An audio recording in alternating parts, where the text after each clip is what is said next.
Hello and welcome to my stream. Tonight we'll play more of Super Metroid and hopefully it's the last stream. So let's see how that goes. Let's see if we can get to Ridley and then whatever happens next. Um, like I was saying in the beginning of this playthrough, I did watch this game once in my life, but I don't remember most of it or almost anything of it. But I'm kind of expecting some sort of timed section near the end that I need to escape from this planet, I think. So maybe after beating Ridley, that's going to happen. Although I still want to return to that one room that had the statues, right, of the four lords. Let me see if I can remember their names. Ridley, then Dragon, the last one. Then we had uh, Kraid, the first one, right? And also Phantom, there we go. So that room that had their statue, maybe something will change in there. So in case I have time, before, I don't know, something crazy happens, I want to return there too to check it out. But if the timed events that I remember kinda triggers and then I don't have time to go there, then I'm in trouble.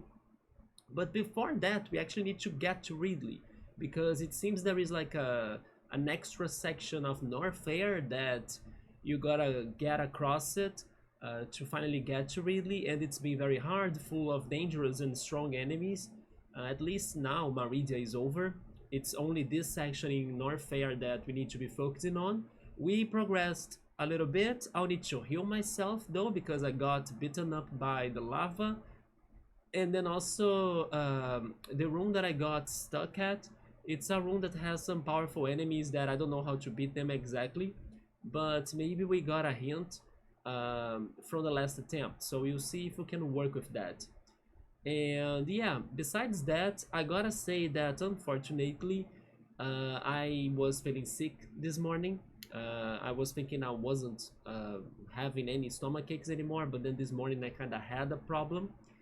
I'm doing okay right now, but it's kind of a bummer, right? Because I was feeling I was in a recover, and then suddenly I had a downside again. I'm now paying attention to what could have caused it. I have the feeling it could have been either that I ate too much yesterday before going to bed, maybe it has something to do, or there is a chance I could have eaten something bad. It could have been eggs, it could have been cabbage, it could have been even the peanuts that I bought to eat as a snack. I ate a little bit of that yesterday, not much, but just a little. I'm not sure. It could have been lettuce that I have been using on my sandwiches. Maybe something in there wasn't very good. And I'm kind of hoping that was the case, because I don't want to think it's something that will keep on happening to me, like without a specific bad food that I'm eating. But yeah, it was annoying. It wasn't like as the other times it happened, or at least some things I did not feel this time in comparison to how it was last year. Although I still had a pressure drop, and then also um, I was like with an intense breathing. It was very hard to breathe during that right during I was suffering that, because I was like out of breath, right? My heartbeat was everything pumping up super fast, but thankfully I didn't, I don't know, collapsed. And then I just took the time. I knew it would stop. It was just annoying. And then as the day was going by, I felt better, but I'm still trying to pay attention. I also, of course, bought some things to hydrate more, like coconuts, to drink coconut water. And then I was drinking some electrolyte drinks as well. As it was happening, I was already drinking that, so I could help my pressure to like not drop completely. But yeah, I want to believe it was something that I ate from yesterday to today, or maybe that I ate too much before going to bed. So I'll need to see how am I changing my diet again a little bit, because for example, I feel very hungry during the streams. So when I'm done with this, I kind of go eat, and then I have been eating a lot, it seems. And then once I go to bed, maybe even though I can sleep, today it didn't work very well. So I'll see if I eat more like before starting the stream, but after the stream I eat something simple, even if I'm kind of hungry or something, and then I can try to teach my body to get more used to that. But yeah, besides that, I'll be observing my own health. At least the neck is okay still after all of these days. I think today is day 10, I guess, either 10 or 11.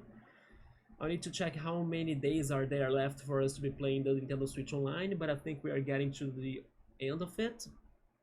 Although, in case anyone hasn't redeemed the free trial of the Nintendo Switch Online, I was talking to my friends today and then they were telling me that you still have up to the 18th to redeem these 14 days of trial, right? So you could start this trial in the 18th of this month. And you also have up to the 24th to make some digital purchases that would earn you some golden coins. And then after the 24th, you won't receive any digital coins from the eShop of Nintendo anymore.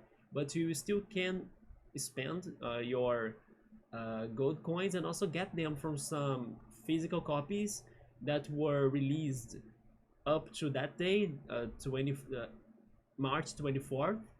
Although it's like 1 year, right? The limit will be 1 year from that day. So yeah, if a game was released up to that day and then you bought it and then you can redeem those gold coins from the physical copy in after 1 year or up to 1 year after that. Anyway, just extra information in case it helps anybody that also is a Switch owner. So let's go for that. Like I was saying, we got a heal. We don't have almost no health, so let's be doing some grinding for healing. It's going to be a slow process, so stay patient with me. And then after that, we try to figure out what to do with those enemies.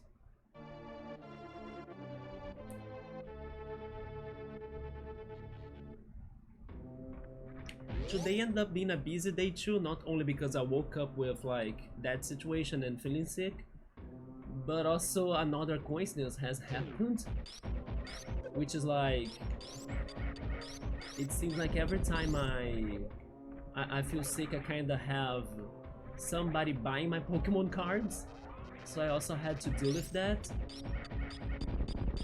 which was amazing because this person bought my energy cards that I thought nobody would ever buy. And not only that, the person bought like 61 of my energy cards. It's almost all of the ones I had. Even so, it wasn't still a very profitable sell, right? Because those cards, like I said, I thought nobody would ever buy them, and they were not in a very good state. They were very damaged, most of them. And they were very cheap thanks to that, but still, they have some value, I guess. And then I went to the post office to send a letter, right, with 61 energy cards of all sorts of collections. By the way, my healing in here is not doing a good job because I'm still getting damaged, but that's fine. I'm kind of patient for this beginning. It's just a warm-up, and then I'm remembering how to play this as well. I'm now just hoping that the letter gets to the destination without a problem. After I did have a problem with the post office, now I'm always worried about it. And as this time it is like a lot of cards, I hope they all get there safe.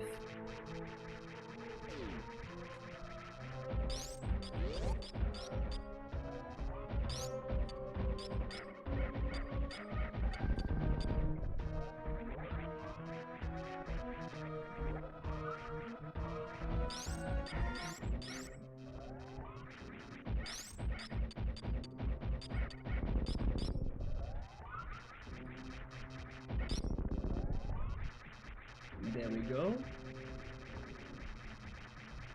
Let's refresh this.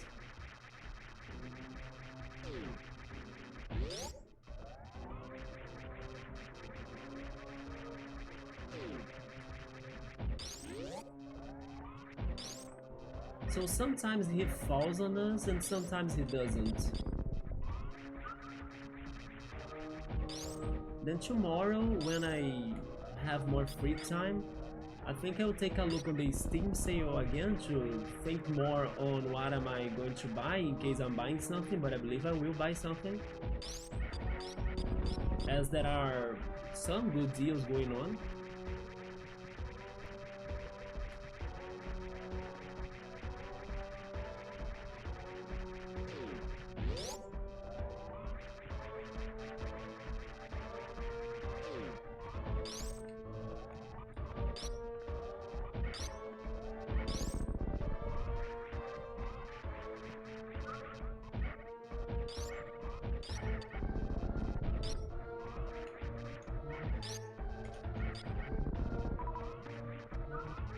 Well, if they keep on dropping the big energy, this won't take as long as what I was thinking.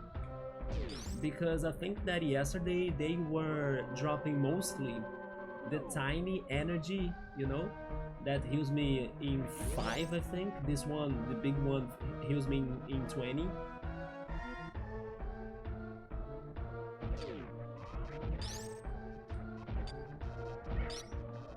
Yeah, this enemy is not kinda falling on us anymore, so that's very helpful. Perfect.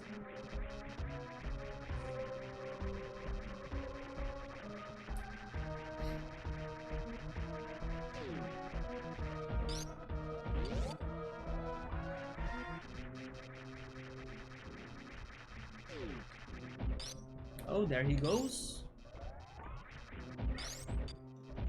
Man, he really chased me now, right? Jeez.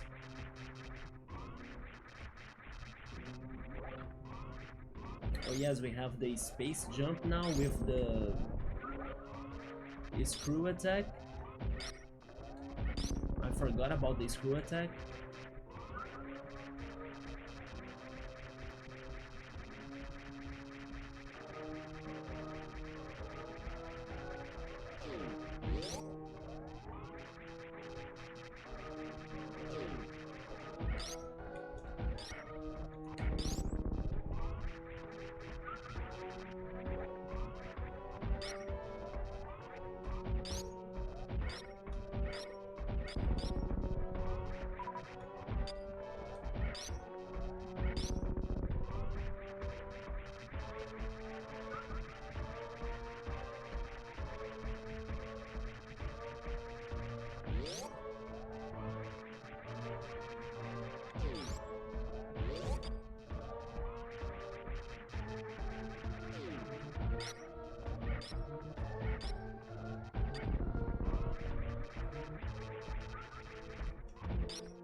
Oh my god. Reset! I don't have time to react to that.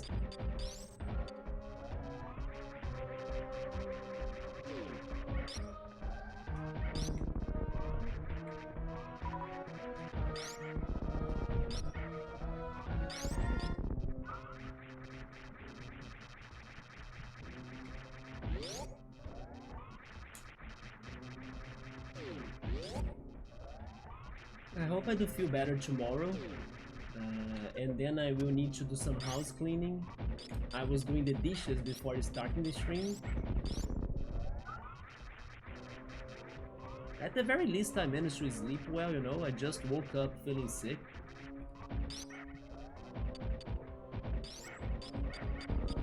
If I was dealing with that without sleeping well, then it would have been much worse.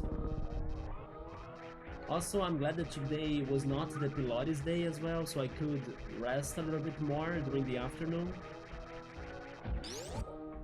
If I had to, like, work out, then I wouldn't be very up to it. There was also something funny that ended up happening, but I'll wait until people show up to say that.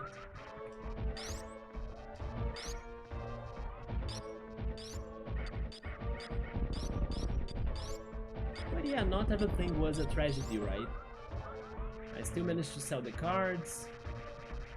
It was a big chunk of cards, and I also could fit them all in a single letter. I challenged the system of the post office, right? Because once they told me that they had like a weight limit of 500 grams, and I was like, oh yeah, really? Okay, so maybe next time I can consider adding more cards to the letter, because I have always been trying to only add around 20 cards max to the letter, or I started to think that they would think that what I was sending was not the cards that I say that I'm sending, because there is that in there. You gotta only use the service that I'm using if you are sending to another person, like papers and documents and files, you know. So my cards are paper, but if it is too heavy, or like if it's shaped weird, they might suspect you are selling products or like sending other things like electronics or stuff, right? And that can't happen. But yeah, I kind of have been trying to avoid like making them to feel suspicious on what I'm sending. But as once they told me that the limit of the pack, or the letter in that case, was 500 grams, I was checking the 61 cards that I had to send, and then they weighed like 120 grams. So like, okay, it's still very far from 500. It's going to be a big chunk on a letter, but it's still paper. If they ask me, which happened, I will tell them it's a pile of tiny cards. And then sure, let's go. And that was fantastic, because I didn't need to send 2 different letters dividing the amount of cards I had to send, which helped me to profit more in my sell, because I was charging the buyer for like, in case I need to send 2 different letters, right? But in the end I could send everything in one single letter, so I kind of earned more from the freight the buyer paid for. So yeah, even though my cards were kind of very cheap, I sold them in quantity, but they were not very valuable. I ended up gaining more thanks to the freight difference, and that was very good. Now I can consider sending single letters, which is even more simple, and when I'm like answering the buyer on the platform, I can just put a single code of like of its delivery, right? Like, so the person can follow up with where the pack or the letter is located at as time passes by, with a single code, not like trying to find 2 different codes for 2 different letters. It's too much, I guess. But now, as I was saying, I just gotta wait and hope that the post office doesn't lose my letter or like deliver it in the wrong place. Which, by the way, good call, the other letter that got delivered in the wrong place, I was trying to contact the post office for many months. They answered me and they realized their mistake, and then they were saying that they could, I don't know, give me some refund for that. I just had to like add my bank account information, and then I did that, but they never really paid me back. It would take some time, but maybe I should check it again, just in case, because after I added my bank account information there, they never paid me back, right? They will not give me the money for the card I sold, but at least they could refund me, I guess, for the service I paid, which is better than nothing. And at the very least, they realized they committed a mistake, right?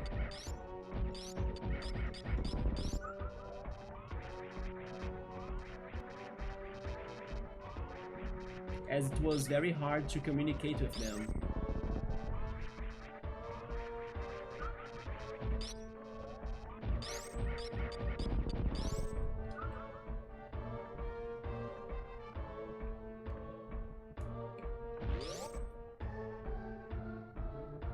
And now I still got some energy cards, but they are mostly from more recent collections and also first editions.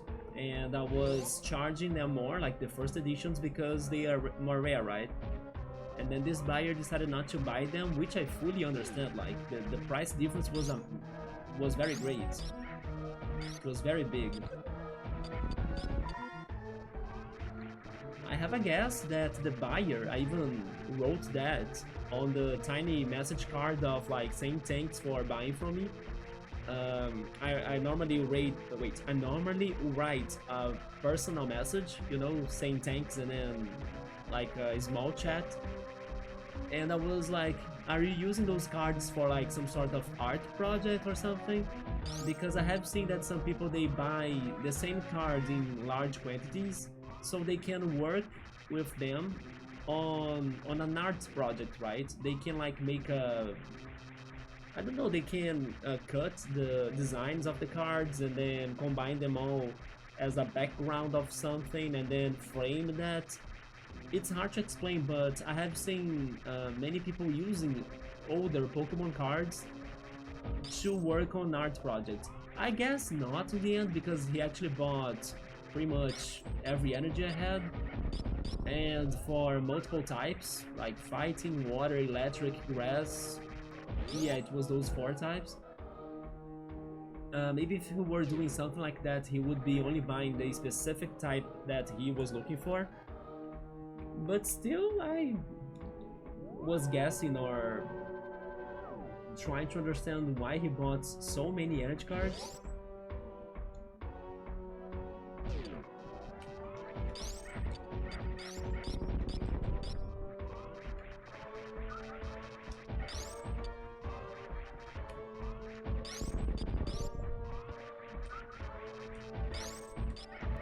Hey Scap, what's up, man? Lower Norfair, let's go, I hope so. How's it going today? I'm a little bit worried about my health again. I felt sick this morning. I was feeling like, oh yeah, my stomach is fine. The stomach reacted, but here I am. I'm trying to recover now and paying attention to what happened. Maybe I ate something bad that I shouldn't. There is that possibility. But besides that, I'm doing alright. The neck at least is fine. How about you? How was your day? But here I am, like I said, I would be grinding, right, and healing before trying to get to Ridley again.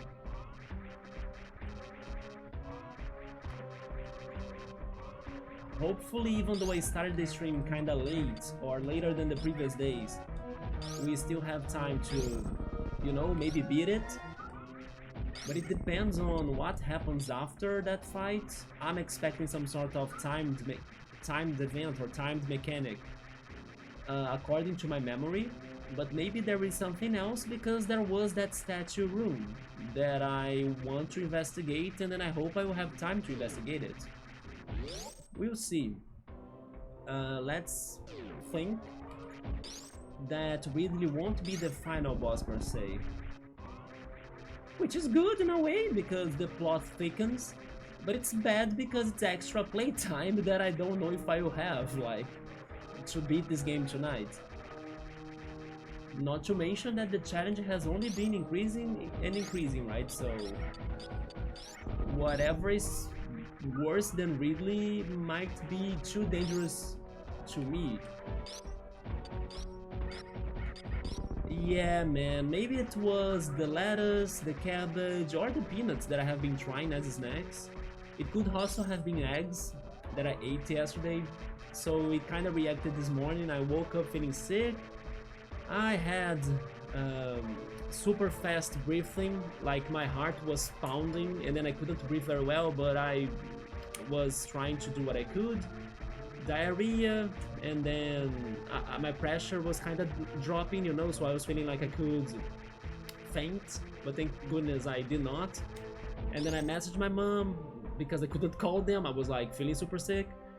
But what I did actually is like I call my home, but I don't answer the call, right? I just call to like point to them that I'm sick so they can check the message on WhatsApp. But then yeah, once I feel recovered, then I call them, like I say what happened and everything on details, but just to let them know that I'm like dealing with some sickness, right? In case I disappear, it's because I felt sick, so please rescue me. But at least after some time, after giving it time, and then little by little I was recovering, I also had like my, let's say, emergency strategies for when that happens. I placed a fan in the bathroom right in front of me so I could find some air to breathe. Then I also have a stock of Gatorades at home because electrolytes should help my pressure to not super go down and hydrate again.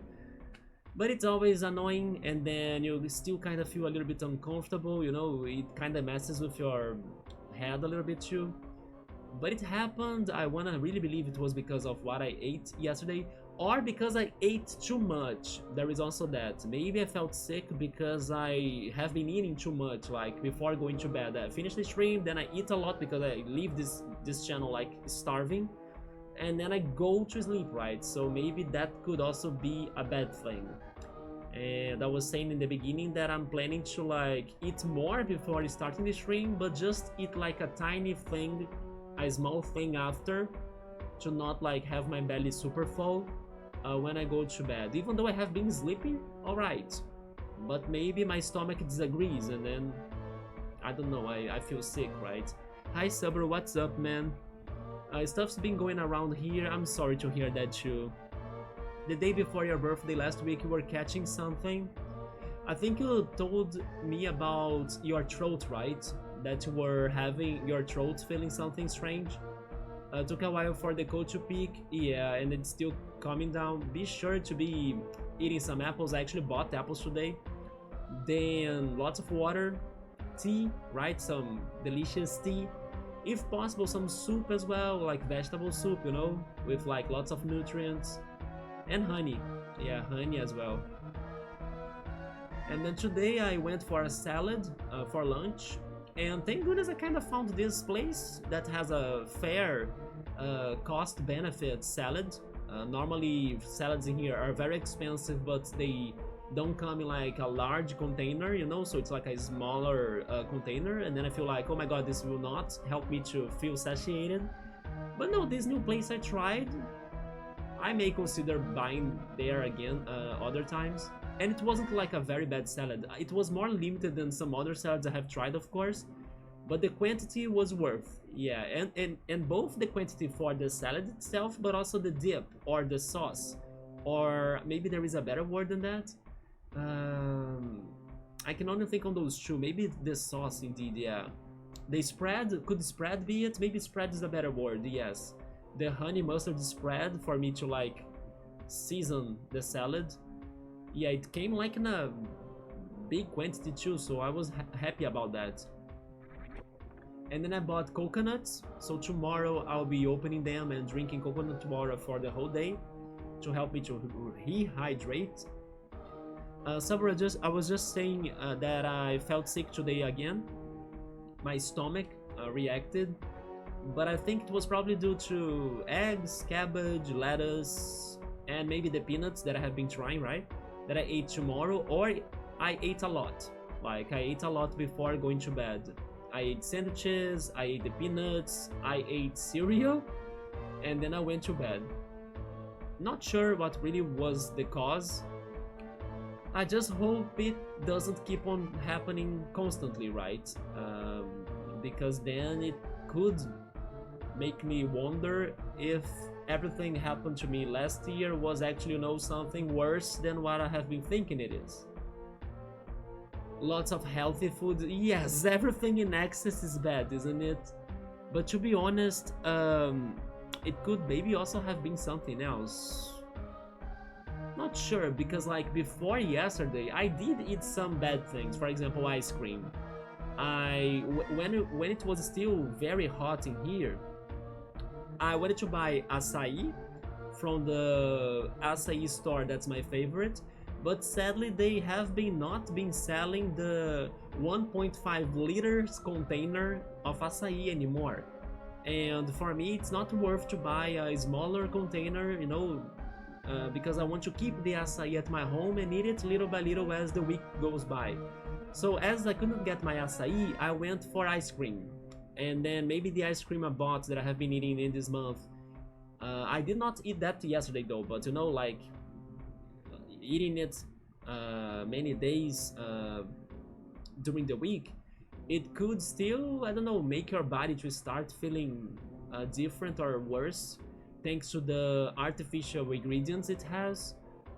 Not sure about that, but I did buy 2 big containers of ice cream, and it was a somewhat artificial flavored ice cream. But it's over as well, so I will not be buying it again.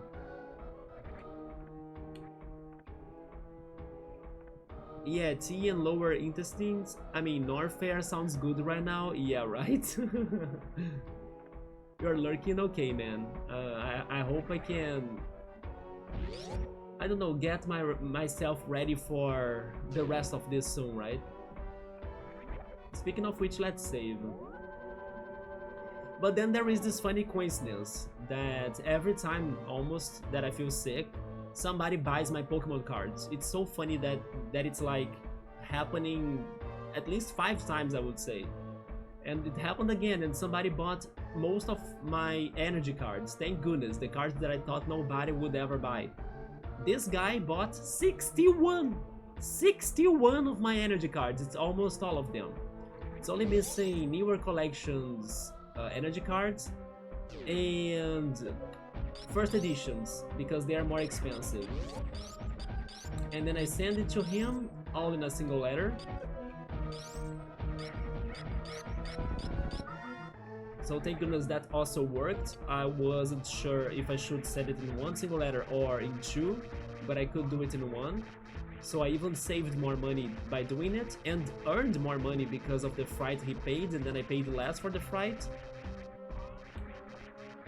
So I was at least glad that somebody actually bought my energy cards that were damaged. They were very worn, very old, dirty, all of those, but the guy still wanted them, so sure. Now I'm waiting for the post office to do their job and deliver it correctly, and not give me any sort of stress afterwards. But after that, I was saying that there was something funny that I wanted to say when people were here. After I went to the post office, I remember that the shopping mall had this one video game event going on that you can go there and try their video games for 30 minutes for free. And then I remember that they had Beat Saber and also Astrobot that I really like to play. So I returned there, and they did not have Beat Saber today because it seems like they follow a schedule. So the time I went there, Beat Saber was not the promoted game. Actually, Astrobot was promoted both where I played it last time, but also in the main screen of the place. So where Beat Saber was in the big screen, Astrobot was there too, like, so they had 2 Astrobots. But I went for the discreet Astrobot playthrough. And once I got to it, I realized that there was a boss fight. So I was like, okay, let's fight a boss. And then I gave it, I guess, 3 to 4 attempts. And then once the boss was over, guess what happened? I can show that to you. This is what happened once the boss was over.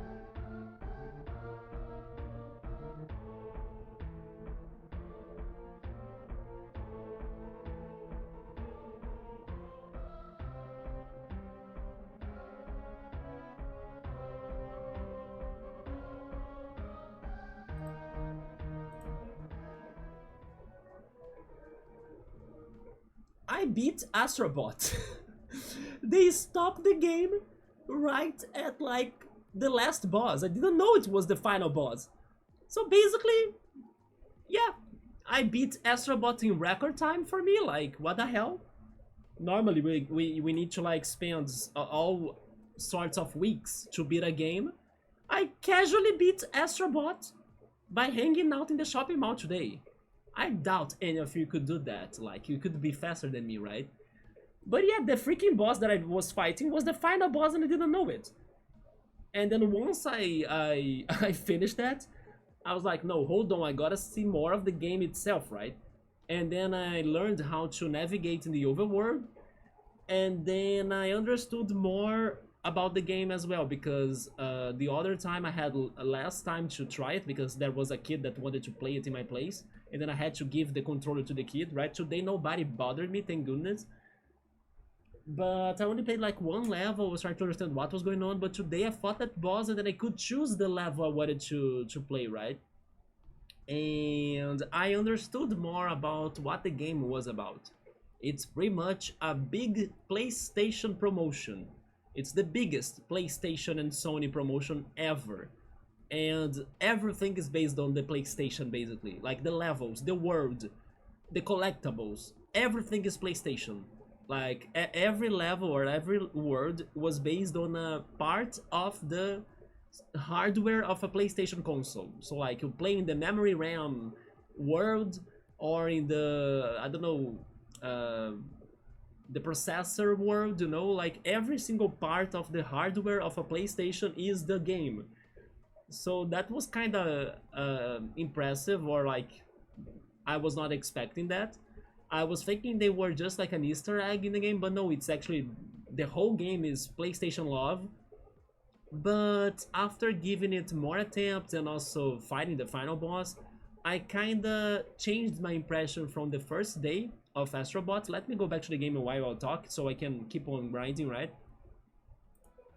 Yes, my first impression was like, this game is very fun, unique, creative and all, but after playing it a little bit more today, part of that magic disappeared. It's not a bad game at all, but it felt a little bit simple than what I was seeing from it in the first day, you know? Maybe it's because the levels, they were very linear. They have some, maybe secrets, yeah they do, but still they felt like, I don't know, I wish it was more like a Mario Odyssey game, you know, where the worlds were bigger for you to explore. But no, it was more like a Super Mario 3D world, where the level has a little bit of area for you to check, but it's still very linear, very straightforward. And I realized that was the way the game was going. So, I don't know, it felt kind of short in a way too. And the final boss wasn't that hard. So I in the end felt like the game was somewhat easy too, you know? Which is not necessarily a bad thing, but I kind of had more expectations towards the challenges in there. After I beat the final boss, I could not find extra stages, like bonus stages or something. There was a bonus area, but they were for like collectibles that they were giving me, not really new levels. Anyway, I still think it is a good game, but it's easier than what I thought at first. The mechanics are very unique for sure. You use the microphone, you use the touch mechanics of the controller, you use like the gyroscope as well. So that's great, but yeah, I don't know, I was thinking the levels would be way more expanded, and you know, you could explore them way more than what I thought. But no, it's kinda more limited regarding that. So I kinda got to the conclusion that, in my opinion, maybe didn't deserve the Game of the Year award. But it's still a solid game that I wish to play its whole, right, one day. But before that, I'm actually more curious to play Little Big Planet, which also has a lot in common with Astrobot in a way. But yeah, I ended up beating it without knowing it. You sick? Oh man, wanna sell me your Pokemon cards? I don't know, it's the universe I guess, like, oh no, this poor kid, he's like going through some anxiety, insomnia, or like heavy breathing, or diarrhea, or stomach aches. Let me do something good for him, right? And then the universe tells me to go out while feeling sick, right? But okay, universe, I appreciate that, man, yeah. Because I take my time to recover and then I go out to go to the post office and deliver the letters. Yes. But yeah, I need to be careful now. I will try to wait less to see if that changes it. I hope it does. Also, Haiku, what's up, man? But I had that come back to Astrobot, and then I was a little bit... I don't know, it is a good game still, but maybe it wasn't all of that, you know? But I haven't played it in order, like I only played the early levels and final boss, so I haven't seen the whole game, but the impressions I got from it were very simple actually. One thing that I either didn't know how to do or that bothered me regarding the gameplay of Astrobot was that I didn't know how to make him to run. So maybe he can't run, like I was expecting a button to make him to go faster, but I couldn't find that button. I could win everything I tried without running, but you know, I was kinda hoping he could run. Yeah, I was missing that. I was missing a way to make him to run. I'm not a Pokemon player, but that would make me even more sick. Oh, wait, to go to the post office? I think I missed the context. Sabri is saying, maybe that's why I haven't seen many videos of Astrobot showing on YouTube by the time. Everybody maybe has finished that game in a single video. I mean, a single video, then I think you are exaggerating, right? The game is not that short. I just thought that the game was very easy. Or kinda easy, right? Wait. Watching a streamer, another viewer enters and I say, hi, cool. Yeah, that's the cool guy right there. How are you doing, cool? I'm trying to remember... Oh yes, you posted the Persona thing on Discord, right? I mean, man, Persona 6 is happening. I'm pretty sure it's happening. Like I told ya, the rumors are there. Midori has been talking about that too. Maybe it's happening next month for the Switch too, in their presentation. That's your pathetic attempt at haiku. Oh, that's what we were trying to do. Yes, I could not get that. I didn't think you went that far, Scap.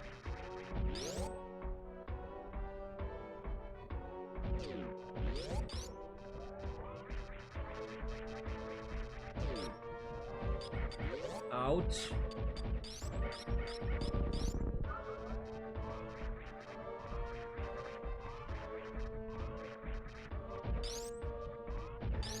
But yeah, like I was saying, I really want to try Little Big Planet, because some years ago, maybe a lot of years ago actually, like I remember playing Little Big Planet when I went to the Brazil Game Show in Rio still, and for like many years, for now it's been in São Paulo only, not in Rio anymore, sadly. But Little Big Planet looks very fun, like looks like a very cute game as well. I don't know, it has a charm, right? A charisma that I wanna try. But for some reason I feel like it's underrated. Just like what Sabru said, not many people talk about it or make content on it, but I don't know, it feels charming to me as a platformer and everything, the character as well. He could make 2 Smash Brothers, by the way.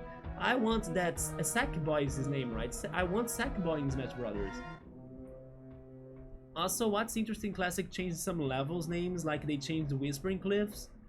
Oh, they did, and also the order, right? I have seen that. Yes, Classic did change the orders of the levels as well. And many people said it was a good thing because, for example, Whispering Cliffs, that's a very hard level. So, maybe now it's located at a far point of the game, you know? And then you get more experience before you need to play Whispering Cliffs.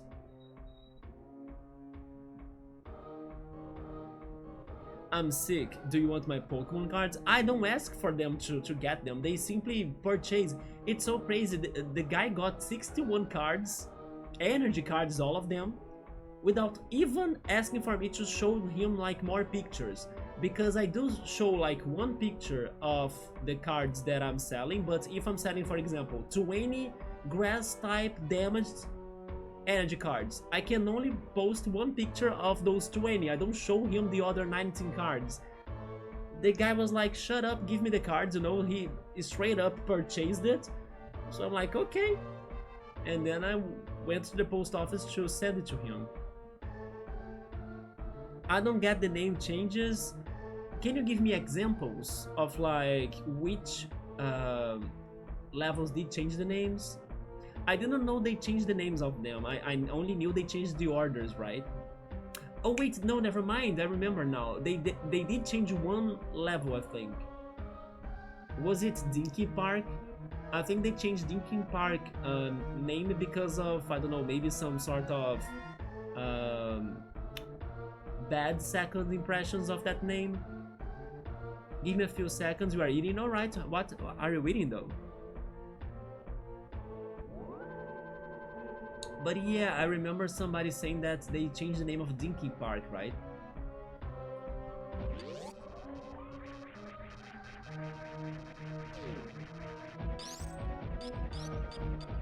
I wanted to have Roller Coaster Tycoon Classic on my Switch, but I still think it's very expensive. I don't think it is like worth that price for like such an old game. It is a fantastic game, but time passes by, you know, so it still should, you know, be cheaper, especially in comparison to the originals, not really the classic one. The original games are very cheap now, but this classic one is a lot like the originals, but it's way more expensive. You are eating hamburgers, great man.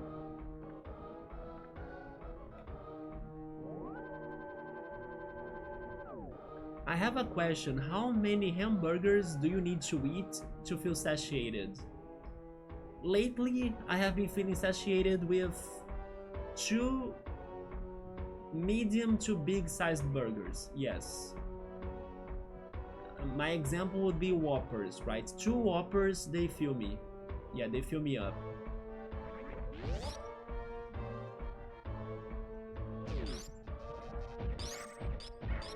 And have you guys ever tried the vegetarian or vegan Whopper? Because when I go to the Burger King here, I always ask for 1 vegetarian Whopper and 1 regular Whopper. It's funny that I never thought of that, but when my friend wanted to try the vegetarian Whopper after my recommendations, he compared it to like a chicken flavored patty, but not necessarily the chicken burger, you know? It's different. Let's say when you go to the supermarket and then you buy a chicken frozen patty, it kind of has a specific flavor, you know? So I agreed with him, like, this one vegetarian Whopper Burger King sells in here, it's made of chickpeas, I believe, and some of it does remember me of the taste of a chicken patty Whopper, I mean, a chicken patty burger that's sold frozen in a supermarket. Who can be okay with like 1 medium-sized burger, and then it depends on the burger size. Yeah, but then I'm giving you the reference of like a Whopper, right? I would need 2 Whoppers to feel satiated, so basically I eat kinda a lot. But give me one of those 7 patty bacon cheese heart attack burgers, okay, that's probably going to make me feel satiated too. Although sometimes, even those multiple patty burgers, don't you think they are small? Like, sometimes they say, oh yeah, there are 7 patties in there.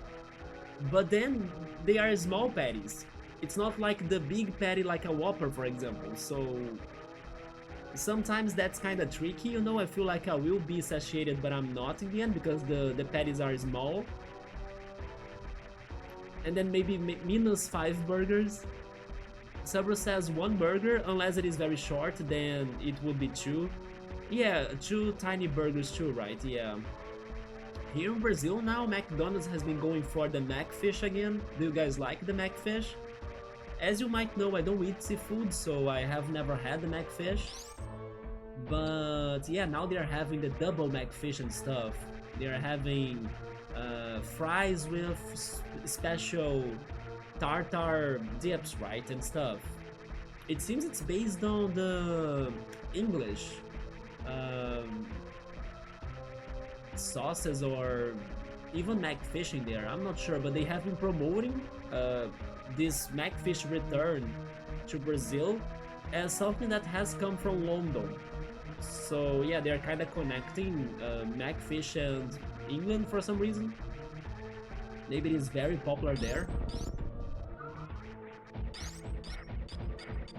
My favorite McDonald's burger, although I'm not sure if it is this name or if it exists in the US, for example, but it's the Magnific. That's how I would translate it. It basically has salad and burger, and I love it, but I haven't eaten it in forever because I don't think it is worth the price they are charging us in here for it. Nope. So if I need to eat at McDonald's, then I go for a Big Mac. Yeah, it's way cheaper than the Magnific. Or the Big Tasty. Big Tasty is also a very good burger, but it's been a while since I last had it too, yeah. And then, unfortunately, I have never had Wendy's. I know many people talk about it. Maybe even more than Burger King, because I also heard that Burger King is not very good in the US, for example.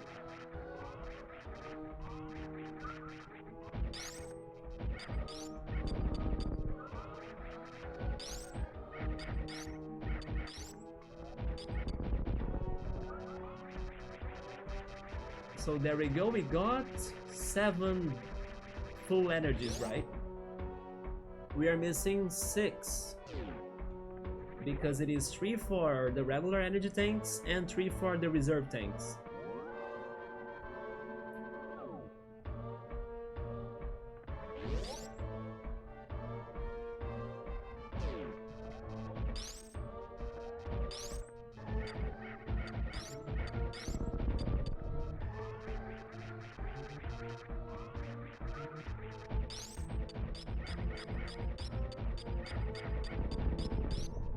Do you guys think we will struggle a lot against Ridley?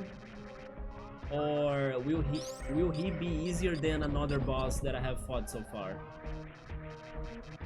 Probably he's going to be worse, right? Even the regular enemies have been worse. If only I could base my knowledge of his attacks thanks to Smash Brothers. But I don't know exactly how the battle will unfold in here.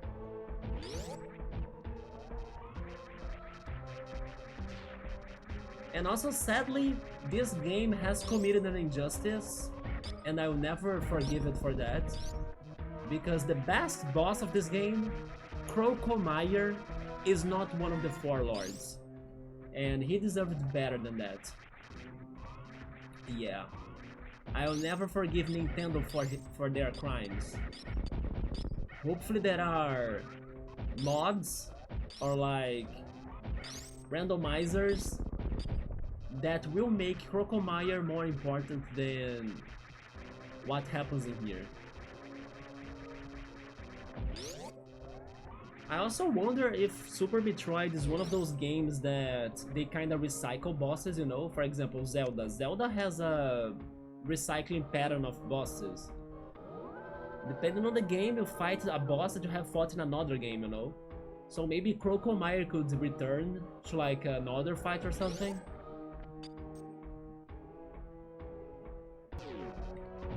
The one example of a Zelda boss that I remember returning is that guy from Majora's Mask. It's like a big guy full of blobs that need to be exploding to hit the big guy. And then he was also a boss in A Link to the Past. Or even Twin Mode, I think. If I'm not mistaken, Twin Mode was in A Link to the Past and in Majora's Mask too, what the hell? Was Majora's Mask ripping off A Link to the Past?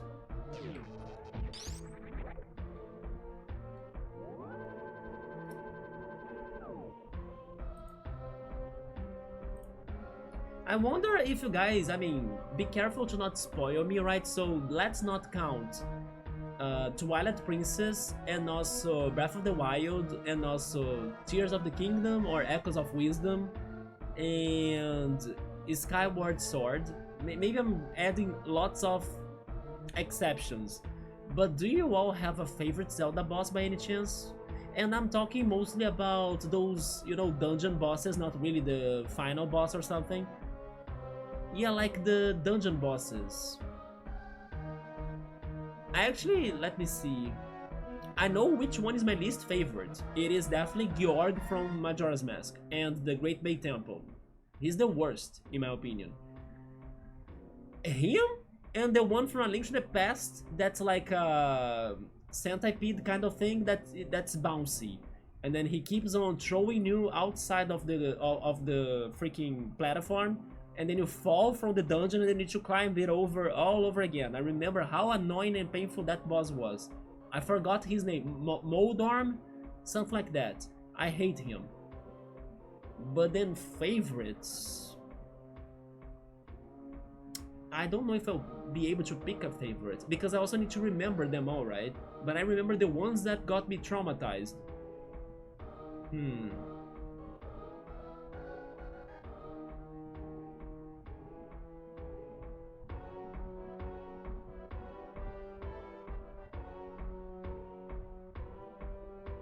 I'm trying to remember the Ocarina of Time bosses now.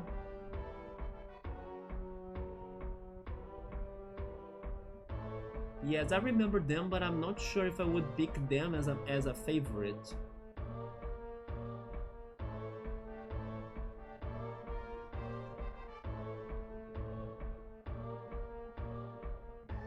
And then Wind Waker, can I remember?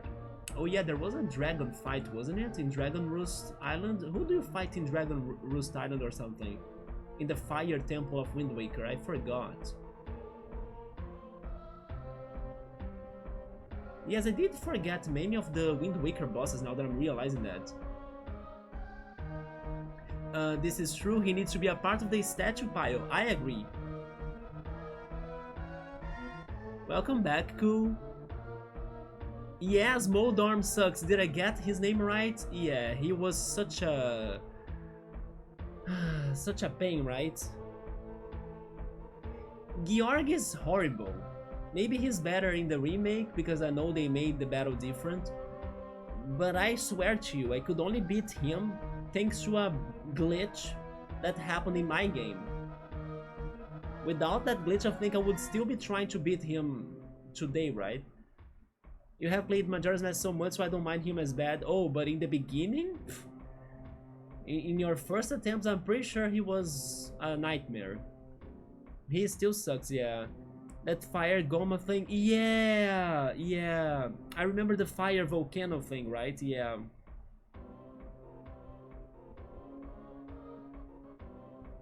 But I can't pick a favorite boss.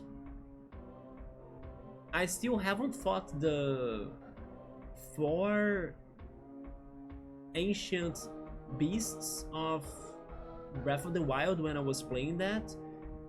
But then now I gave the game back to my friends, so I'll need to restart it all from zero, right? By the time I play it in here with you all.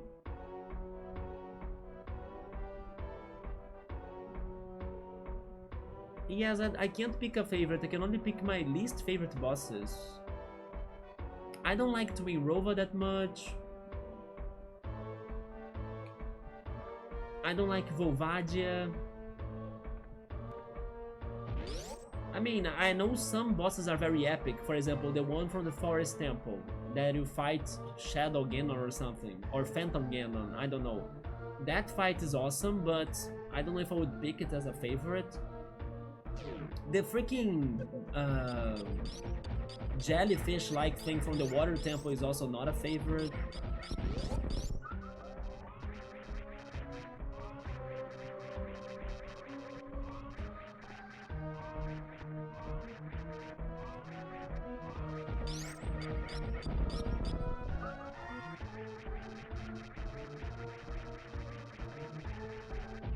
I should pay more attention to the bosses of Zelda to see if I could Like, think of the ones that I like the most. But I guess I never asked myself that before. Yeah, me neither. Maybe Odowa? You like Odowa from Majora's Mask? Then you have Goat too, right? The Snowhead Temple. Favorite Mario boss? I mean, does it count Mario RPG? If it counts Mario RPG, I have a favorite one. That used to be one that made me scared a lot as a kid, but today I love him. Yeah, I would pick Jonathan Jones. Yeah, Jonathan Johnny Jones as my favorite Mario boss. Any games? Jonathan Johnny Jones then, from RPG. Good guy. Scary AF, but still good guy. Maybe the one from the Age Temple in... Oh yeah, I cannot read that because I haven't played Twilight Princess, yeah. The dragon fight in Odyssey... Oh, I remember that now, yes, I remember that, yeah. Yeah. That's an epic fight too, right? I have Odyssey here, by the way, we gotta play too.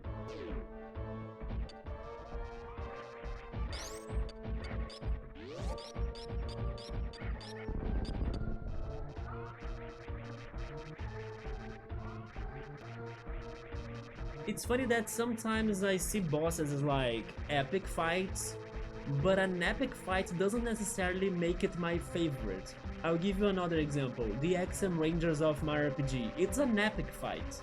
It's amazing, like the build up and everything, it's so good. But it's not my favorite, you know?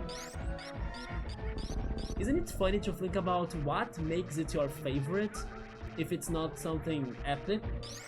What could be better than feeling epic that could make a boss or a character your favorite or not? It's such a complex idea. But I think it's... I don't know how much...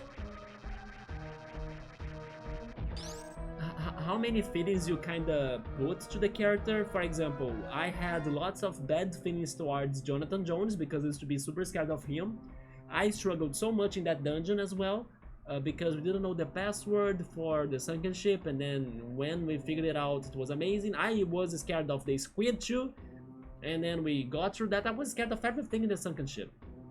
When we were playing the rocket ship in here in Metroid, I was talking about how freaking sunken ship levels need to be scary, right? And then I was hoping they could be a little bit more cheerful, or, you know, not as bad. But in the end, they all became kind of memorable, because I was full of emotions when I was playing them. And then getting the twist of Jonathan Johnny Jones in the game, I might not talk about that because then maybe I would be spoiling it too much, but there is a twist about the character that made me like him a little bit more. And then, yes, I kind of think of him as an amazing and cool and edgy character now.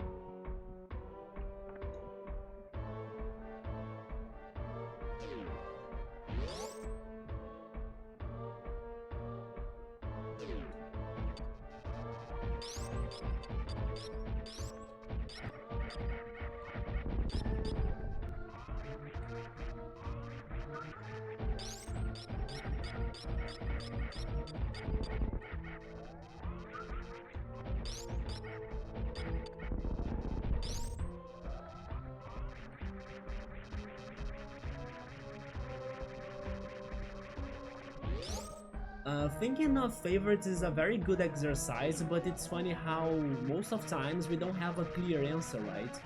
I'll give you another example, your favorite gym leader from Pokemon. Maybe I actually have one? The one that came to my mind was Morty. Yeah, Morty from Johto, right? The ghost gym leader. What are you farming for? I'm healing, basically. I'm getting full health. After I have that completed, I'll be also replenishing my reserve tanks right there. Yeah, I'm pretty much healing. Mines would be the... Oh! Not a bad pick, Cole. Not a bad pick. Definitely one of the most disturbing bosses in Mario games. I think that the only thing that could be worse than that is probably from the next game after that one, right? Because Super Paper Mario was very disturbing too. Thank goodness I don't remember exactly a lot of it anymore, because I watched it in the past, right? But I forgot many things of it. But Super Paper Mario is also underrated in my opinion, as its story is kinda messed up too, right? But people normally ignore it because they change the gameplay. But even the gameplay isn't that bad, it's just different. I hope they end up, I don't know, porting that game or something, and then I will have an easier way to play it.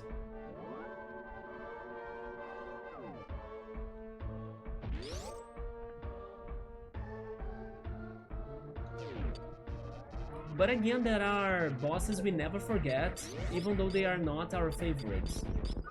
For example, Tubba Blubba from Paper Mario. I'll never forget Tubba Blubba. And again, because I was scared of the chapter, pretty much.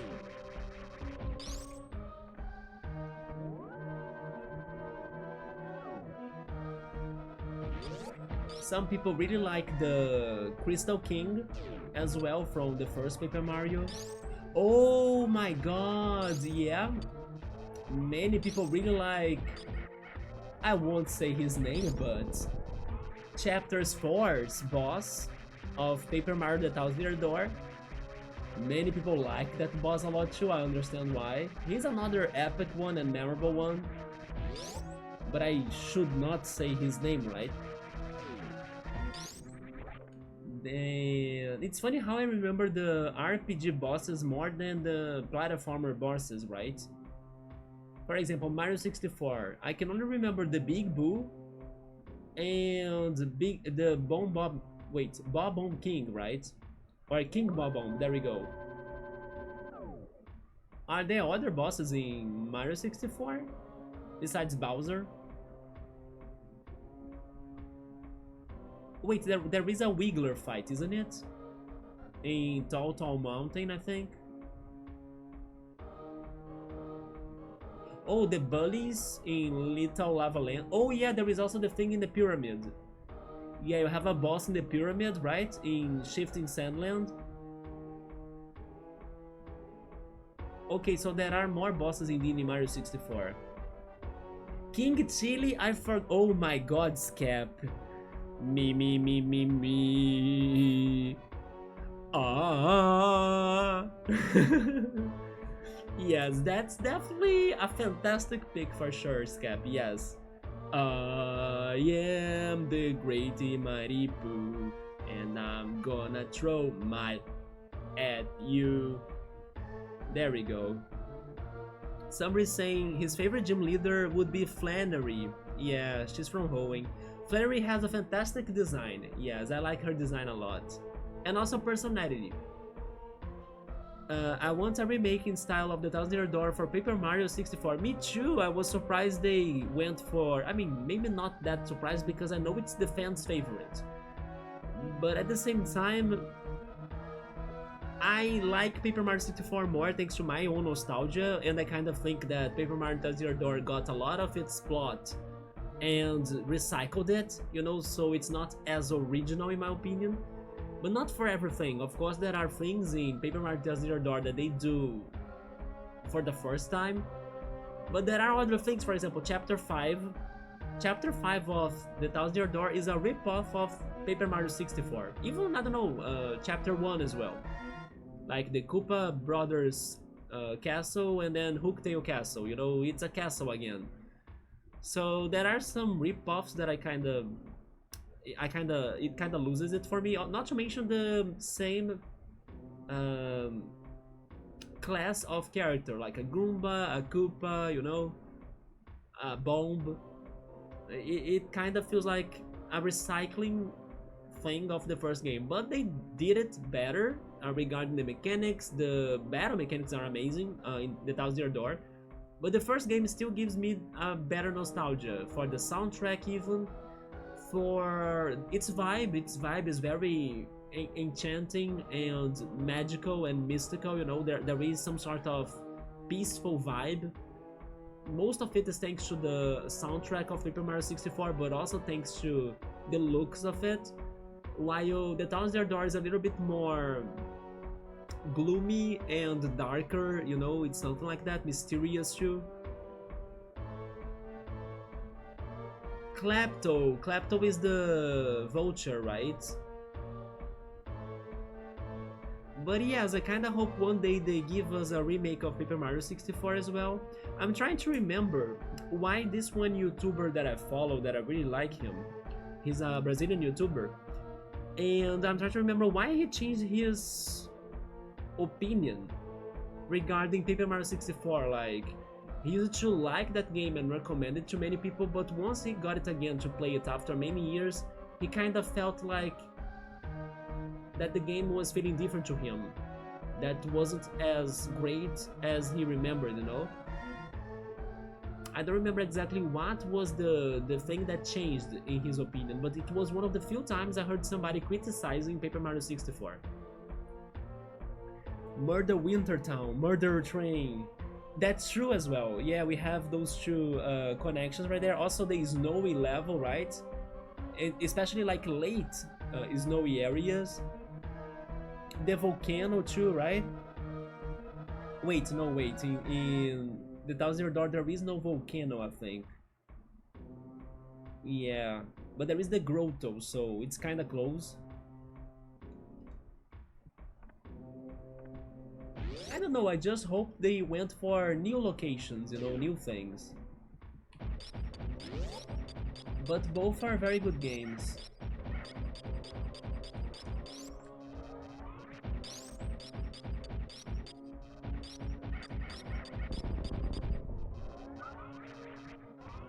Regarding other Pokemon favorites, my favorite city of Pokemon is Ecruteak City. Maybe that's why Morty is my favorite gym leader as well, right?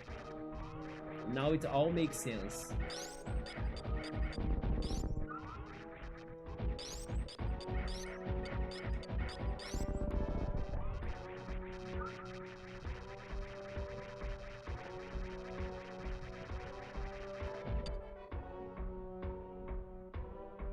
Let's say, do you have a favorite Ocarina of Time dungeon? Mine is the Spirit Temple. I love the Spirit Temple. I like the atmosphere of it.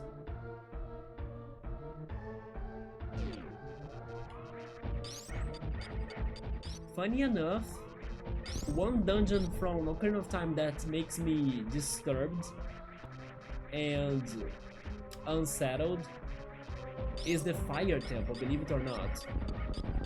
After I learned that the Fire Temple used to have a different soundtrack to it, and then I heard that soundtrack, it felt, I don't know, it kind of felt extra disturbing to me, the older soundtrack, but the current one is also disturbing to me. Because it feels like it's more empty, and then they had a somewhat the older song that used to be in the Fire Temple cartridges.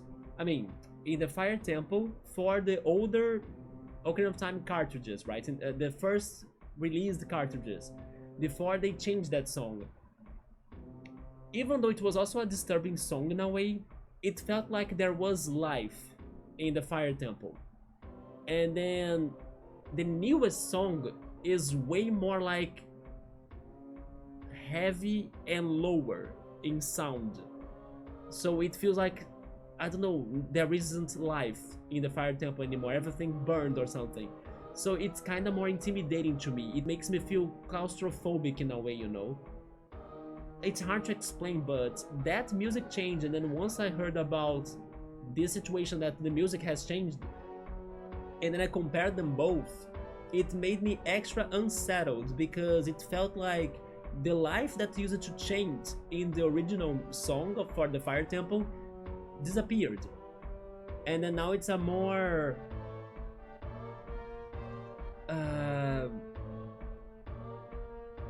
I don't know how to put the word, but lifeless song basically. It's a more empty song. You still got that card, and that card has the original Fire Temple track, the one that there are some chanting going on. And then I think due to some stereotype situation, they decided to remove it from the newest cartridges and replace it for the current Fire Temple track, right? Yeah, I wish they just changed the choir instead of getting rid of it. They completely changed the song. I also do understand why, but it's kinda lame, right? Yeah. Maybe in a future release. Yeah. But then the second song, the newest one, to me it feels dead. You know, it feels like it makes me anxious. Especially when it kinda goes in some heavy vibrations. Maybe it's like it's chorus and it accelerates a little. It's kinda bland. And then suddenly for a moment it goes very fast, you know? And then the heavy sounds, they become more noticeable. And then that moment kind of makes me, you know, to start breathing in an uncomfortable way. It kind of messes with me for some reason, that song. And then I started seeing the Fire Temple as a place full of death, as much as the freaking Shadow Temple.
Speaking of fire levels,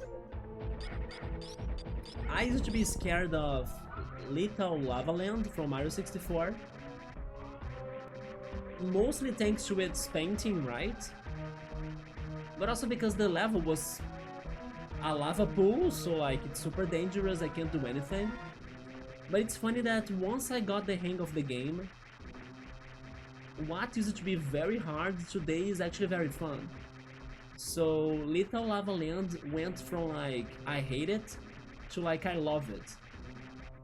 And it's funny when that happens sometimes. The Water Temple in Zelda, I used to hate it because like holy shit, I don't know what to do, I can't find the secrets.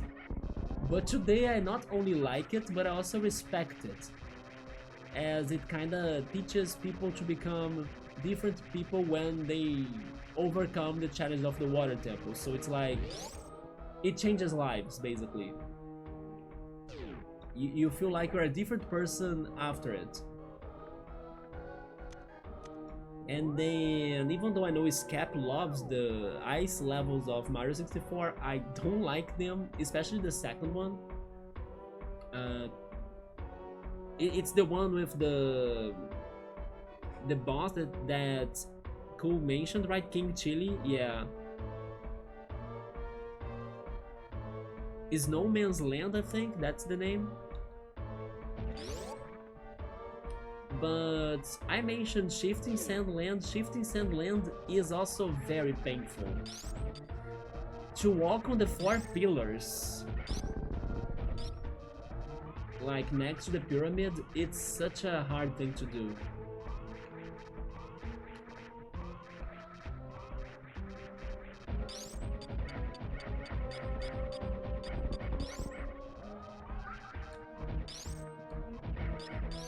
But I guess that one of my favorite levels in Mario 64 is probably Wet and Dry World.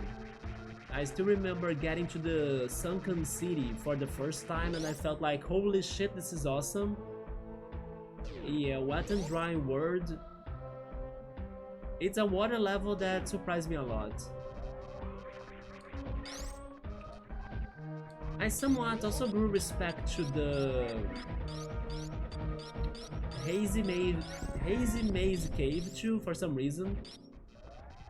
It's not a very good level per se, but I somewhat think it's unique in that game, you know, it feels like it stands out. It feels different than the other levels of the game, so I kinda like it for that.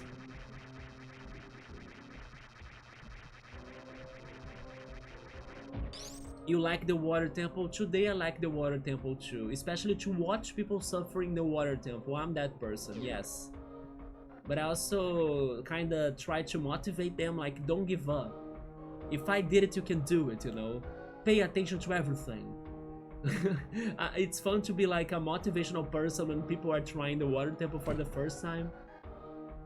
And then in the end everybody feels kinda, oh my god, we did it! It's over! It's over! You know, that feeling is the best in my opinion.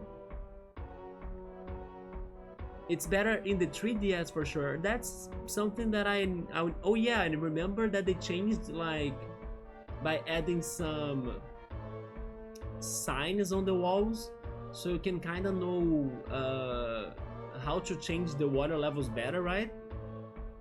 So it kind of made it easier in a way, but it doesn't piss me off as much as a kid. Yeah. Also because it is easier for you to swap the boots. Also its song. Yeah, there are 2 levels of ice levels in Mario 64. I'm saying that No Man's Land is the one that I like the least, because it is freaking tough. Yeah, the platforming there is shit. Cuckoo Mountain, I don't love it, but I kinda think it's okay-ish, you know? Yeah. I froze there? Wait. With a long beep? Really? But at least the webcam is okay, everything's okay, right? I'll need to check that on the VOD then. But your favorite levels are those 2 ice levels. Do you have a favorite between them too? Yeah, they added the easy toggle for boot switching, that helps. I'm back now, there we go. Yeah, I couldn't see that problem on my side, but at least everything's okay.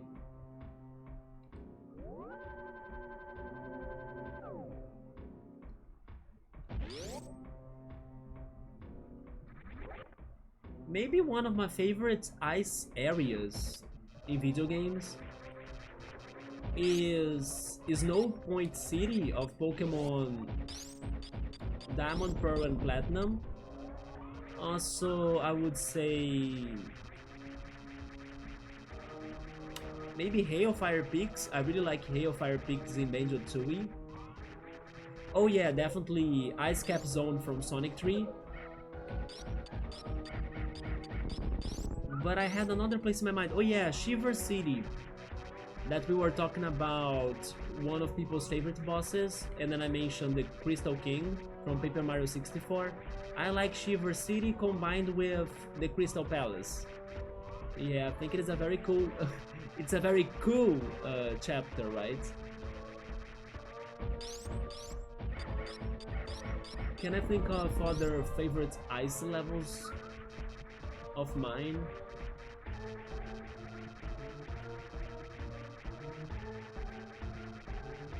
Oh yeah, Donkey Kong Country has some, right?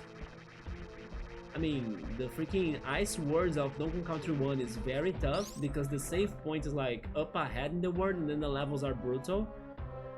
But I love Ice Cave Chant, like the song. So that one first cavern from Donkey Kong Country 1 is like very remarkable to me. Then which other ice level? Oh, Crash Bandicoot had some ice levels too, right? The first one is memorable. I don't like the freaking giant polar bear chasing levels though, he was scary.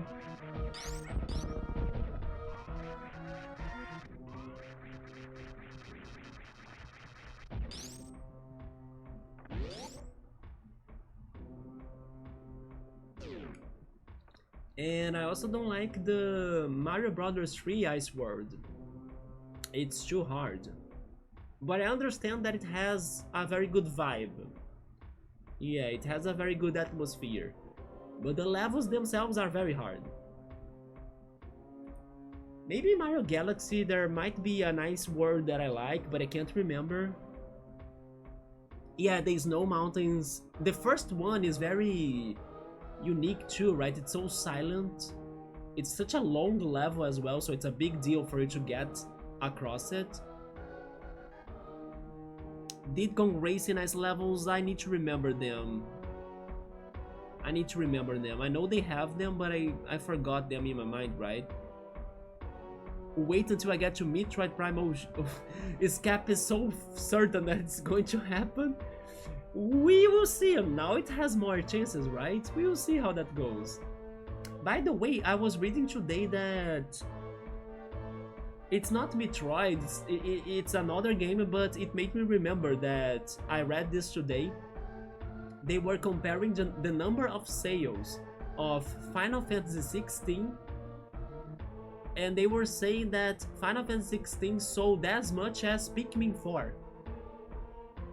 I was surprised by that information.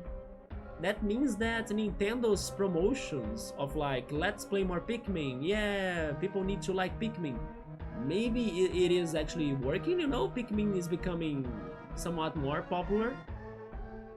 Or Final Fantasy has been decaying, because it looks like they both sold the same amount. I thought it was kinda shocking to me, because it's a Final Fantasy game, so you expect way more sales, while Pikmin has this long time fame or reputation of being, you know, I don't know, low in sales from Nintendo. It's a Nintendo game that never really surprises, but it kind of surprised me now on that. One day, I also hope I can play Pikmin. I wanted to play Tinykin as well. Tinykin has a good sale going on right now on Steam and also maybe on the Switch, which is like an indie Pikmin-like game. I played the demo of it only. You love those DK Racing ice levels? I forgot about them though. Yeah, I gotta play more DK Racing then. I don't remember them that much. I only remember Pirate Lagoon, right? It's one of the first levels, I think. Yeah.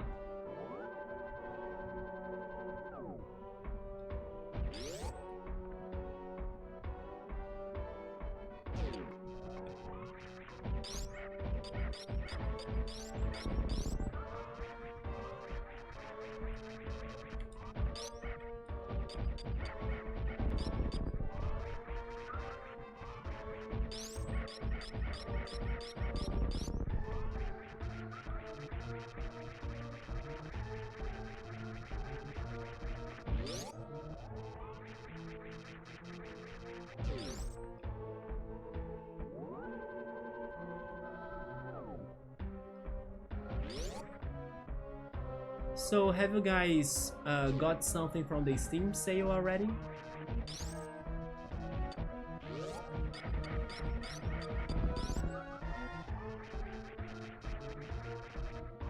Did you get Planet Coaster 1, cool? That you were considering getting? And did you check if your computer can run it? Yeah, you were considering getting Planet Coaster and Parkitect, right? You know what, I'm almost going for the freaking Hidden Folks game. Just because I really want to play that. Even though I should wait until it gets a bigger sale. Yeah, but part of me wants to know, just buy it already.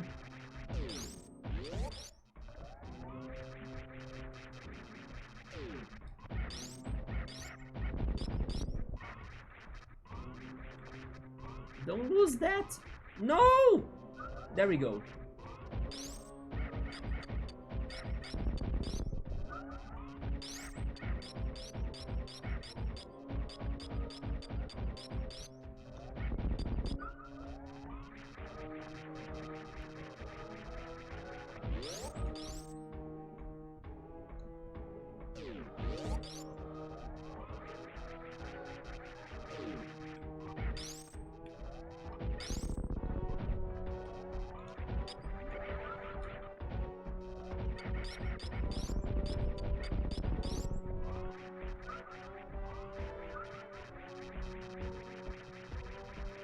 So we have been grinding for an hour and 35 minutes. I gotta say, it's more than what I thought.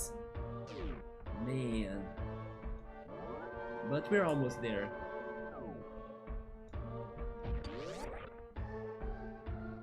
I don't know if after fighting, I don't know, those special enemies, if I'll need to grind again before Ridley.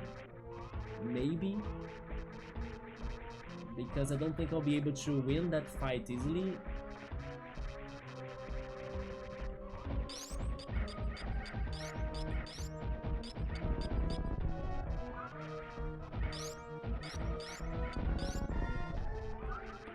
Yeah, we're starting to fill the reserve tanks now.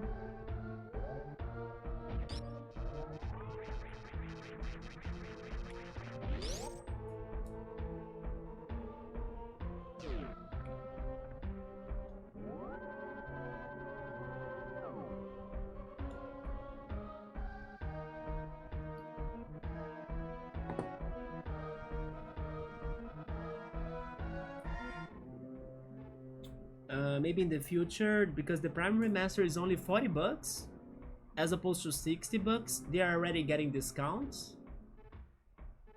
Hopefully they could also add the Metroid Prime games to... never mind, they're going to finish that, right? I was going to say maybe they could add those games to the Nintendo Switch vouchers, you know? That you can buy 2 digital copies without paying $100, I think. Or am I mistaken? I mean, it is 100 reais. Maybe it is $50 then. I'm not sure, like the conversions.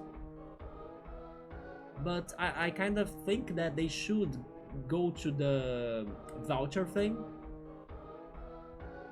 I didn't get much, but Morrowind was already dirty cheap, so you got it for dirtier cheap. Let's go, right? You were saying that you got Skyrim. That's one of the Skyrim games, right? Or actually the franchise. The Elder Scrolls, isn't it? Oh, 40 bucks is Prime's main price, okay.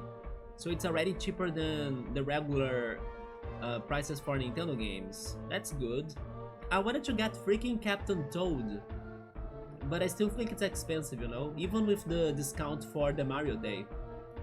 But Captain Toad sounds like a very cozy game to play. It's not that bad. Like some people may say, oh, it's just a simple game, but it's actually very fun.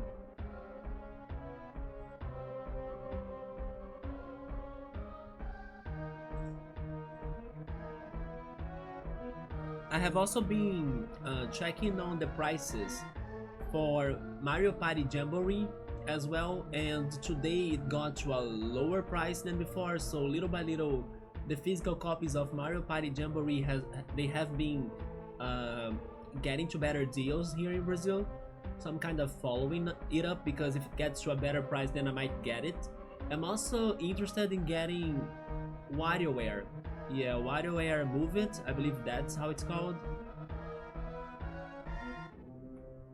I feel like I still need to get Switch games that will make me move, basically, you know?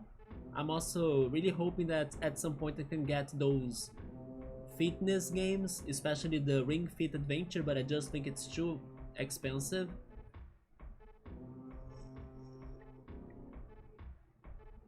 But yes, I think I should get at some point games that will use the motion controls as well.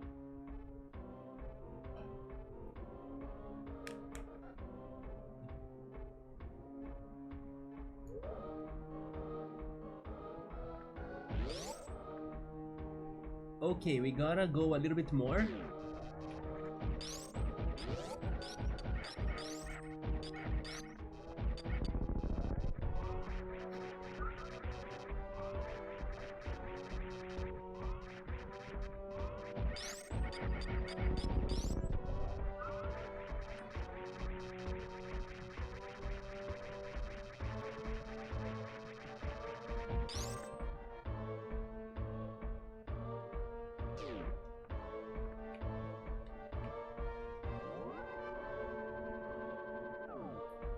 So, if Nintendo,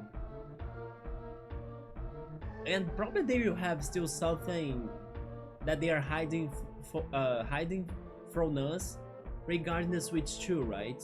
But if Nintendo still has these secrets towards their Nintendo Switch 2 features, what would you wanted to get? Like maybe the most? I think I would like to get this one idea of turning the Switch 2 into a Wii U kind of. So you could have like the handheld screen as a new and different screen than what's being showed on the TV, you know? So you can have that mechanic from the Wii U of like split screens and different gameplays. That could also work maybe for a DS emulation, like what's showing on the TV is different than what you see on your tablet or on your... I never thought of that when I was talking about the Switch 2 being like the DS for you to have like the virtual console of it. I was only thinking that you would be using the Joy-Con as a mouse to do the touching mechanics. But if you can actually use the handheld tablets as a split screen for the console, then you can actually use it for like touching it yourself as a second screen of a DS, right? So even the mouse option will be useless. You can actually use your finger. I was not thinking on that. So it works for both a Wii U way to copy its gameplay, but also for a DS. Man, okay, that's definitely what I want to see the most regarding their secret features of the Switch 2. I also kinda hope it gets a microphone, but we couldn't see it yet, right? So maybe there isn't one.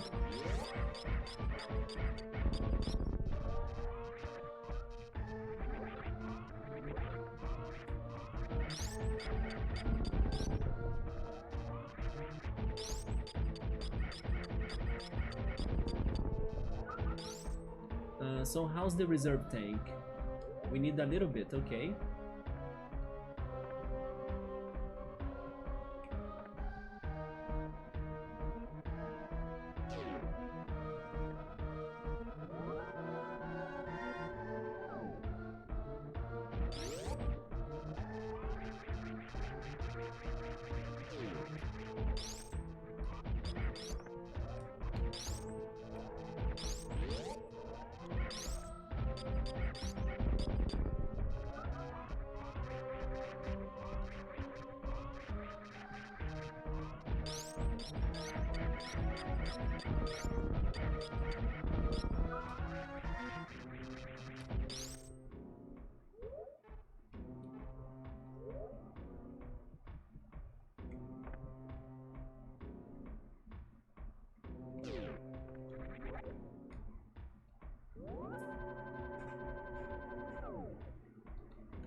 Remember when I was saying that I knew that for some Metroid games, depending on the amount of time you take to beat the game, you get a different ending? I will definitely get the worst ending, right? Yeah, we will not see Zero Suit Samus for sure. We're going to see heavy Suit Samus. Or 100 Suit Samus, not 0, 100. Yeah, get ready for the worst ending. At least regarding the time. Can't say anybody here could be surprised on that, right? I didn't get Planet Coaster. Oh, you did not? Oh, you went for Elden Ring then, huh?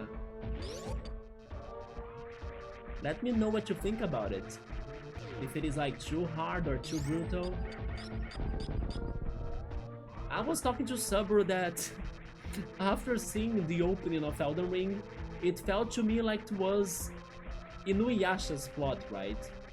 Oh, you gotta find the shards of a broken ring. It's what Inuyasha does with his friends in the freaking show. Let's get all of the pieces of the jewel. It's the same thing.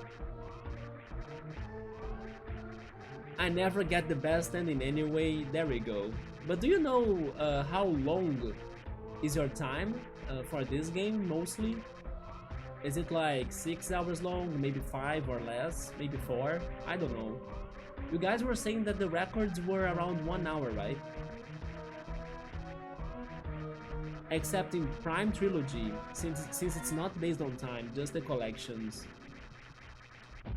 You get Planet Coaster next time. Planet Coaster always returns with that deal, so you don't need to worry about it. Yes, they always have pretty much the same discount in every sale, you know. So you have multiple opportunities to, yes.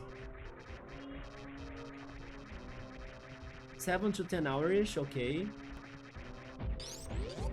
For you to get the best ending here, what's the time like? Is it like, I don't know, 2 hours or something? Or am I being too exaggerated? Maybe it is less than that, right? I mean, sorry, more than that.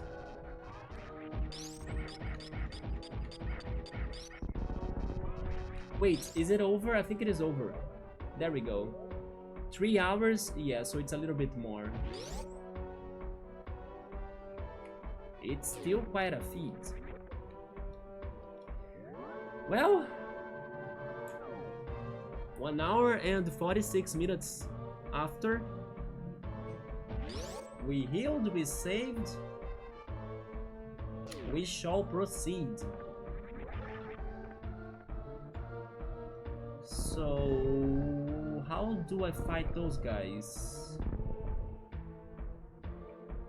Is this correct? I don't remember. It is. Under 3, okay.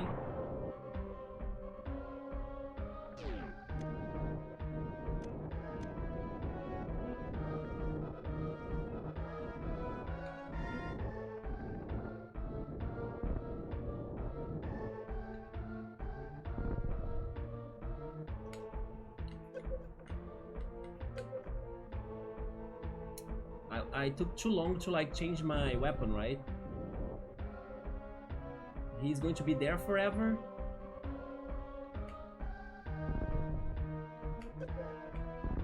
I can't hurt him like that? Okay, so in that case, nuke bomb. I need 2 nuke bombs. 3? Okay. Now I can charge.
Hello, Meowser! What's up, man? I already know it's you, right? It was loud, I got a little bit scared, but not much. But what's up, man? How's it going? How's your night going? I just got my health back, I saved, so now it's time to proceed in this game and try to understand what to do against these annoying freaking enemies! That nothing hits them, they reflect everything. Maybe the charge attack.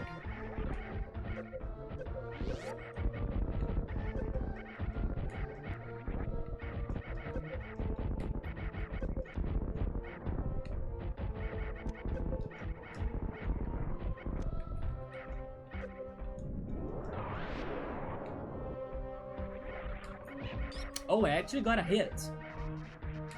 So I just need to be fast to like get him on their backs, right?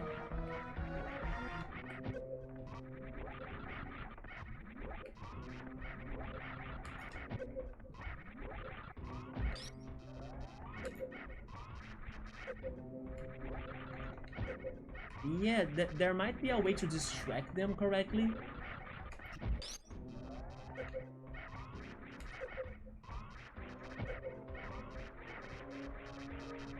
Maybe after that kick. Oh.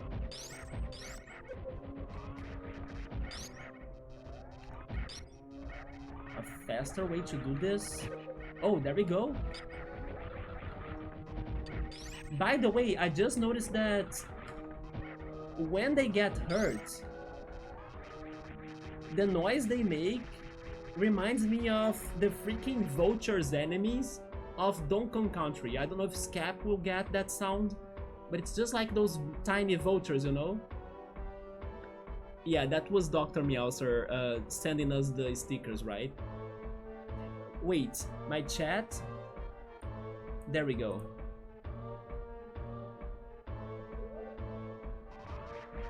Okay, I learned something. I got seriously hurt, of course, but it is doable to hurt them. It's just quite hard.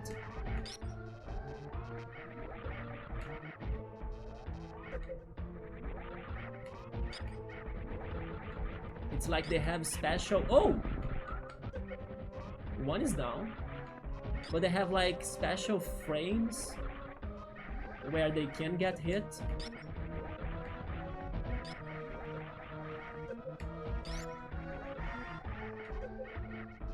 While every frame hurts me.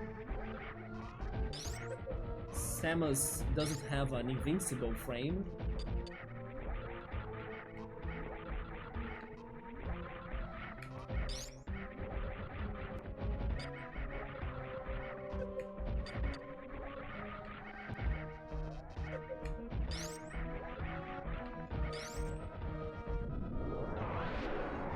Oh wait, they kinda slow down when I use the nuke bomb, is that it?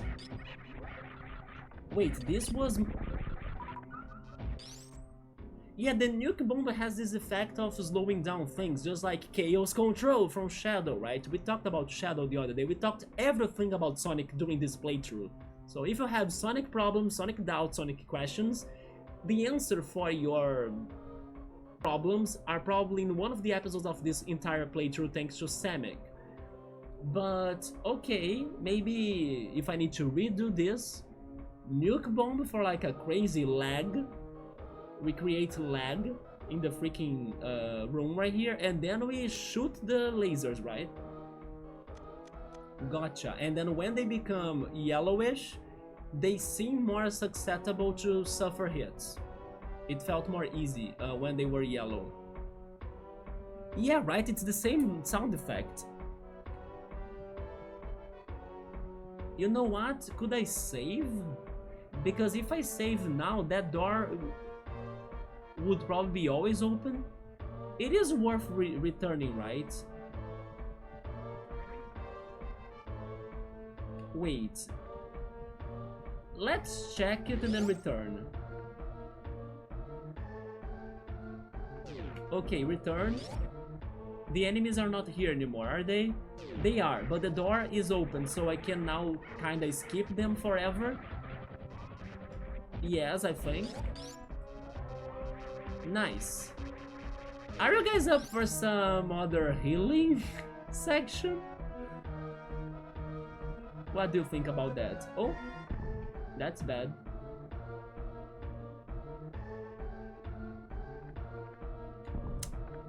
Returning here is probably going to be painful to me. I'm just realizing that. Yep.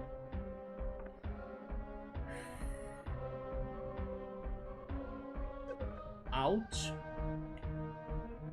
But there we go, I guess. Wait, what am I missing?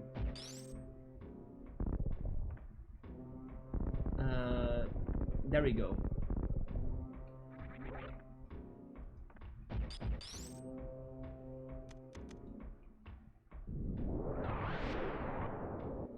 Oh yeah, these guys.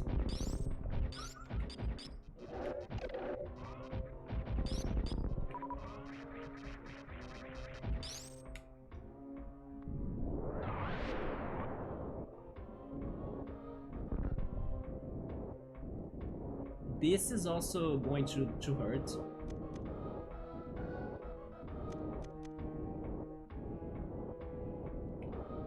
Yep.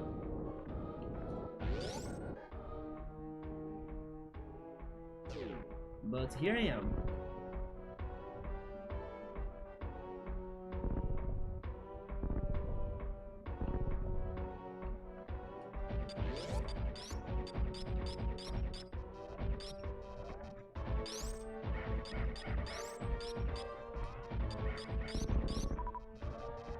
Yep, we progressed, but we got seriously hurt by learning what to do.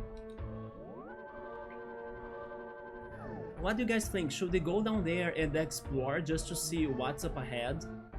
And in case it is something bad, we return here and then we grind again? It's the safest, right? Yeah, let's see what's up ahead. Or maybe I should get a little bit more energy, like maybe up to 5 instead of 2.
Oh, it is 10 PM already? I'll need to get ready to try to pause the show, right? Big Brother Brazil? As it's probably starting in 15 minutes.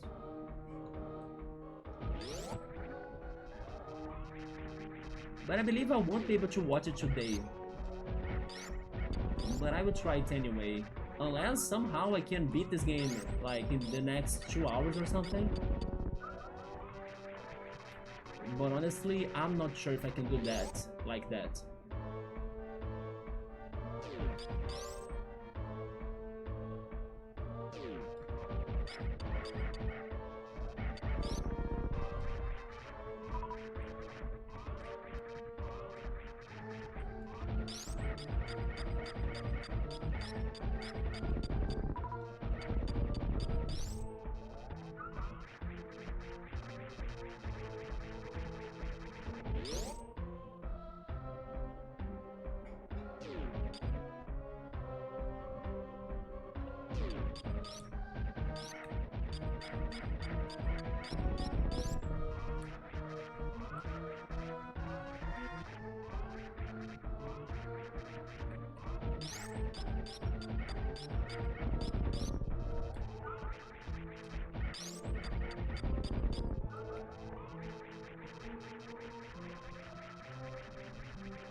Oh yes, I watched the new trailer for the Black Mirror season that's coming up. I think it's coming up in April 10th if I'm not mistaken. And as expected, it looks messed up. But I'm definitely going to watch it.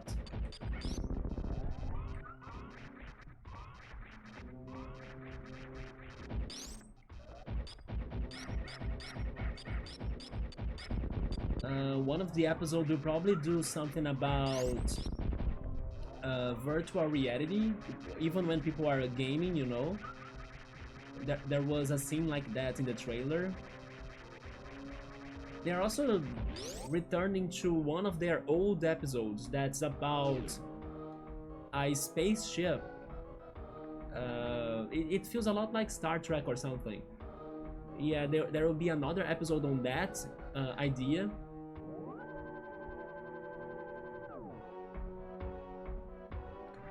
Then I'm trying to remember the other scenes I saw. There was one about, or at least I thought it was about, some sort of mind manipulation that people would be able to kind of control other people's thoughts and things by using a device. So it's probably going to have some interesting ideas going on. You love that one Star Trek-like episode? Yeah, they are back to it. I just don't know for sure if it is the same cast, the same story, or if it is the same idea but different characters, right? Yeah, maybe it is the same story, right? Or like the same people.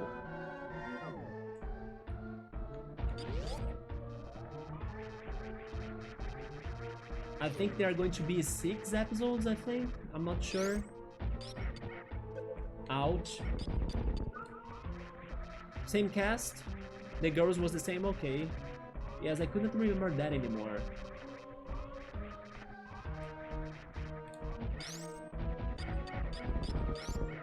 But it's looking promising. I think it's going to be a good season.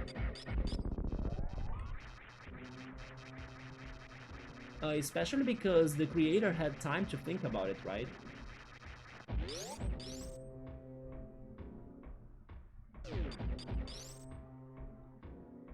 I kinda miss a little bit that idea of having interactive shows, you know?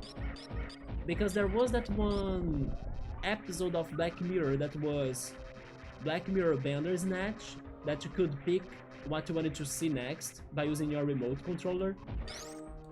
Don't you think they should make more shows like that? It feels like those horror games that you need to pick what's going to happen with the characters, but in a TV show. I thought that Bandersnatch was a very good idea, but it's pretty much the only Netflix shows that... Wait, the only Netflix show that did that. Why nobody else tried it anymore? Like, the interactive episodes, you know? They could even make it more revolutionary, like with multiple endings, and you kinda become the lawyer or the attorney of a certain show, and then you kinda need to be doing your investigation like a game, like make it like a game. But with like real acting and feeling like a series or a movie.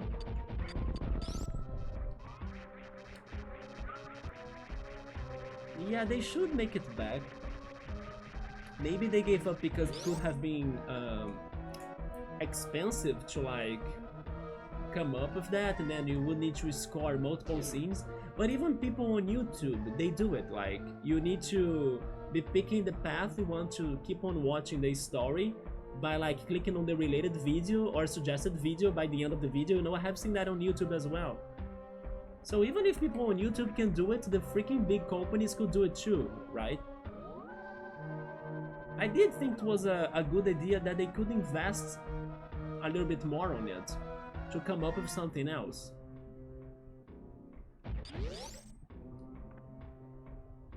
I would love them to. Me too, but I heard that Netflix is getting rid of their yeah, it was only that, right? And not just Netflix, maybe another company could, or another streaming company could do the same. I don't know if they will be transferred to games or what. Do you mean the budget that they use it for that? Actually, Netflix has their gaming thing to kind of pair up with Amazon Prime, but the games they give us are, you know, not good. So I would rather keep on having the interactive stuff. By the way, I'm getting hungry, but what do I do? Do I eat? Do I starve? Do I fill myself with water? They do have the gaming thing, but it's such a bad one.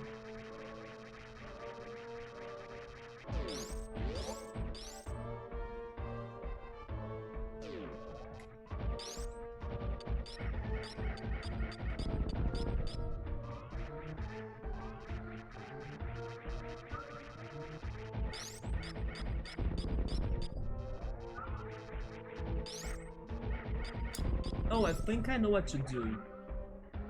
I went to the bakery today. I bought bread, cheese, apples, bananas, and pita bread, and coconut. I think I will get a banana. Yeah, a banana might be a good snack for the situation.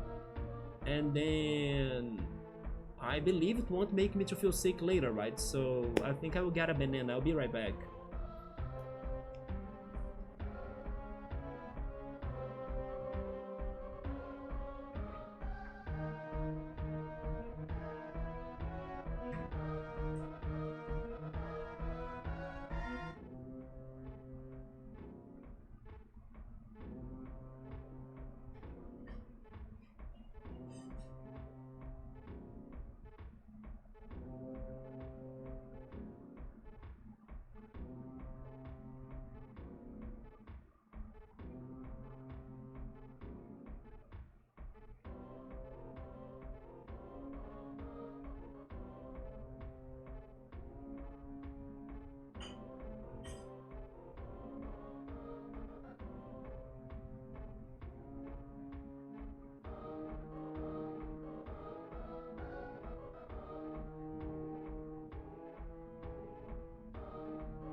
There we go, I'm back. Saber is saying that he believes that he's going to get Koromon on Steam. What is the price of it? The price is good. Let me check its price on SteamDB, right? Every time you guys wanna buy something on Steam, definitely check if it has the lowest price ever recorded for that game on SteamDB. Unless, of course, it's been like ages since the game got to a lowest price, or if there was a somewhat base game price change. Or maybe I should say base price game. Wait. The base price of the game has changed, right, throughout the years. And then, of course, it will be more expensive today. But let me check that. And then in case you guys are researching for Nintendo Switch deals, definitely look up on Deco Deals. Yeah, decodeals.com, I believe that's the website. Just put it on Google, Deco Deals. And then they kind of list everything in a very good interface for you to like compare the lowest prices of the games on the Switch, which is much better to search for deals in there than checking the Switch shop. That's kind of shit for you to browse the games, right? So Deco Deals for the Nintendo Switch and the SteamDB for Steam games. Always check those websites before purchasing. Let me see, SteamDB, then Suburb wants Koromon, okay.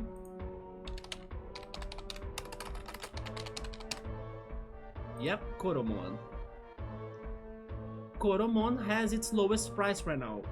Indeed, it has 85% off. Not a bad price. And then you are convinced, Subaru, that this game would be good for you. Have checked the reviews of it on Steam. Were they somewhat positive? I mean, I kind of think this game gets to some people and some not. But still, I would give it a shot myself, you know. But I got it thanks to the Amazon Prime thing. That was one of the games they gave away in the past. But if I had to buy it myself like this, it is a good price for it, for sure, yeah. It is less than 10 reais, it is like 8 reais and 69 cents, so it's not bad. 85% off is a good deal. Yeah, Subaru, then just check if you think you really like it, if people are saying good things about the game, and if it matches your taste, and then go for it. And at some point I might try too, because I got it for the Amazon Prime thing. Yeah, Steam says it's like with very positive reviews, and you are sure you would like it, then give it a shot, yeah. Also, if you don't have any other option going on in your mind regarding the other offers, right, the sale,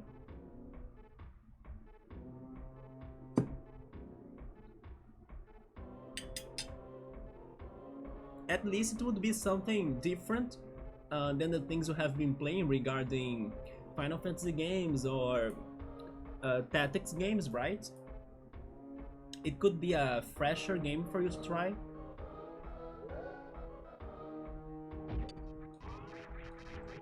And then also let me know what you think about the game as you play it. Because eventually, especially after we played Cassette Beast in here, that was a very good surprise. I also wanna try it, even if it is worse than Cassette Beast, but that's fine. What matters is the experience and the fun we have when playing it together, and then, you know, learning about the game together and seeing the monsters as well. Even Cassette Beast disappointed me a little, right? I did not like the ending of it that much. I had other expectations for the ending of it. What got me the most was pretty much the soundtrack, the battle mechanics that were very unique, and maybe a little bit of the overworld, but not fully. Yes, I would give it to the soundtrack and the game mechanics, the battle mechanics that were like a fresh take or a new take on something like Pokemon. But the ending, I was expecting more for that ending, yeah. There we go, we got to 5 energy tanks of energy. I think that's okay for us to kind of just go and explore more. I think that after this banana, I will get the crackers. I believe that eating crackers won't be too bad for me.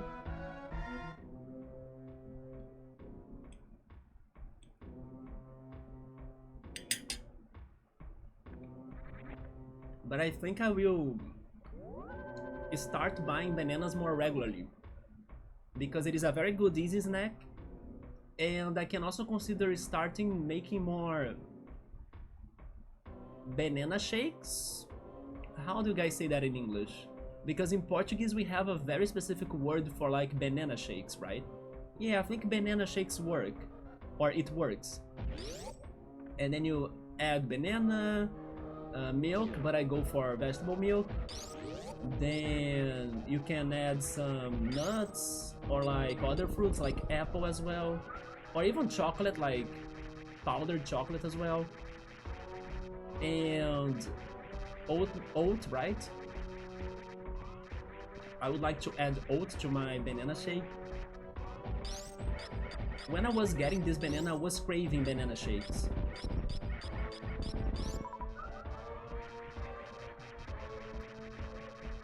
It's very nutritious and also it does help to satiate you a lot.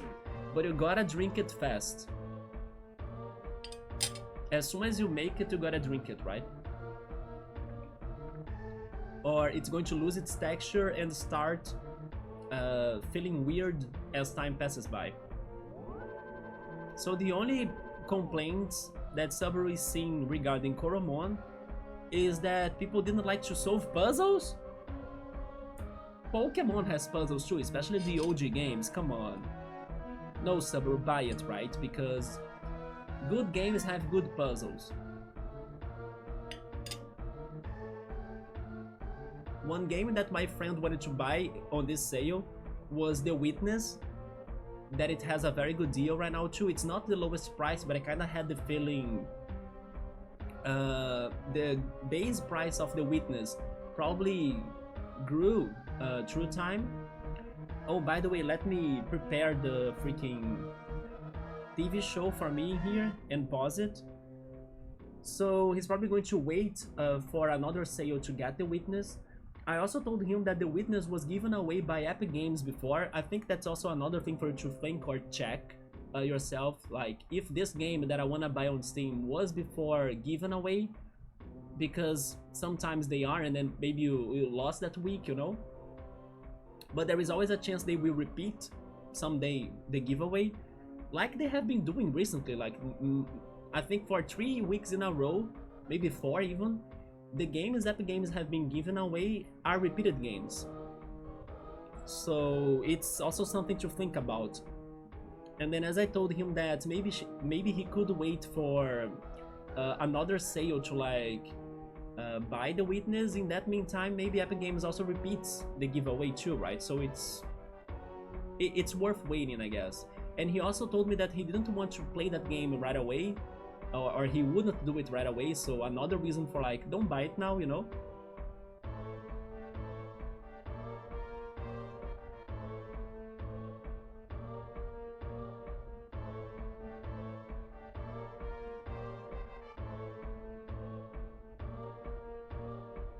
But then Subaru is getting Koromon. The other one I'm very curious is Nexomon, and Nexomon has many games too. At least 2 or 3 games, I think.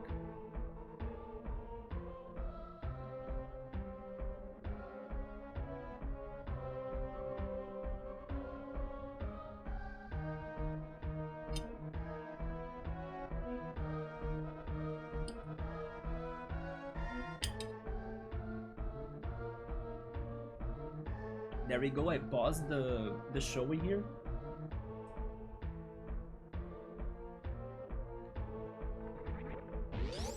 Okay, let's head for it.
so what's in here? I saw some flying enemies. The freaking Meta Knight enemies, like. Wait, is this a... It's a healing spot. Are you kidding me? Okay, this is awesome. I didn't know about this, but sure. I cannot complain about that.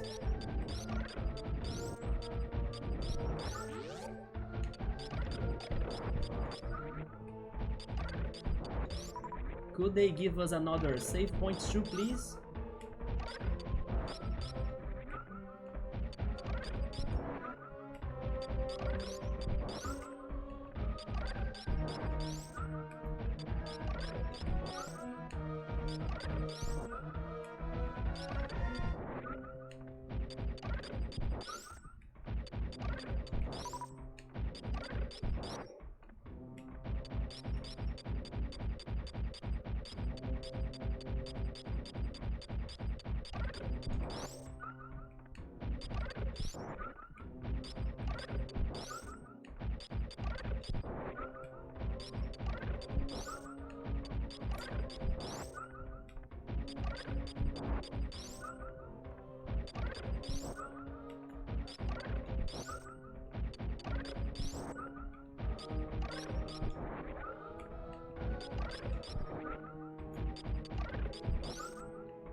Hydration, thank you, Sabu.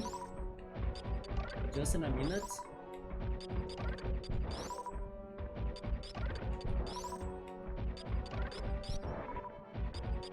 When I got the banana, I actually drank a glass of water in the kitchen.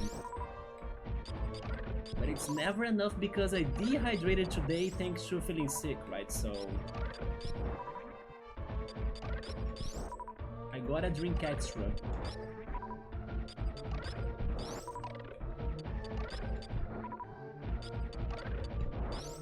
There we go.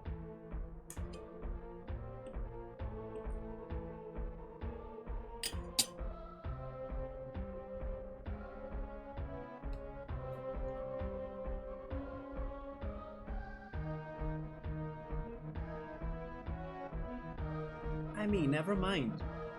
I was saying that Koromon would be something kind of different than the things we are playing, but we're also playing Digimon Cyber Sleuth, so the monster collecting experience is also there, right?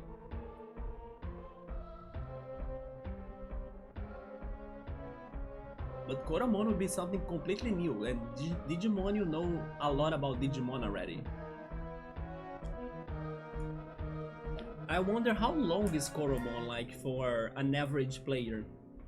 I hope it is a long game. I mean, doesn't need to be super long, but you know, it has a fair amount of content. It's not very short. I also saw that Tentem was it was on sale, but I guess I will still wait for longer before getting it. Oh, you played the demo of Koromon 2 years ago? So, did you like it already?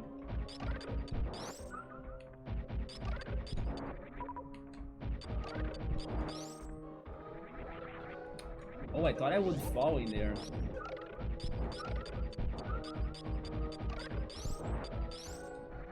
Is this the last path? No, we still have another room left.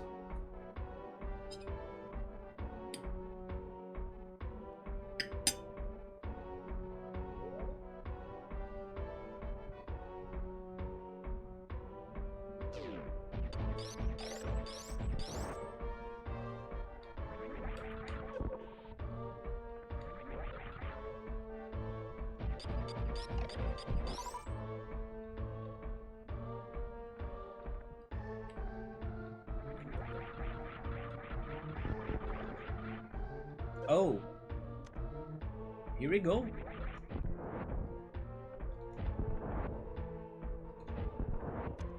Oh shit, it's happening. Are you ready? Let me finish the banana first. Saburo doesn't remember his opinion back in the day, but he liked it. I mean, so you probably will like it now too.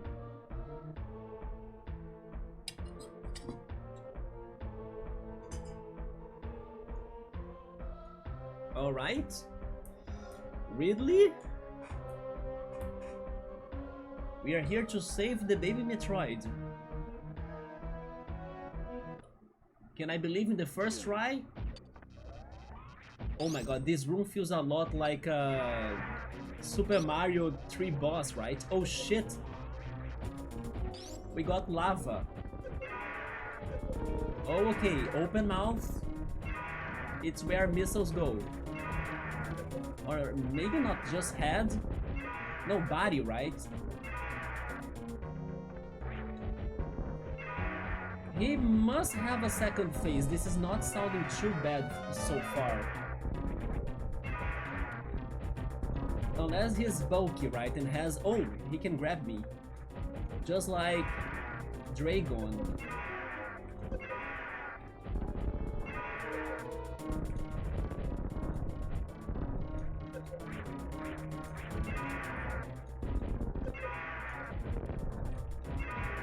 Diagonal shooting! Speaking of Dragon.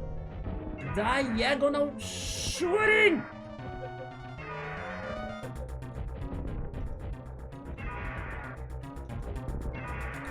Dragon did teach me some things.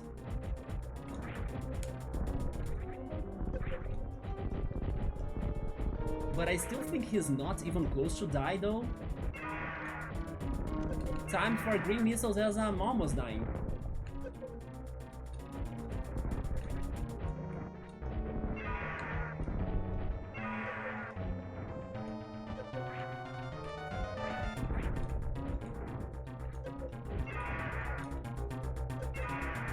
Okay, reserve tank time. I think I will die though.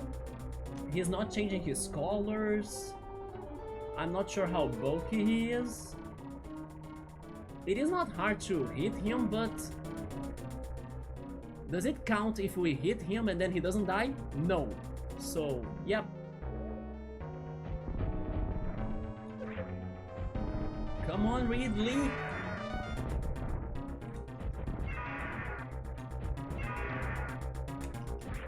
Maybe with alternates, jumps and things. Only one more. Back to regular missiles, but it's running out of them.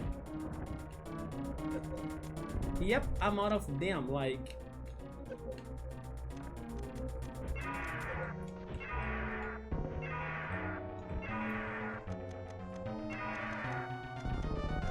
Nuke bombs? Nuke bomb doesn't work, okay.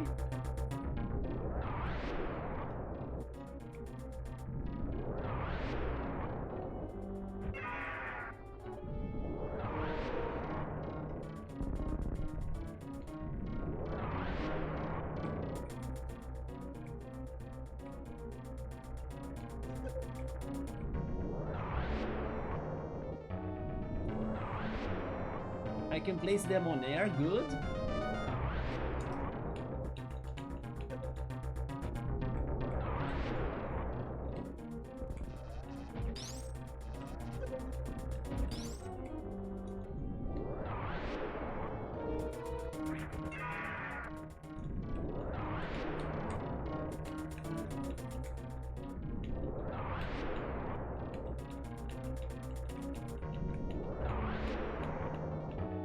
I don't know what's happening, but he took us for a long ride.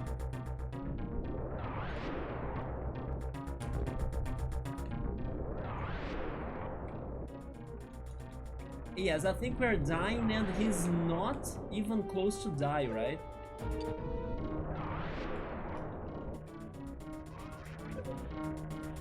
Yeah, I died. Damn!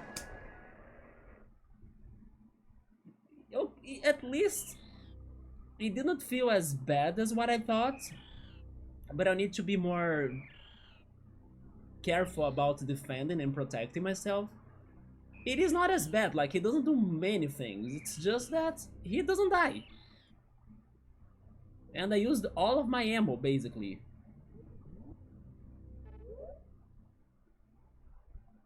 But surprisingly, the nuke bombs work. It's one of the only bosses that nuke bombs do something.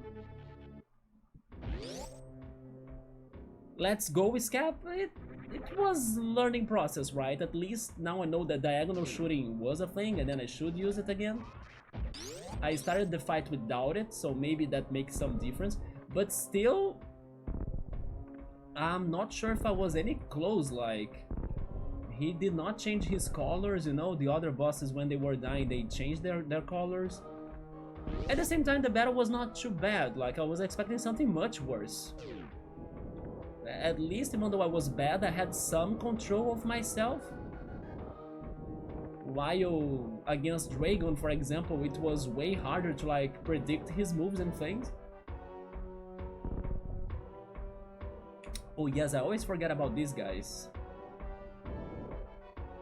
Is he? He's still there.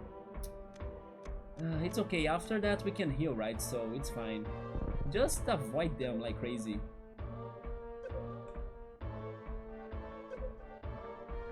Oh yeah, nuke.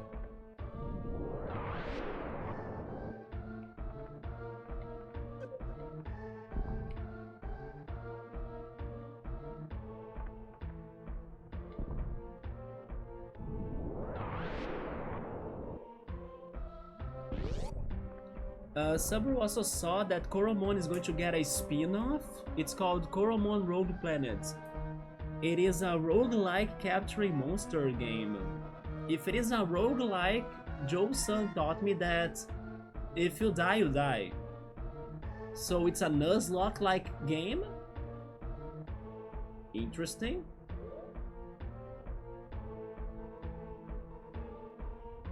Is it like Power World? That you can kill the monsters and the beasts?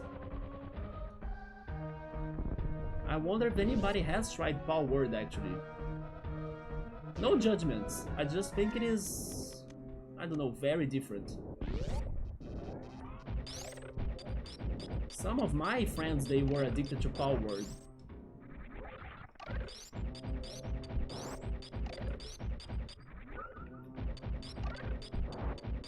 I wonder what happened regarding the Nintendo and Power World suing situation. I know that Power World won for some things and then Nintendo won for the other things, but it's been forever since I last heard news on that. I wonder how has it been going now.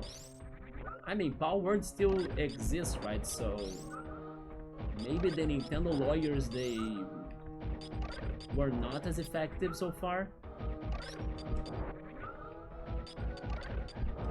You choose a path, you make choices, and then you fight against other Koromon. Yeah, but if it is a roguelike, if you die, they are dead, right? Or it's not a roguelike. It's probably going to be, I don't know, an adventure game, an action RPG, a turn-based RPG. But for it to be a roguelike or roguelite, if you die, they die. It's permadeath.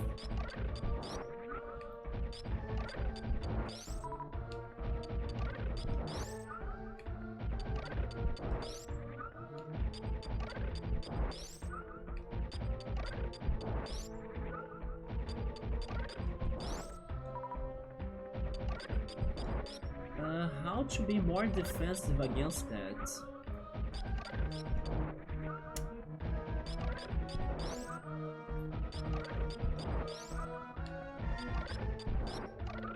The times that he dives, he always gets me too, right?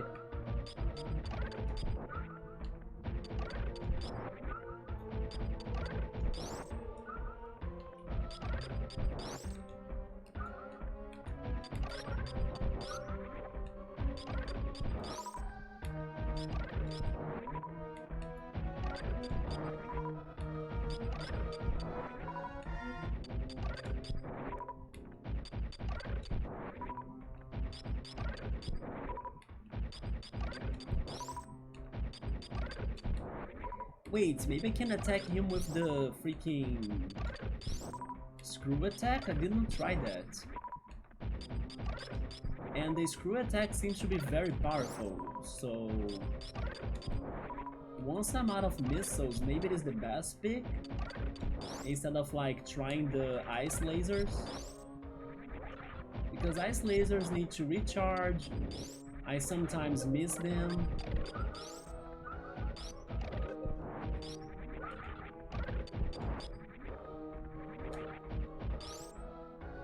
Yeah, I can test the screw attack as well.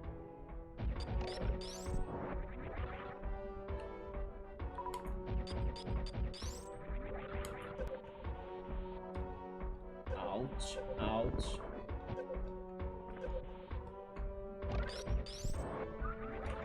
I'm not doing a good job in here.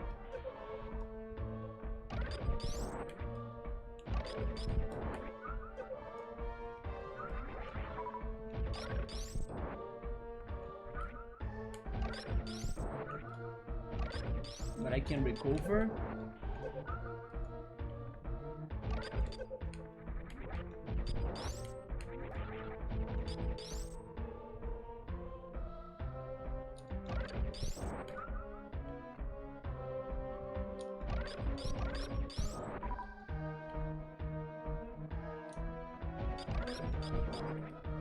There we go.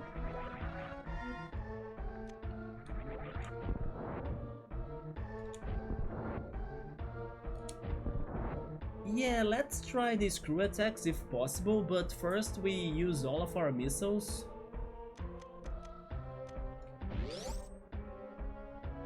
Let's see what I can learn this time.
He's changing his color.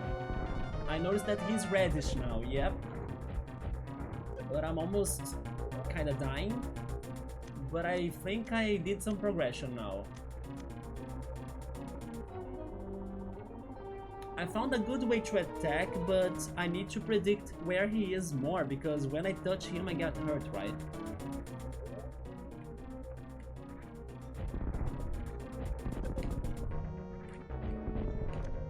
Okay. Maybe more straight up jumps instead of like moving too much. And then diagonal shooting, of course.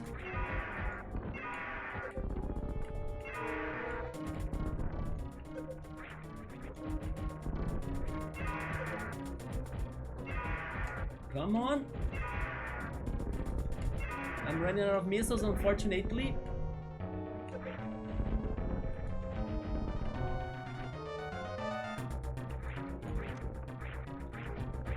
Oh, I'm out of missiles now. Okay, the ice shots, they work, but they limit me a lot, right? But it is what I have! No! Wait, we did it! But I did not shoot my ice shots, did I? But there we go! Should I go back and save? I wanna go back and save. I don't know how I hit him when he grabbed me, but I don't mind, right? Invisible lasers. I love them. Thank you, Nintendo Ninjas, for invisible lasers.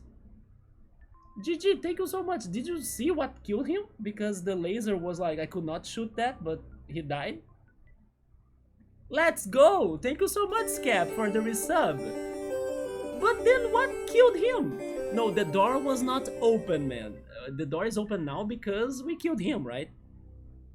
It is really open, yeah. When it's flashing like that, that means that it opened now. Like, the event that just happened opened the door. I think I will go back to the save point, though. I don't want to proceed. Imagine if I die and then... I can get up there, right? With the space jump. And they... At least I can heal if I go back. You know what? It is very worth returning. Yes, because there are the healing monsters, you know. It makes no sense to proceed. But yeah, if I really had to proceed, then this door up there wouldn't be any close from open, so be smart, don't be emotional, right?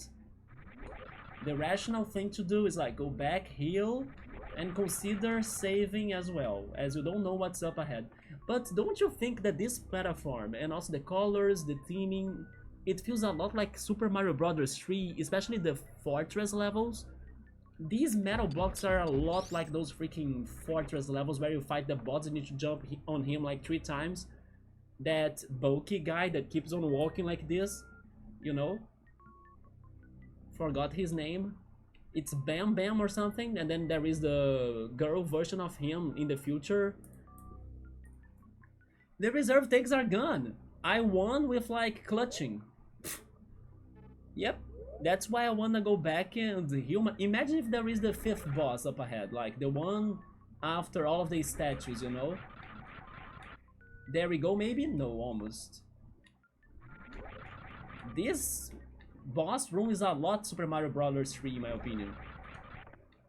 It's only missing the music. And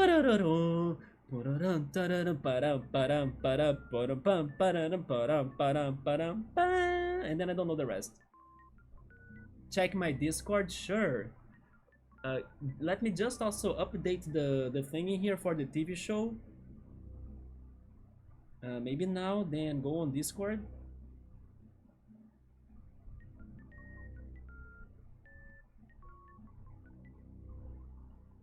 Got myself a... Oh, got... Fancy you, right?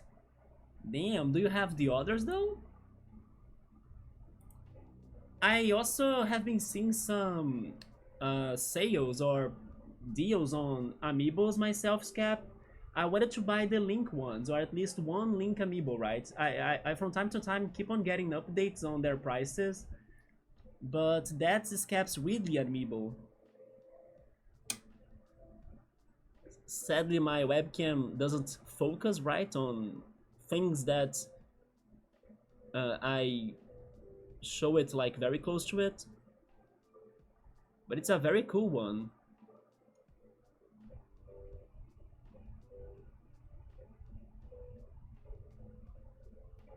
Regarding this boss fight though, I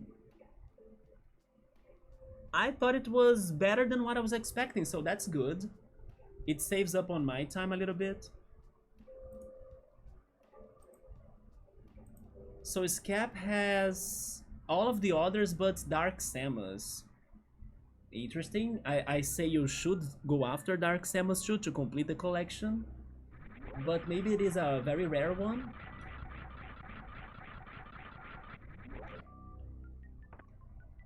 My only amiibo is the Mr. Game & Watch one. At least he's like 4 amiibos for 1, right?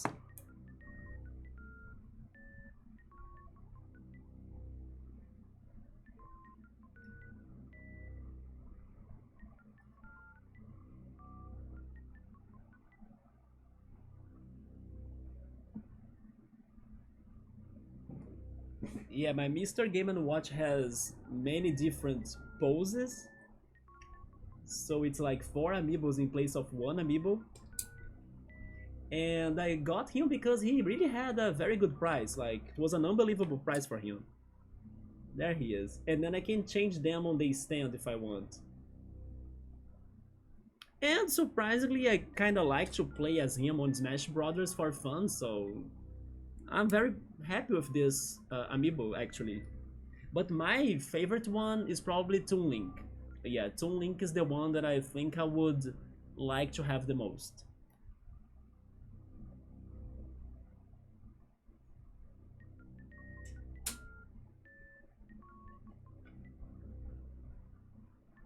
I'll leave them there on my table, and then after the stream or tomorrow, I replace them on my shelf. Dread Samus? Oh, they made Samus from Metroid Dread 2? Nice. I don't think I have seen her though. But I can imagine how she looks.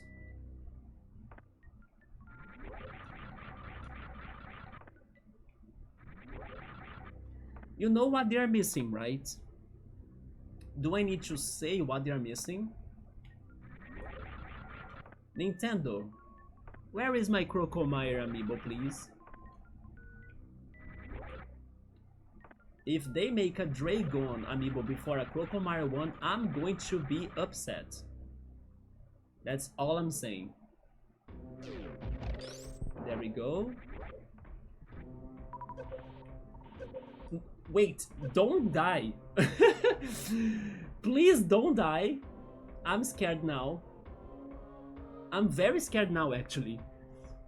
Oh boy. I need to get there. Oh, I'm trying it. I don't care. If we die, we fight Ridley again, okay? But I prefer to risk it to try to... If I can set the reserve tanks to activate automatically, I could do that, but I actually do it manually. I didn't see that we get a small reward, we got nothing. I skipped the next room because I wanna get health and maybe save. This lava is going to kill me? I'm trying it. There we go. Okay, this is fine. This is fine. This is fine. I will not die from here. Yeah. I understood how to heal from these guys. Jump and then get them on top. Yes. We're good. We're good. Jump. Get them on top. Okay. Okay. Okay.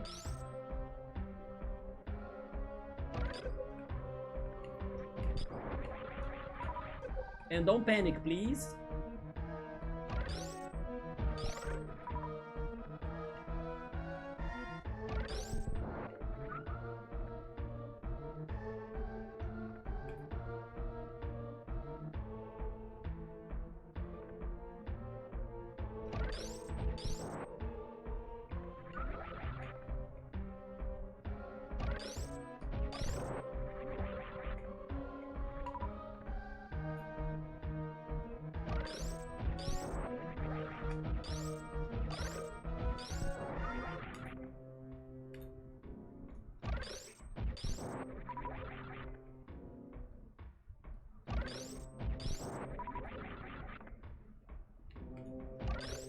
But honestly, I thought that Ridley was easier than Dragon.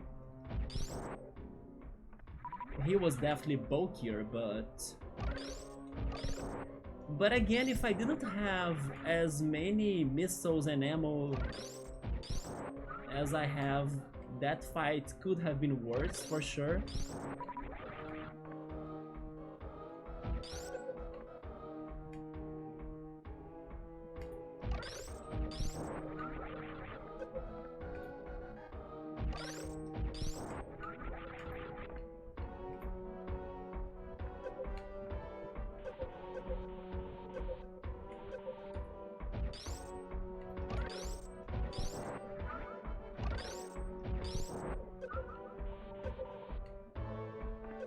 They're little by little killing me again, though. Because they are out of sync and stuff. But in general, I got this.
I'm only now thinking about this dungeon and the things you can see in this dungeon. For example, those big statues on the background, like, why are they there and who are they, right? It still feels like there is this one ancient civilization of some sorts that used to be here in planet Zebes. And then these four lords were maybe invaders from this planet.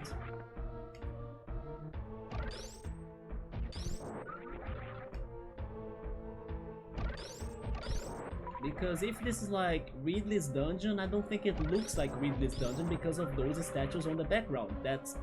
They are not Ridley, you know? They kinda look like Ganon to me, actually. You know what? They look a lot like Ganon now that I'm paying attention to it.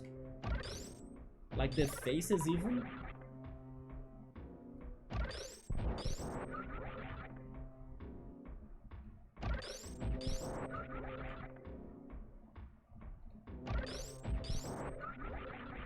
So this right here has the metal blocks from Super Mario Bros. 3, has the Ganon statues from Zelda. What is left? F-Zero? Star Fox? I mean, not that these characters that I mentioned have never been together, and I'm not talking about Smash Brothers, but that also counts. I'm talking about Super Mario RPG. But still...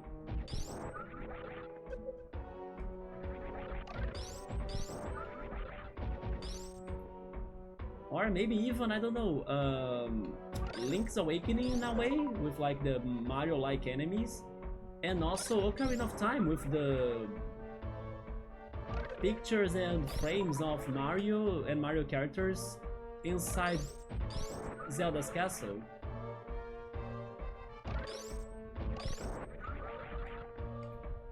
So, you know what? That could be Ganon down there. I don't doubt it. Not a single bit.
Let's try backtracking more because there were better places to heal, right? And with the health I got, I guess we can get there without dying. It's pretty much this room.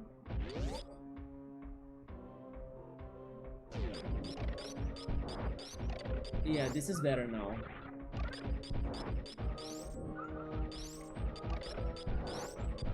There we go.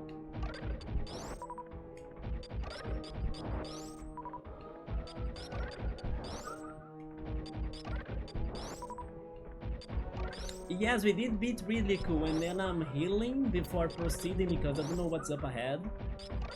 So I prefer to be safe, right? I can even go back and save. I'm considering doing it, just in case. But we beat him in our second attempt, and it was a clutch attempt. I was out of missiles, but I went for the diagonal shooting strategies that we learned thanks to Dragon's Battle. And even though Ridley was grabbing me, something that I did that I don't know what managed to kill him. So he died when I was not expecting him to die, basically.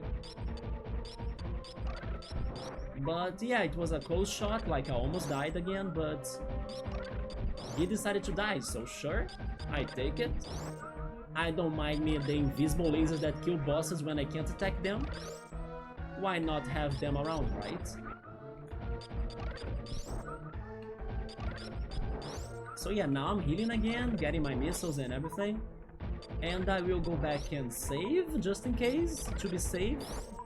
And then we'll see what's up ahead. That's it? No, I still can get more missiles, okay? I actually can get plenty more missiles, right? Because my limit was like 100 something. You know what? Maybe I should just go and save. Because the missiles are extra. Maybe I won't need the missiles, like, for whatever is happening. Yeah, let's go back and save because that's what's major. And in case I do need the missiles, I can be recharging them later.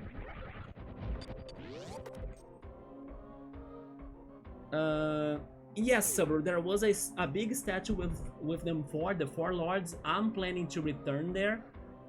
But like I have been saying, the thing I remember, or I think I remember, I can also be wrong, from this game's ending scenes is like a timed event. So maybe there is a chance I will not be able to reach the statue in time, and instead I try to save my life and leave the planet before the statue, you know, so I don't know. I'm not fully sure if there will be a final boss. It sounds like there will be one because it would make sense, but just in case again, I wanna be safe because this game is hard.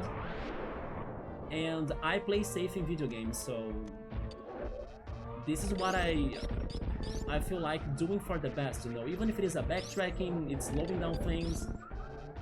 Once we progress, we save. This game taught us that too, remember? Multiple times we died in boss fights that happened out of nowhere and then we had to fight them again. Remember Kraid? We were stuck in here fighting Kraid again for so long because I died after not saving the game. And this is not a very bad return, so yeah, we're almost there. But indeed, there is this mystery towards the four lords in the statues. But I don't know what's that going to do, if it's going to be another boss fight, if it's going to trigger the auto-destruction of this planet. Yep, I'm not risking it.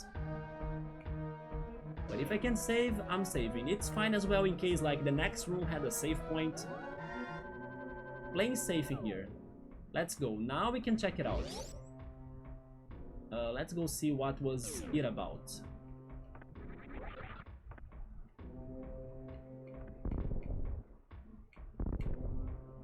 There's not much at all ahead. Let's go then. Maybe it's the self-destructing planet thing that I kind of think I remember.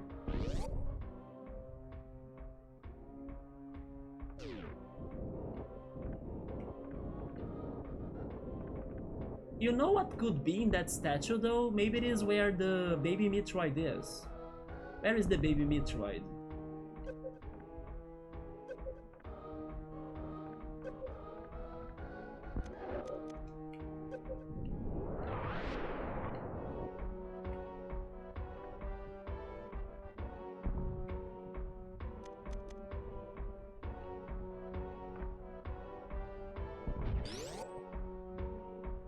Imagine if something kills the baby Metroid before we can save it. I mean, maybe Samus actually wants to kill it? So never mind, maybe we are here to murder and not save it. Yeah, this is a Nintendo game, right? Nintendo creates characters that murder babies. Good job, Nintendo. Continue with your hard work. Rated E for everyone.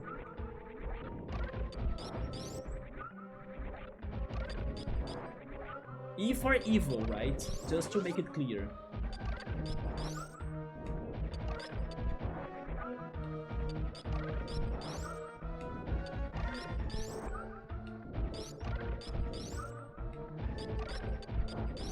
Just don't understand why they wanted to give us like multiple healing sections in here. Like there is this one, there is the next one, you know, like why don't they only add one of those, you know? But there are like 3 or 4. There are 3.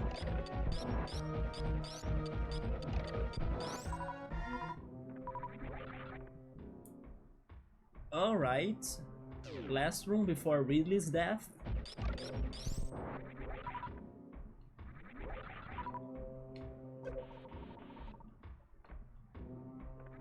Oh yes, I forgot to check the reserve tanks. We are good, okay.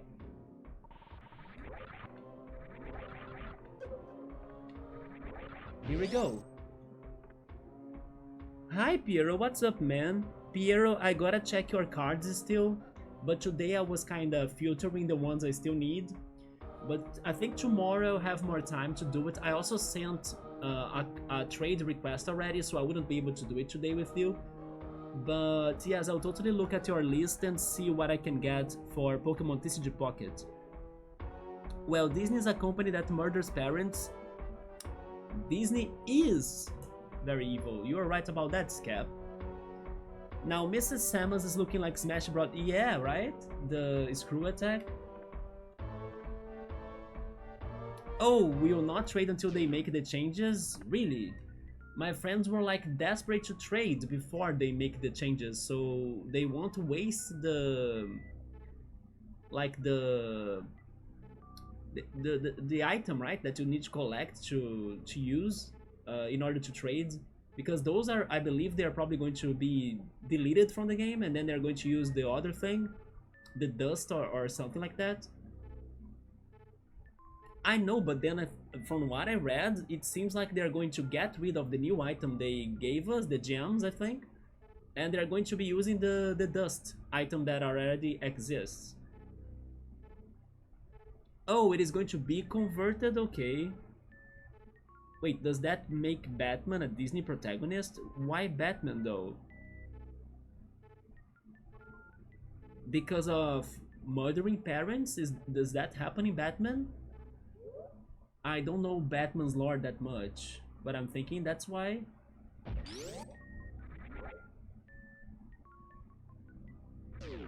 That's where the Metroid should be, isn't it?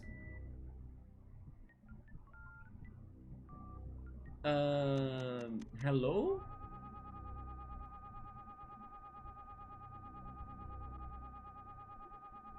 Are they doing the... Oh, I take that. And now my healing was for nothing. That's fine. At least I saved. No regrets. Yep. I'm not that surprised though. Of course the Metroid would not be here. And it's probably where I said. He's probably where the 4 statues are, right? The thing is, the players must find that place themselves in order to beat the game then. But I was going to say that this was like, Maria, your princess is at another castle. Yeah, it was pretty much that, right?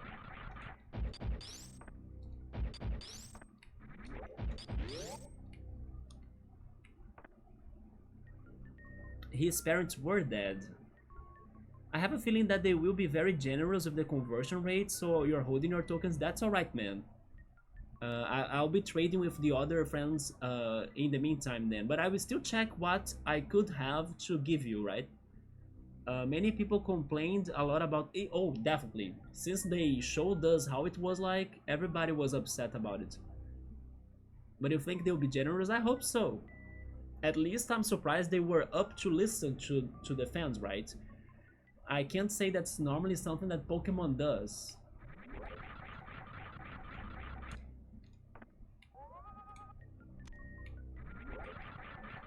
Ridley cooked the Metroid and ate him?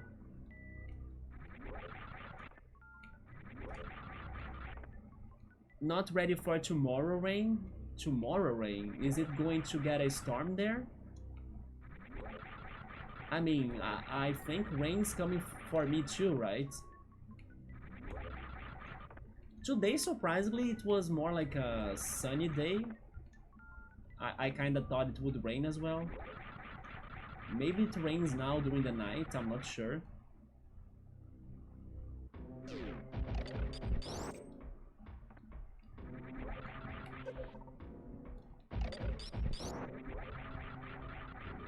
But okay, we need to get to that place. Maybe the Metroid will be there and then it got escaped. But then something gotta trigger the destruction of the planet, right? This planet will not get destroyed alone. Unless the statue is the trigger, like, once the statue disappears, then a volcano erupts or something.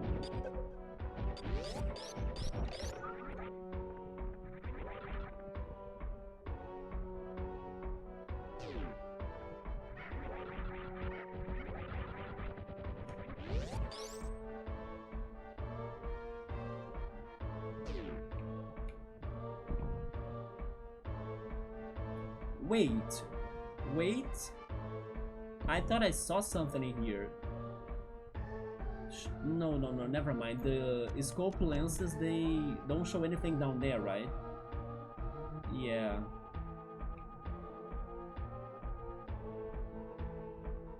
Yeah, I will ignore this. But the camera was a little bit crazy for a second. I need to get to the other one up there? Okay.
This is the final part, yes, Piero. I think we're beating it. Yeah.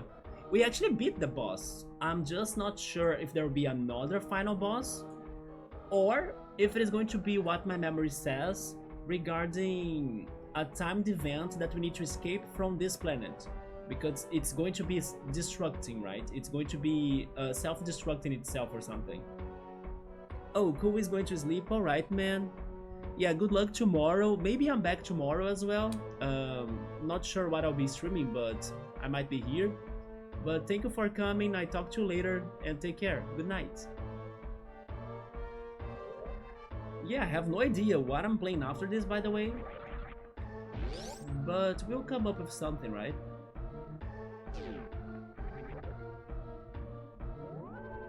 And then I hope tomorrow I feel better too. I don't wake up feeling sick or something.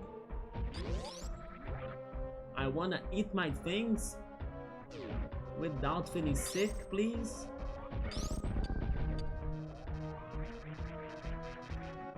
Yeah, but maybe it was the cabbage, the lettuce, the eggs that I ate yesterday. Maybe they did not react well in my body.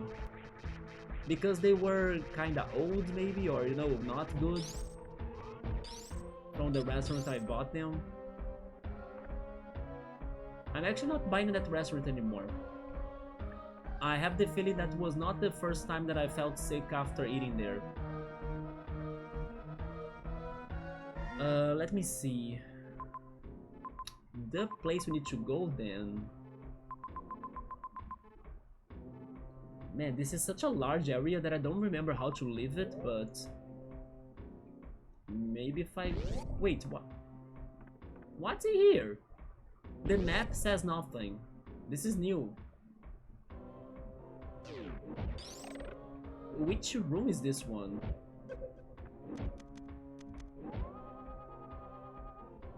Maybe this was closed before, right? Just to double check it. Okay.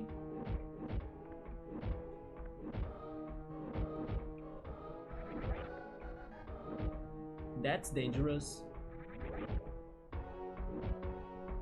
Pam parana, pam param, pam parana, pam param, pam pam.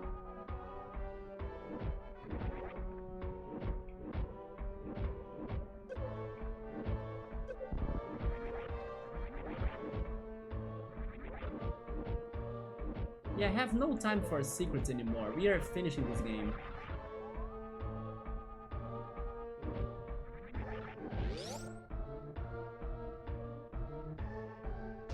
Oh, an upgrade. Oh, wait. What? I cannot get it.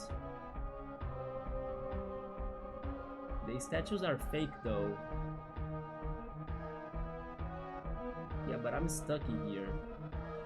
I did all of that for nothing?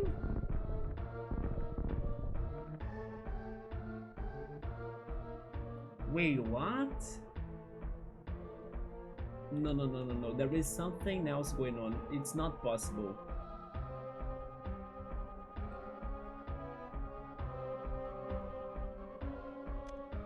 There was no point in coming here?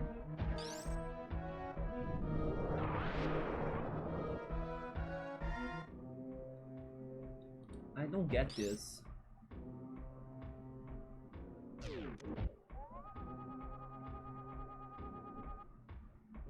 Imagine if this is actually for progression and not really going to the statues room.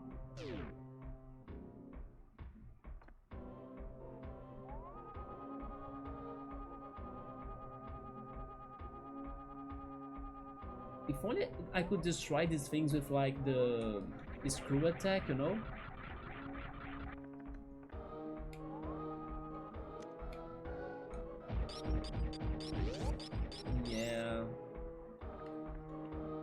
Yeah, I don't know what to do there. But it sounds very important for me to know what to do there. Especially after all of this platforming.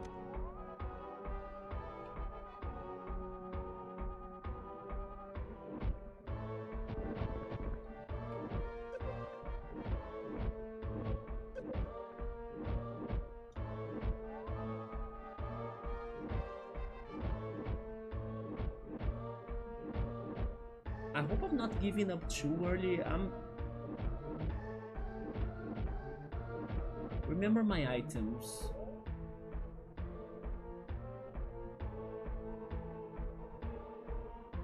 Yeah, I don't have anything against those freaking stone-looking blocks that shapeshift and they're unbeatable, undestroyable. This was like a returning passage then, right? I gotta get somewhere else that will return me from that path, I guess. So maybe that could explain why that room is there.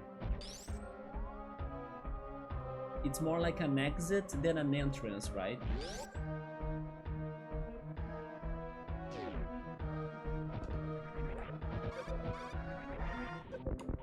Oh! I mean, maybe this was good? Oh no, it's not? Isn't there a door down here? I could swear there was a door here. Nuke bomb? Well, I feel like I fell for the trap. And will you know which trap? Chemical plant zone trap. Okay. Gotta be careful about that. But then how do I reach the other side?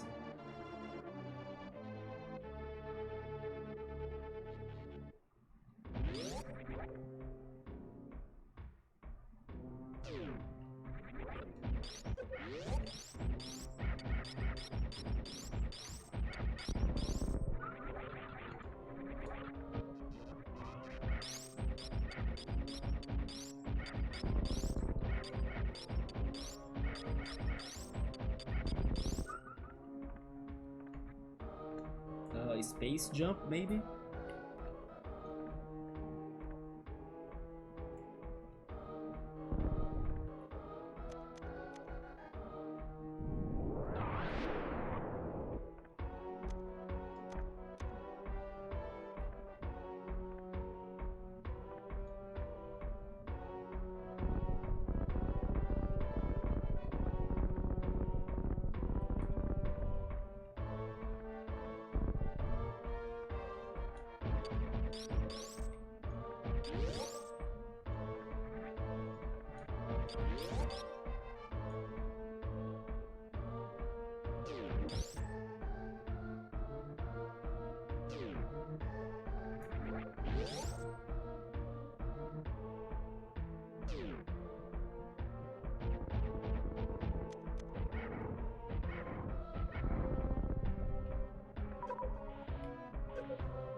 Unless this is not the way for me to go, actually. Is it higher? It's not higher than this.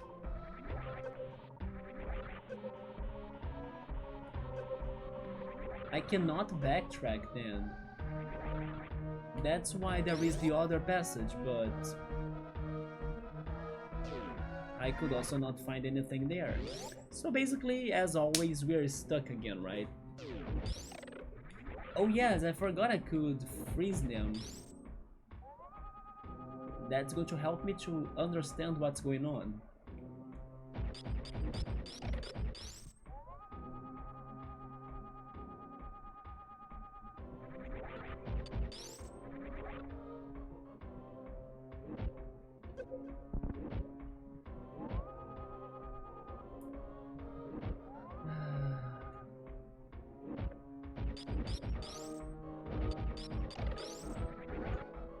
Once again, the puzzles are what get us in here the most. You see, Subaru, this is why they complain about Koromon having too many puzzles.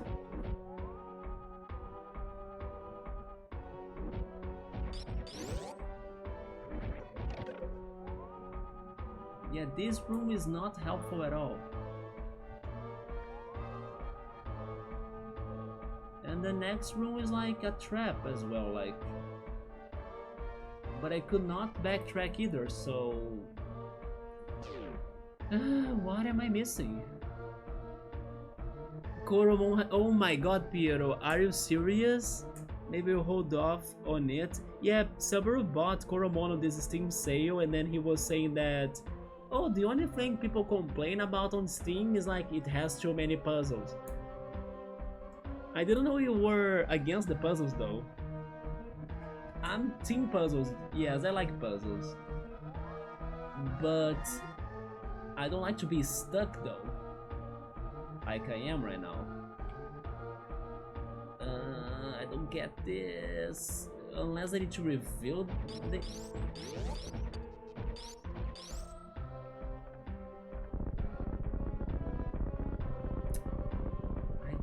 to do.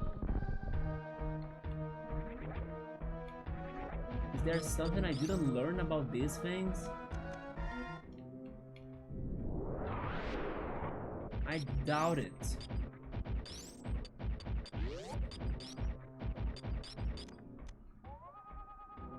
Map?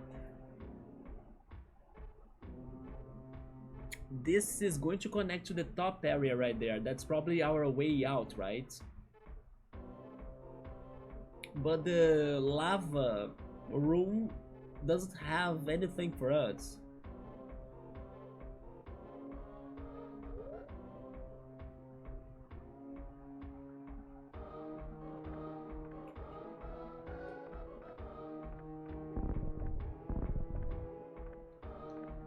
Oh yeah, I got it for free too on Amazon. I'm not a fan of hard puzzles. Trivial thinking annoys you. Yeah, I'm not sure how hard they are though. Maybe they just have a lot of puzzles, but they are all simple. I'm thinking they might be close to the Pokemon puzzles, right?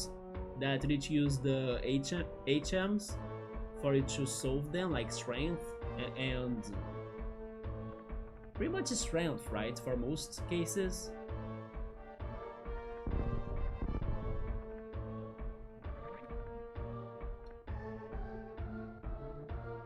Yeah, this makes no sense. Yeah, that's what I'm thinking though. It could be harder because I also haven't played it myself. But they were complaining about the amount of them, maybe not how difficult they were.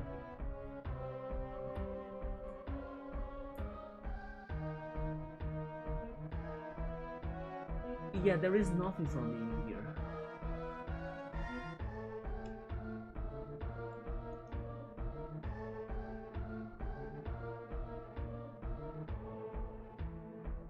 And then the way to get here also didn't have anything.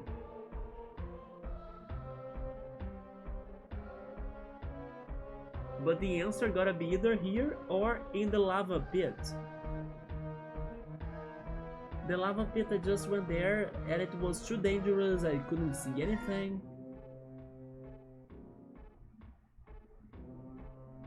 And logically speaking, regarding game design,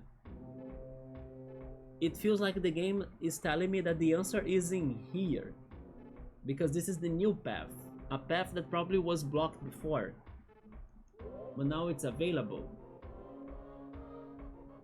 But then this door is unavailable.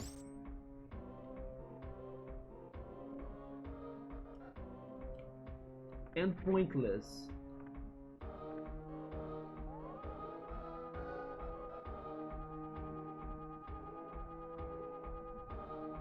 But maybe there was something above me that I did skip that would allow me to get to that power upgrade right there, or power up. And then I would be able to return to the rest of the dungeon through there. Yes, maybe that's what's happening. Never mind.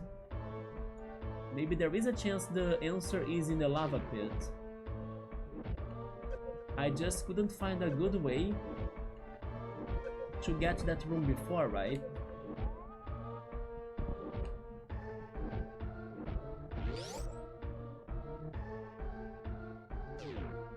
Although this should have been open for this entire time and I have never explored that. So I'm in trouble again. Because this was closed, so there was no way for me to get there. But sure. Lava pit, what do you have? Besides these annoying monsters.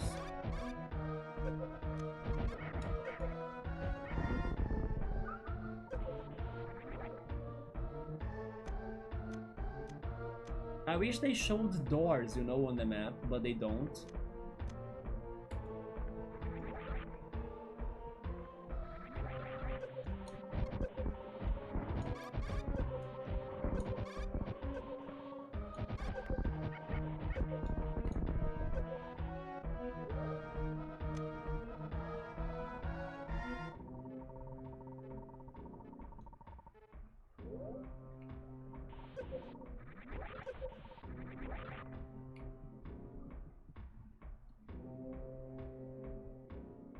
You were checking that out, Subaru?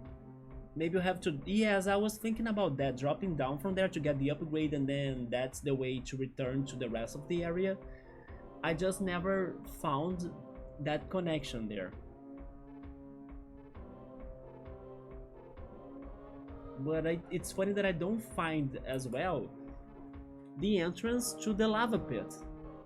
How did I get to this room before? I mean, I'll kill myself again, but I need to see stuff, like...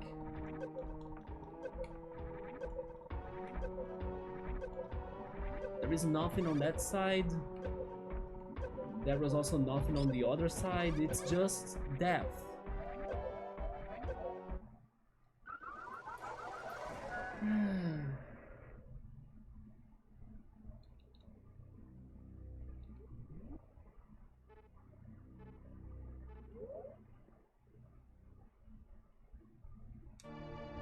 If I can't see anything, it means it's not on those rooms.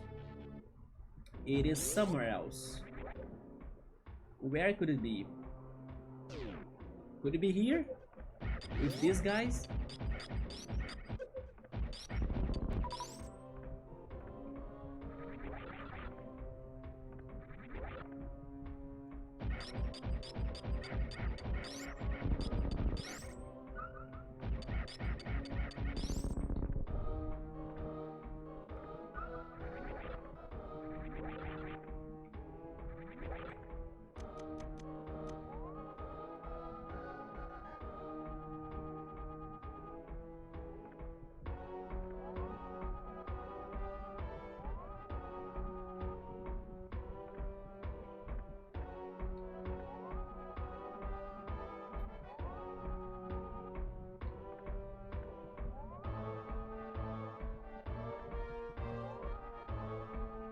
I never thought that the aftermath after Ridley would be the worst about this, but sure, we take it.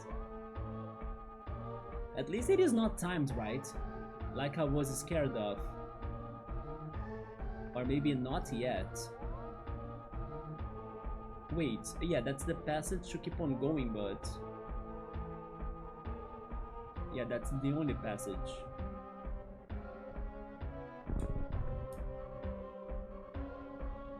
Subaru is saying that he thinks the X-ray is trolling me a little bit. So, okay, you know what I need to do, right, Subaru? At least that's what it seems like. Am I overthinking? Or...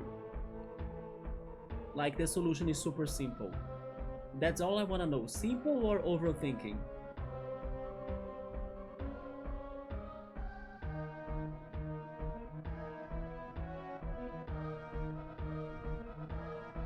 Because if it is simple, like... according to the map it looks simple, it felt like I should, you know, go on that direction to the right and then up. But you saw that they blocked me.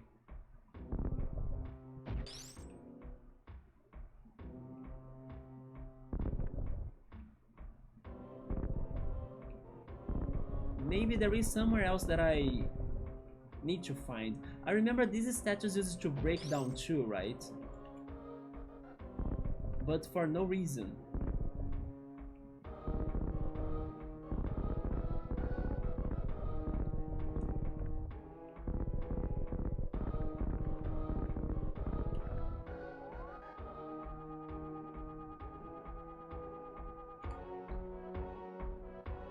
Okay, I will ask you this, Subaru, because maybe it is a confirmation.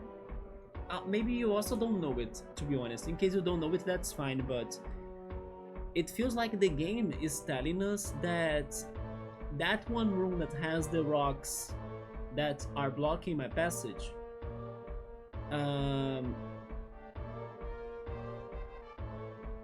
do you know if it is an exit instead of an entrance? Because it feels more like an exit for me right now.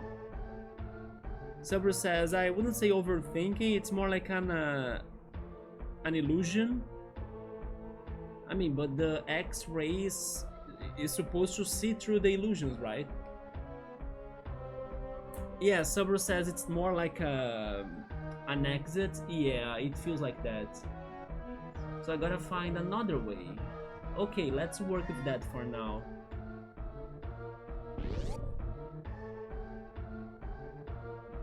And then so far the freaking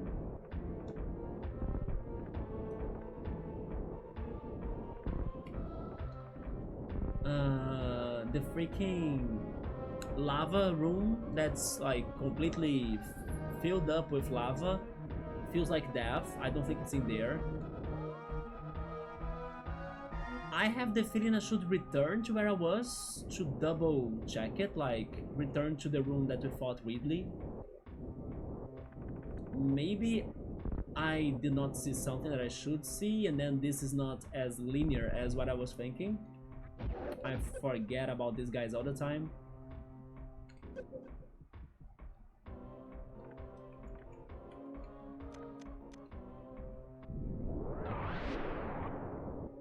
Wait. I think I saw something. Hello? Oh. That's not what I really wanted, but I was not seeing this. I take it.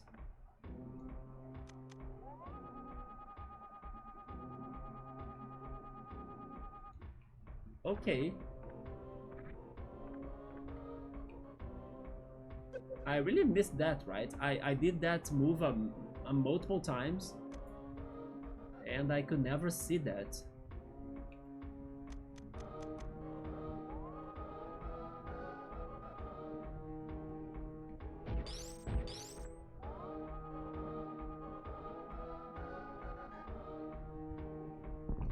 Yeah, I will try returning to Ridley's room. Nothing happened there besides the energy tank. It is a little bit sus, isn't it?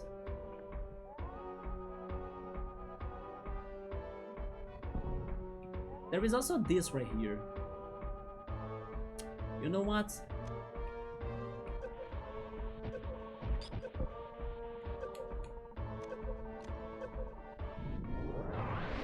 Okay, nothing happens. I had to be sure.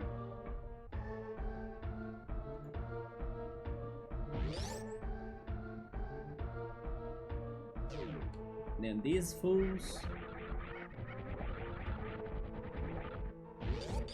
I mean, unless there is something here, but I'm pretty sure I checked it out when I first fought them.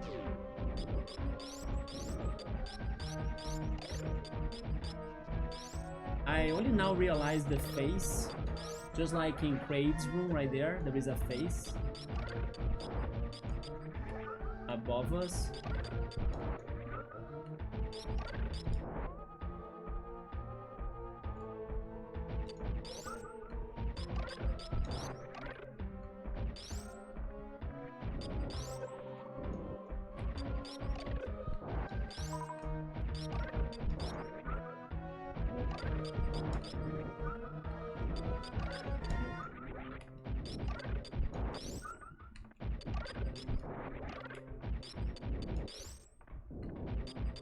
One of my piano visualizer presets that I made is based on this room. The Ganondorf room?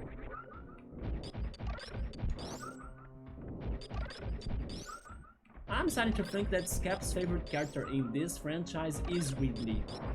It's the Ridley amiibo, it's the piano preset.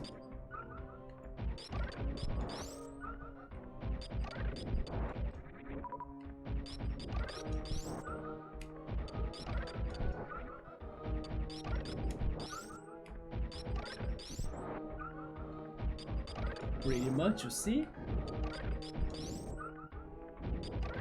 One day I will bring you to the Crocomire way of life.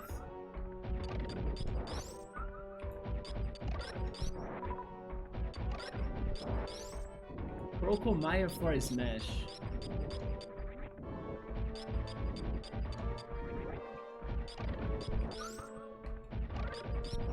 You already have, let's go, right? Oh!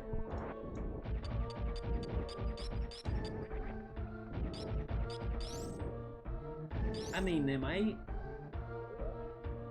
Yes, I have the reserve tanks. I think I'm good to go.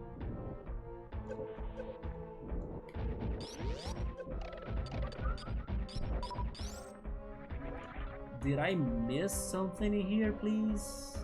Oh wait, there is also this room.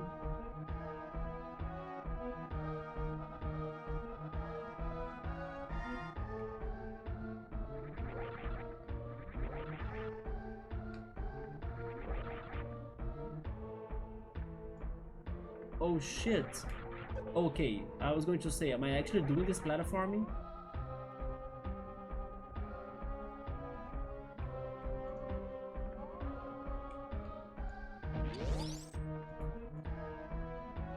We are here again.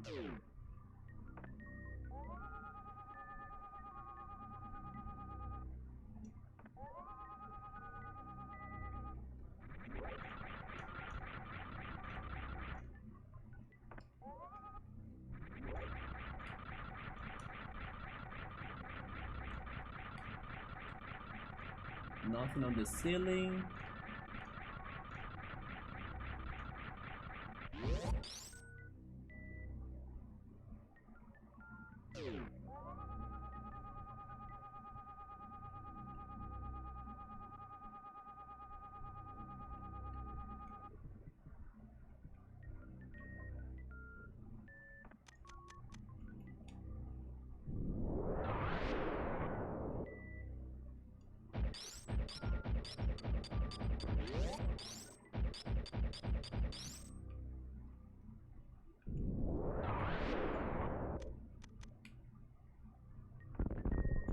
Yeah, that's all it has.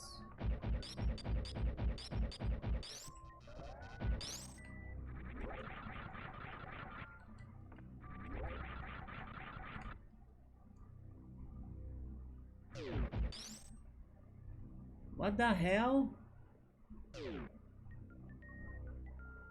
Where else could it be? There aren't many rooms for me to investigate, right? Because everything after the lava room, like these rooms right here, are the options. Like nothing before it.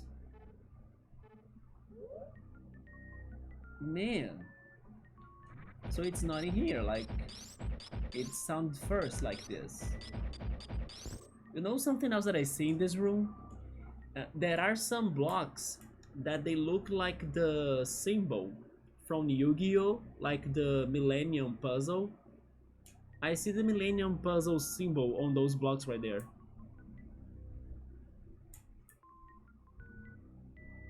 Yeah, but there is nothing here then. Unless there is a hidden mechanic like stay as a Metroid for 5 seconds and then the statue will start walking with you or something. But I guess not.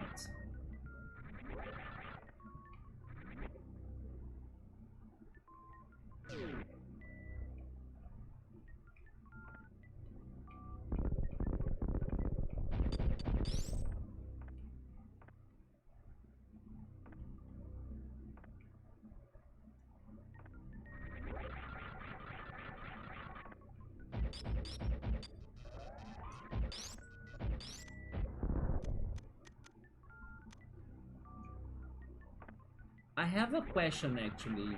Whatever I'm missing, the 3D, not 3D, the X-ray scope is going to show it to me, right? Because I'm trusting it. Should I not trust that?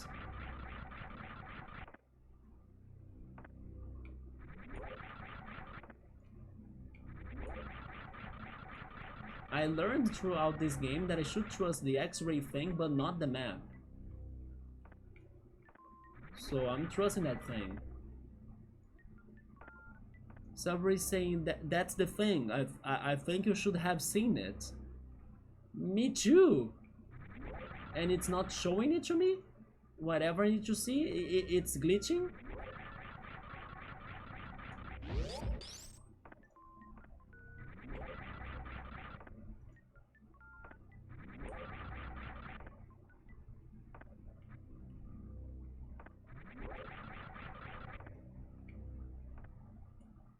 It's only 99% correct.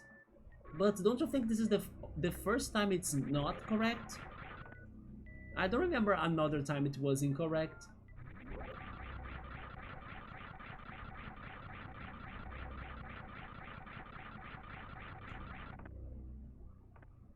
Remember how you could not find ways in Chrono Trigger? I do. I remember that. It was thanks to perspectives, right? And perspective is reality, thanks to freaking Superliminal. Do you mean this is a Superliminal situation? I would have thought to, but I have an idea about one of the rooms we were in earlier around that nuke bomb upgrade area. Several things, this is a Chrono Trigger / Superliminal situation, so it's probably depth problems. But this is not an isometrical game, like... Chrono Trigger was an isometrical game, or at least a little bit. Maybe, never mind. Super Mario RPG was the isometrical one. It's just that the layers in Chrono Trigger were a lot. But okay, you guys want me to see something that maybe even not the 3D specs. I always say 3D specs, right? X-ray specs are not showing to me.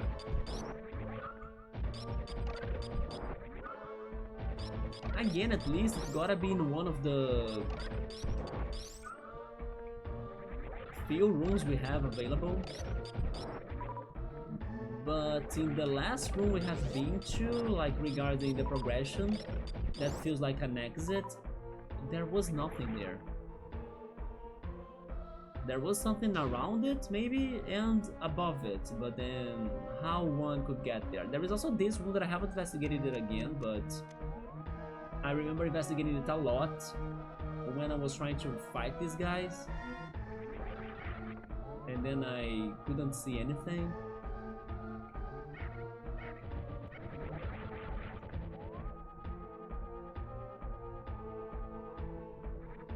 You forget, it's been a while, that's fine, we'll figure it out. But it's something I would have checked myself. There is also this room that I think it's kind of suspicious, to be honest. Like, that right there looks suspicious, but I just dove there and then nothing happened. Hi Joe-san, welcome. Everything's alright, we're almost beating this game, I think. I'm trying to understand what the hell am I missing. We beat Ridley though, so that's progress.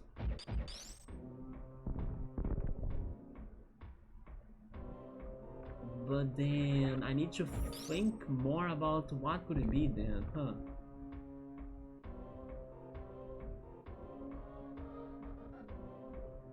Map? I still think that backtracking past the lava room is not an option.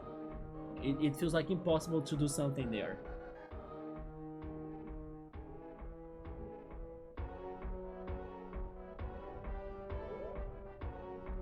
But I gotta get around the room that I was, which means I should go right according to the map. I need to find a path that goes right Or right and up, right? But I'll see.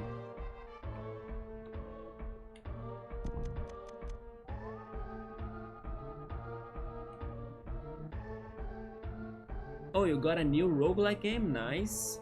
Yeah, we're almost doing it. Remember, wait, Subber, wait. I'm now scared of you guys telling me too much information, right? Maybe you guys gave me enough hints for me to think about this. Yeah, can I read what you said or should I not read it though? You guys made me think about Chrono Trigger, Superliminal, and the rooms that I have in. Then I know that that room is probably not an entrance, it's an exit, so I need to find a way to get there. Yeah. I also want to solve this, even if it's kind of hard. Okay, I will skip what you said there for now, sure. Yeah, don't help me out. I'm trying to solve this. Huh.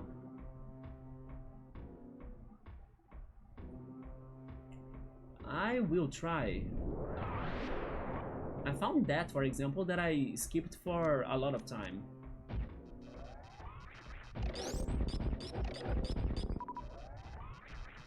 Maybe there is something in this room, actually. I have only beaten these guys, but never really looked up on everything.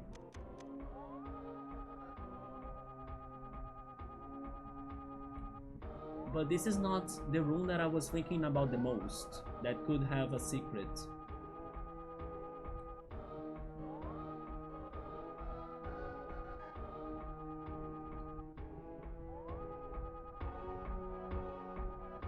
Especially because we just used a nuke bomb in here, right?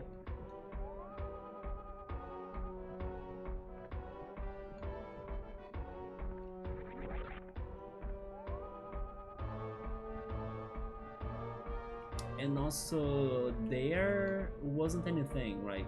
Like here.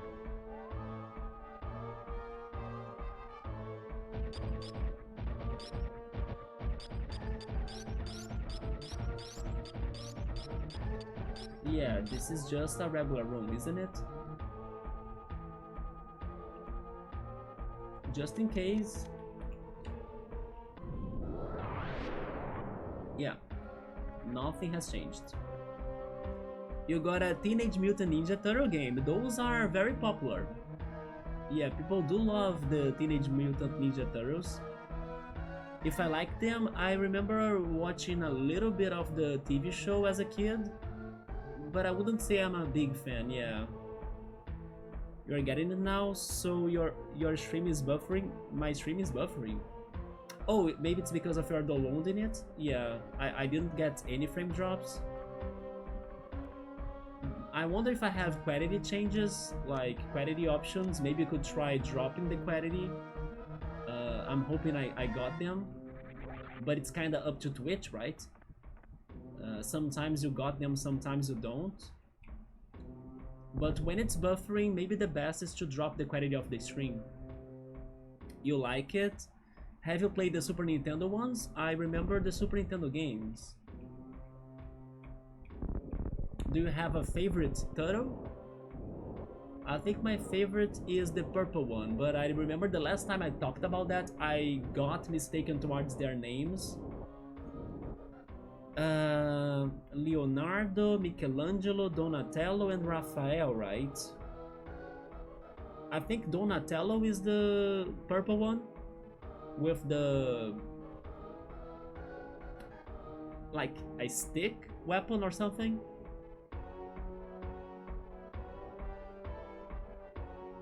Oh, that's Michelangelo actually. So Donatello, who's Donatello? Is it the yellow one maybe? The yellow one is Donatello. Leonardo is the red one, I think. Raphael might be the blue one. I'm also trying to remember the colors. I think it's red, blue, yellow, and purple, isn't it? Okay, there we go. So I knew I could also get it wrong, because the last time I also got it wrong, like the name of the purple guy. But he's Michelangelo then, okay. Yeah, he's also my favorite. Oh, Subway is confirming that I have the options. Subway didn't have that in the first day. Oh, I see that I returned. Yeah, it's up to Twitch, right? Like, there are days that I have those options available for the viewers, and there are days that I don't.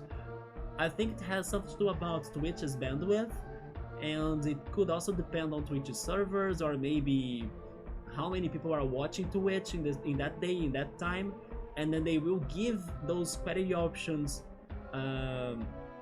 for the most trendy streamers, you know, so like minor channels or affiliates like us, like me, probably will not get them in days like those, that many people are watching something going on Twitch, and then they kind of direct their bandwidth to those channels, you know, bigger channels. I think it goes around those lines. And it also has something to do about the average spectators you might be having. So maybe in the first day I returned, I didn't have enough to like have that available. It is very relative as well. For example, sometimes you can start your stream without those options, but if you just log off and then you return to a stream, like you connect again, you can have it, you know, so it is hard to understand it. Yeah, Raphael is the red one and Leonardo was the blue one. There we go. I hope you like the Teenage Mutant Ninja Turner game. I think I know which one you are talking. I don't remember how is the full name of the game anymore, but I think I have seen the last one that was released in a trailer. And it looks very OG. It looks like a beaten up in my opinion. Is it not a beaten up? You said it's a roguelike, but maybe it has some beaten up style going on. What about this room? That's us right there, just like that one, but there is only one fake door there and not on the other side. I need to think like Chrono Trigger, Superliminal, Perspectives. Yeah, that doesn't break.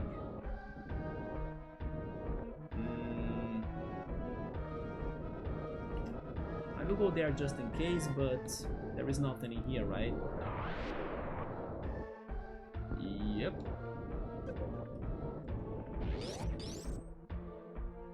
Yeah.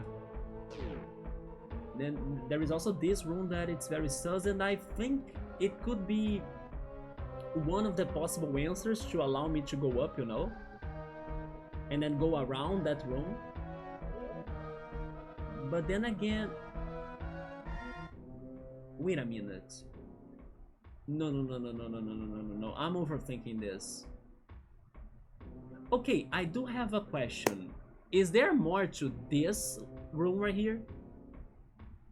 Because if there is more to this room, I think I got an idea. But now I think I'm overthinking. Yeah. Especially because if there is more to this room, then it's not going to be the way that I'm thinking. It cannot be, because they did not give me the order. Okay, the answer is no. I was just thinking that maybe I need to destroy the mast right there in an order, you know, as you can destroy them all. But yeah, they did not give me the order. Normally you would have an answer to a puzzle like that. My other pick was the save room, but the save room, it can't have anything, right? I just hope that after we realize what am I missing, the next events won't be too bad to like continue, and then they won't take too long.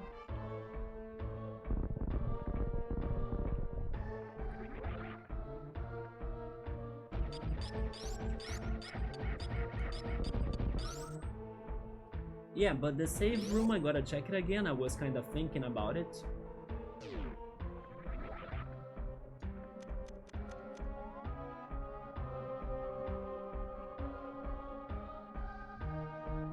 I mean, I have seen that multiple times, but is this the Chrono Trigger trick? No, okay, I cannot enter the broken glass tube, right? Huh. So save room is also not the answer. Yeah.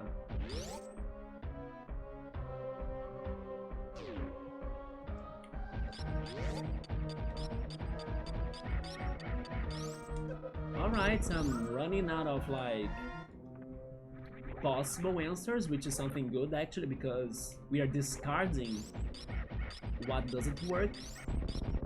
So whatever works gets less options.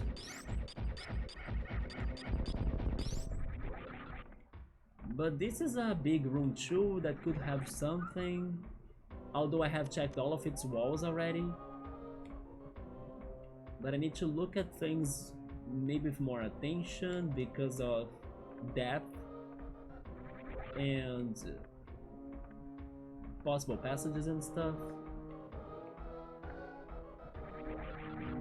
But I don't see anything.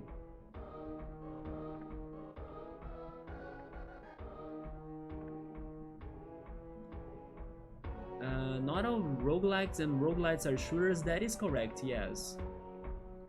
It's just that I didn't know it was a roguelike, right? I thought it was a beaten up game, because for the Super Nintendo they were a little bit like a beaten up that you could co-op with a friend, just like the Power Rangers game as well.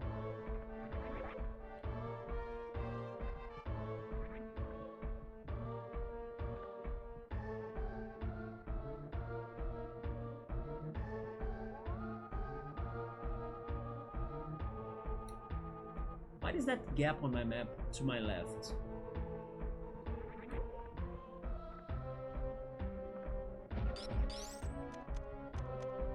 I don't know.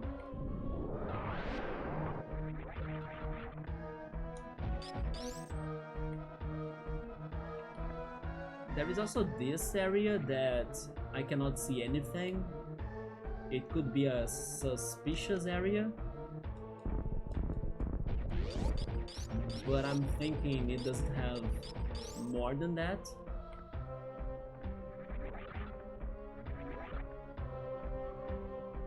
And then this goes to the lava pit.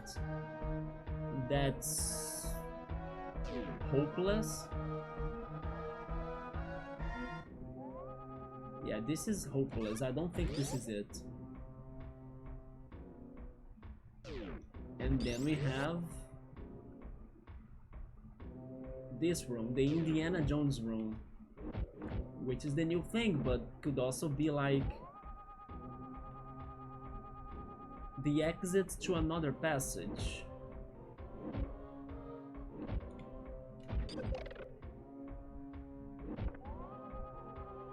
Wait a minute.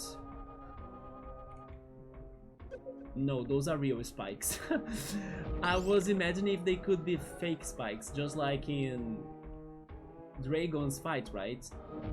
By the way, I just saw the face in here too, like, could you see it? I don't know, the ground there has a green eye that looks like a monster's face. And the teeth and everything, yeah, this is a monster's face. It's funny that I normally feel like I normally pay attention to that and I see those faces easily, but in this game in particular I'm delayed to see them. Maybe it's because there is so much going on that I get distracted and then I don't focus on them. But I feel like I normally see these things easily in real life or in general. I know, Piero, there are some very good deals going on, but definitely always check them out on SteamDB, right, for the lowest prices. Undertale is that cheap right now? Although I think I already have Undertale if I'm not mistaken. I'm gonna buy the Final Fantasy 13 trilogy soon.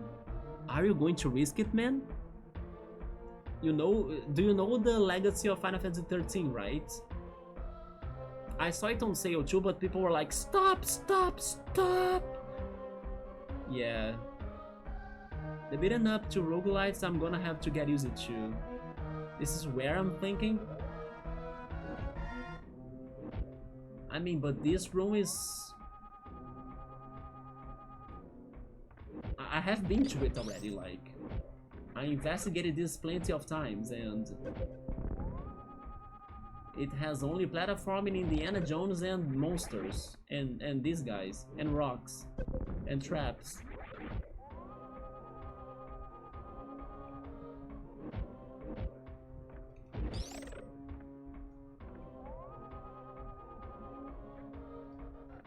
I wish... Oh!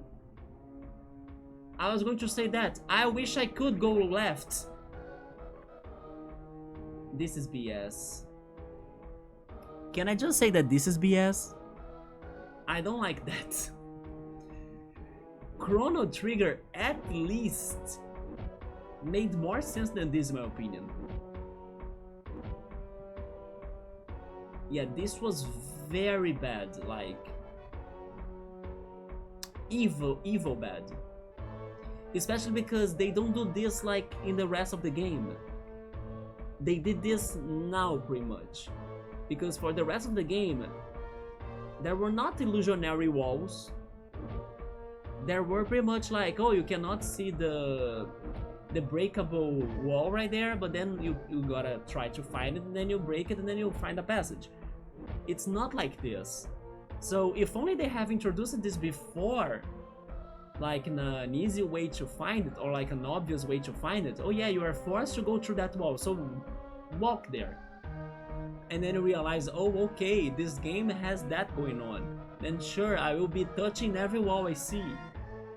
Nah, this game did not prepare me for this. So this is very bad for like people that were hoping to beat this game after fighting Ridley and not being able to find this. I don't like this, by the way. Yeah, this game was with my respect, but it just lost it a little bit more. I was not ready for this. They did not prepare me for that. So I wouldn't be assuming it. But to be fair, there were the fake spikes. And I was taught about the fake spikes. Hence why I just jumped into one, right? That was real though. The fake spikes are a little bit like this. A little bit. But spikes get your attention. Walls normally don't. And the map was pointing to like where the boss room was, so I don't know, the map kind of helped for you to be brave and jump on the spikes or something. And here the map was not really saying that I should make this turn. Anyway, I didn't like this that much. I think many players got frustrated by that, for sure. Maybe some people couldn't even beat this game because they could never find that. So I feel you players that got stuck in here, because yep, that was kinda devilish in my opinion. Right, Piero, this was bad. But then again, I understand that they taught us about the fake spikes, that you could go through them and stuff. But then, like I said, the map kinda helped you to figure that out, or accidentally you fell on the spikes. There was no reason for me to touch that wall, basically. At least I thought like that. Undertale is one of your personal favorite games. Why exactly that, Piero? And have you ever tried the Mother games? They are like $6 to $7 a piece. Yeah, but then the thing, Joe-san, is that Final Fantasy XIII... Go read the reviews of the game, right? Before you make a purchase. Maybe it is not even worth $1, from what people normally say. That's the problem. Yeah, it is not a very good game. Only buy it if you are sure you wanna go for it. How many times you did paths as a ball, but you couldn't see the whole way it was going? Honestly, I couldn't only see the way I was going because they were not on the map yet, right? I mean, the balls sometimes I just keep on going fast, I think that's what you're saying, and then I end up figuring things out. But at the same time, I was just filling up my map. So like, oh yes, have I gone left or right? No, so I go. If there is a passage or a path for me to go, right? That normally I find it by throwing bombs everywhere or shooting everywhere or map or lenses, like the X-ray lenses. This right here, like I was checking it out for the lenses. I was throwing the nuke bomb. Nuke bomb is a good answer for everything in this game. It shows nothing. So I don't know. I understand that this is suspicious as well. Like, what is it doing there? I only had to get closer to it, right? If I could get closer to it, I could notice it. Okay, I give this to this puzzle too, yes. I just never bothered about going left. Okay, once you get here, you can see it. So this is a bit better now.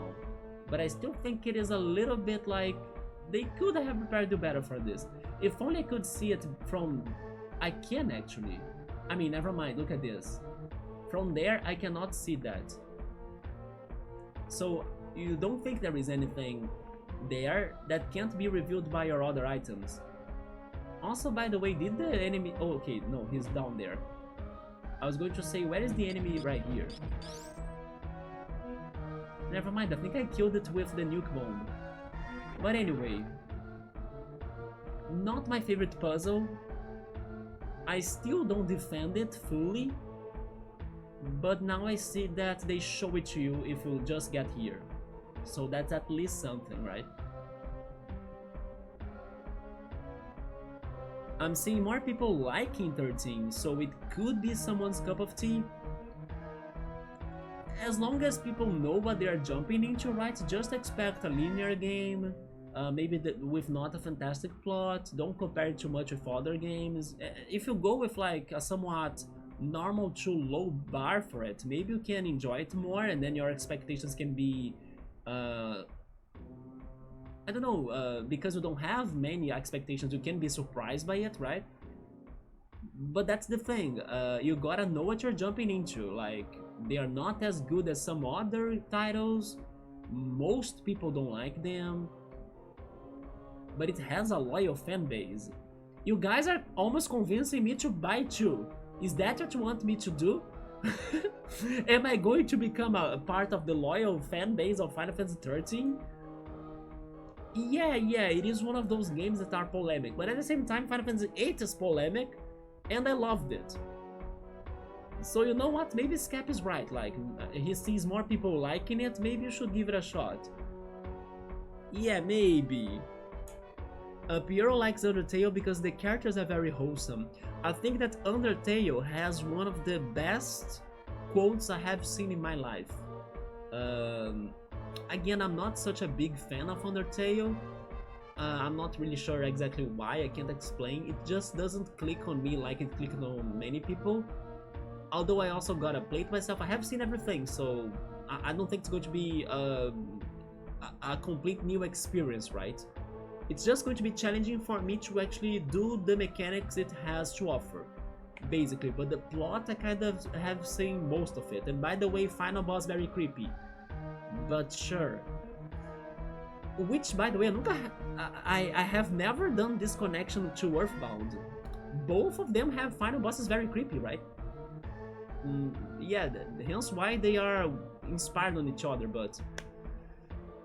I was going to say that there is this quote in Undertale that it's very important for you to remind of it or remember of it from time to time. It's basically... How is she called again, the character?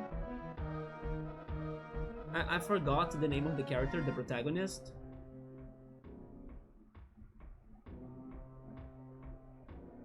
But anyway, the protagonist is at like her house. I think it's a girl, by the way, I'm not sure. And she looks at the mirror, and then the mirror says that besides everything, you are still you. I think it's like one of the best quotes ever, you know? I don't know if Piero has, probably he has seen that quote too, but I think it's so powerful. Like, besides everything, you are still you, you know? It is such a powerful quote. I think I will never forget that quote. Yeah, I was expecting it to be a beaten up actually. It's a hack and slash game. No. Lightning was the name of the protagonist of Final Fantasy 13. I was trying to remember the name of the protagonist of Undertale. Yeah, I don't remember. It is a different name though, I think. Anyway, let's keep on going. After that BS room, right?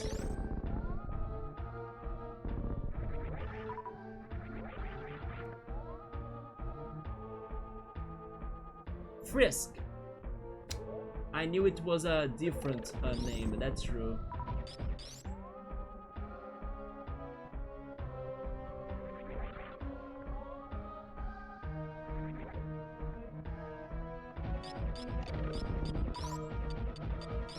A power-up at this time of the game? That means I'm fighting somebody. This is not over. Oh. This is fake.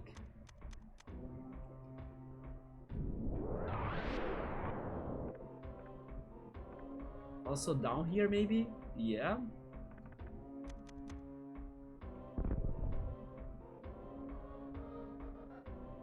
But there is also that. Is that a save point? Let me check that. Save point. Not a save point. Creepy room. Okay, I prefer the other path. That's probably going to connect to another upgrade. Oh. Bye.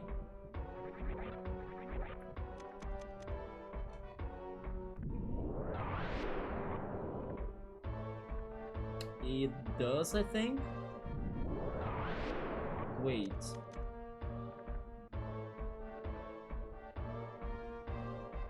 Oh, okay. Oh no, it's a puzzle.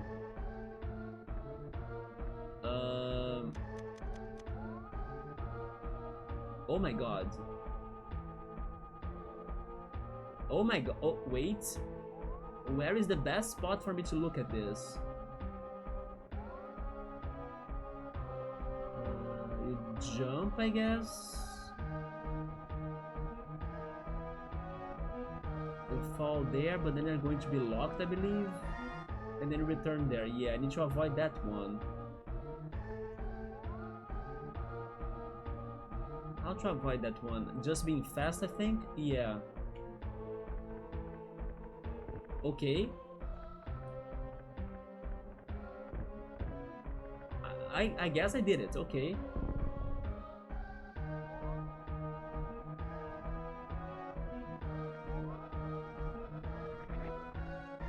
So is this how it goes to that other room? I think it is, right? It's connecting to the upgrade room.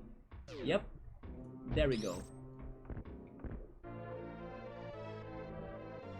Finally, problem solved. I don't know if I can backtrack from there, but it's fine if we restart it. Oh, they won't allow me to restart it. Never mind, we are going up then. The hack and slash of roguelite, I have to get used to. Good luck, yeah. It feels weird, it's because it's a new way of fighting, right? Can I offer you a nice missile upgrade in this trying time? Not only the missile upgrade, but also the nuke bomb upgrade. Are these... Wait, really? Wait a second then. That's not my way back? Can I destroy that? I can't. Wait. I'm stuck again. Oh, I know. Jump there. There we go. Now it makes sense. Redo.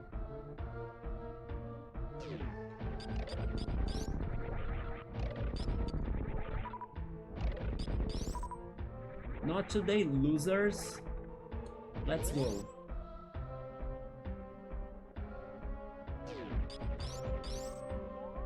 Oh. Ouch. Secrets or just a stopping point? Stopping point. I think they want me to do this as a morph ball, like for the entire puzzle, but I did not notice that. Secret? Or not secret? There is a secret there. I just don't know how to get to it. Okay.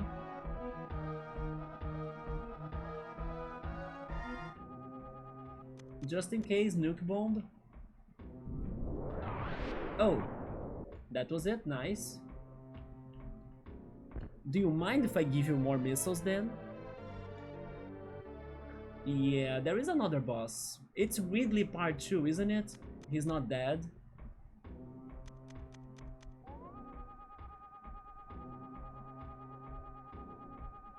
There is more to this. What? Yeah, like, why is this a thing?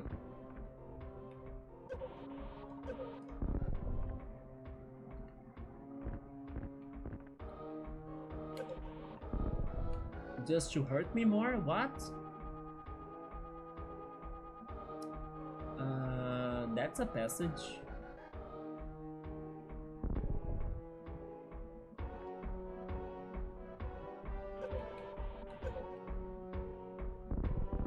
But never mind, I don't know.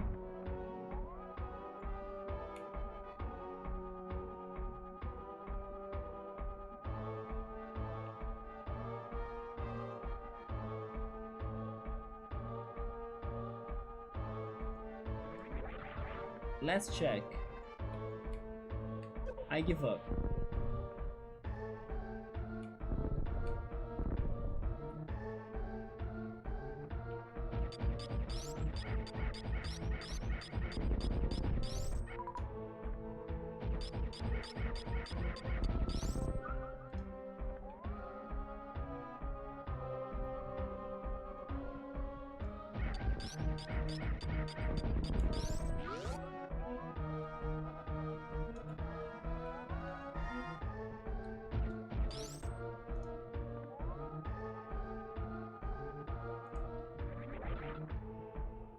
Where are we now?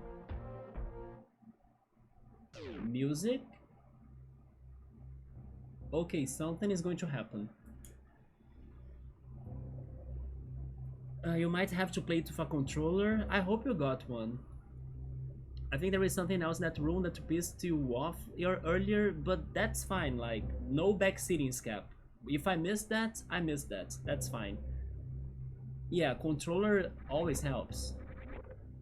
What's in here?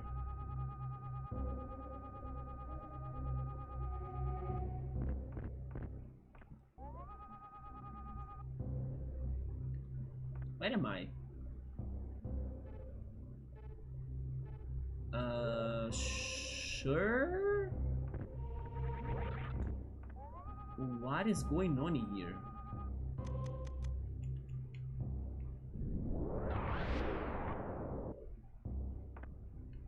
Is this a maze? Like...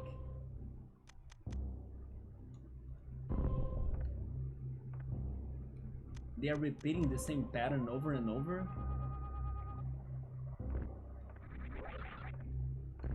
Never mind, I guess it's just a barrier. And then I do this maybe? Yep. Okay.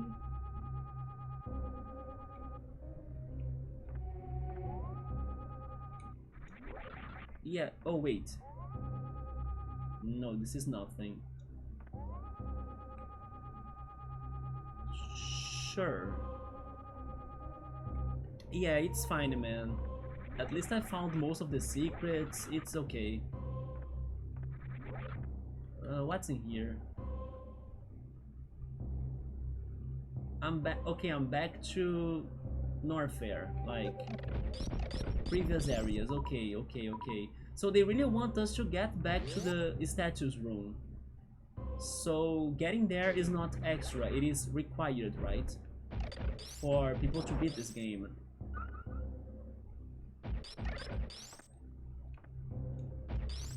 Alright, let's save in here and return there. But seriously, overall speaking, this game has some very tough puzzles to solve or to find. Like, you could be seriously stuck in this game, which is not necessarily a bad thing, but I respect all of the kids that beat this, right? Because it is not a very easy game at all. Like, you gotta really be insistent and patient to like understand what you could be missing. I got stuck so multiple times in this game, and I even got all of the items, like I had the map of the area, or like I had the X-ray specs, and I still got stuck. Especially in this endgame section, like Maridia. Maridia was a nightmare.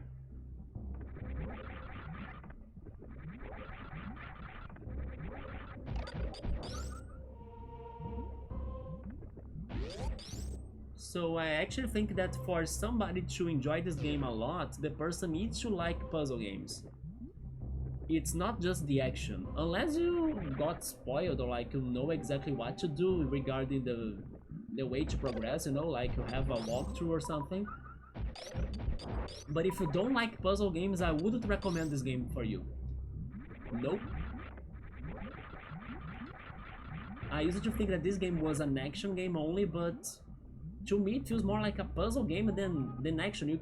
It doesn't matter if you know how to fight or like if you know how to shoot and stuff. If you get stuck, like,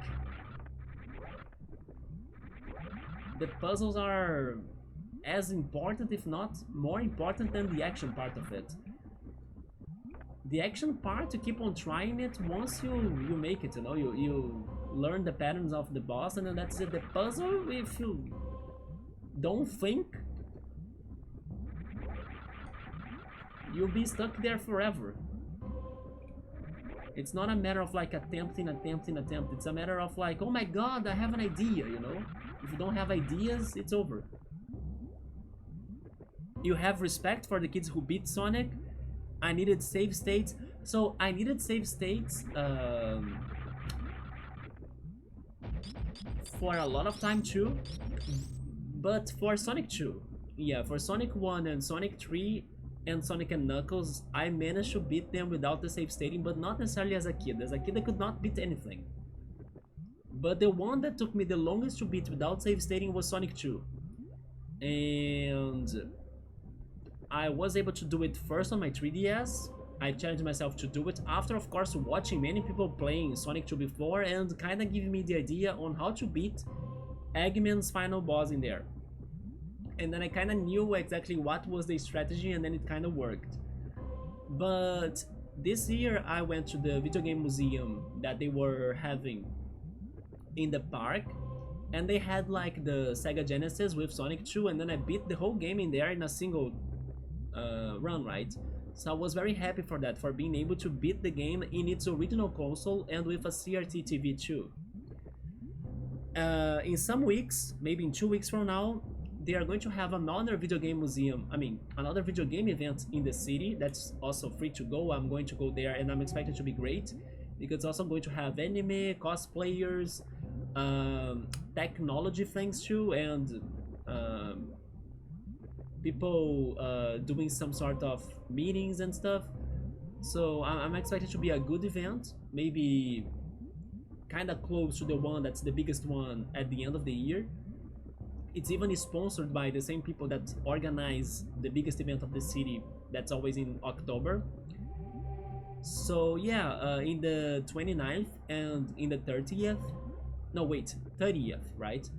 I'll be heading there too, and they will also have a video game museum. I'm not sure if it is going to be the same one as the one I went to, but it was thanks to this video game museum that I managed to beat Sonic 2, let's say in the best way, right? In the original console of it, not really the virtual console on my 3DS. Yeah, I'm very surprised that my city has been really going for this, like, let's make our city a nerdy place, you know, a geek place. Let's make it well known in Brazil, like for our promoted events by the city hall and such. Because at first it was one event or another, right? Even organized by the community, not really with the city hall's help or budget. No, now the more and more we are getting all sorts of cultural, geek, anime, gaming. You know, it has been spreading that a lot in here, and I like that a lot. I'm very surprised because now it feels like I always have an event to go, and many of them are for free even. So you know, and they are very good as well. Like I managed to play the PlayStation 5 and Astro Bot today on the shopping mall. You know, I didn't need to pay anything, I just had to go there. You know, another thing that I'm also waiting to happen more here in Brazil, I'm missing the Nintendo events. Like when Nintendo, they go to shopping malls and places, not only here of course, but especially in the US, but sometimes they come here too, and they create this like booth with like switches for you to play and games to try, and then you come back home with like some souvenirs, right? I got the Princess Peach's crown right there as a souvenir from one of those times. So I'm missing that a little bit. Yeah, I can't wait. Maybe the Switch 2 will bring them back, right? Yeah, possibly my first time playing a Switch 2 will be if Nintendo comes to like the capitals of Brazil and stuff, and they have those booths again for people to try their games. I love how they use the CRT to make the waterfall transparency effect. Yes, I was very impressed by Remember, how it felt in an old TV to play those games, and the colors were very beautiful. Like they really felt unique to, for example, what I'm seeing right now on my monitor, you know? They felt alive. Is extra bright, like fluorescent. It is very hard to describe how it felt, like the colors of Sonic 2. That one level, Hilltop Zone. Hilltop Zone is green. It was amazing, like to see it. It's such a light green, you know? When people do say that, oh yeah, it feels different to play it in a old TV and stuff, I always felt like, is it that different? I don't remember. I didn't remember it anymore. But when I saw it with my eyes again, I'm now okay. I'm 100% agree with them now. It is different. Mostly thanks to the visuals, right? The colors are different. Is this where I need to go? I think so. Let's take the elevator then. Yeah, this brings us back to the... I thought it was Maridia, but actually it was Brinstar, like Crate's area.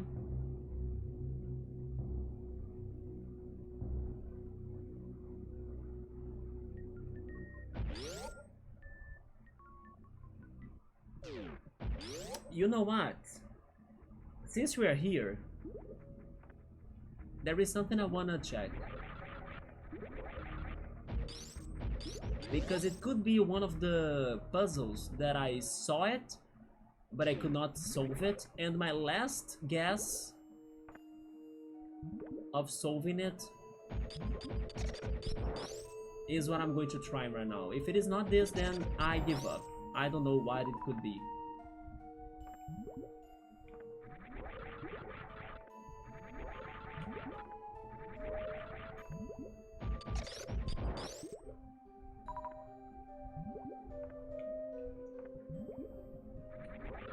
It is not this, really?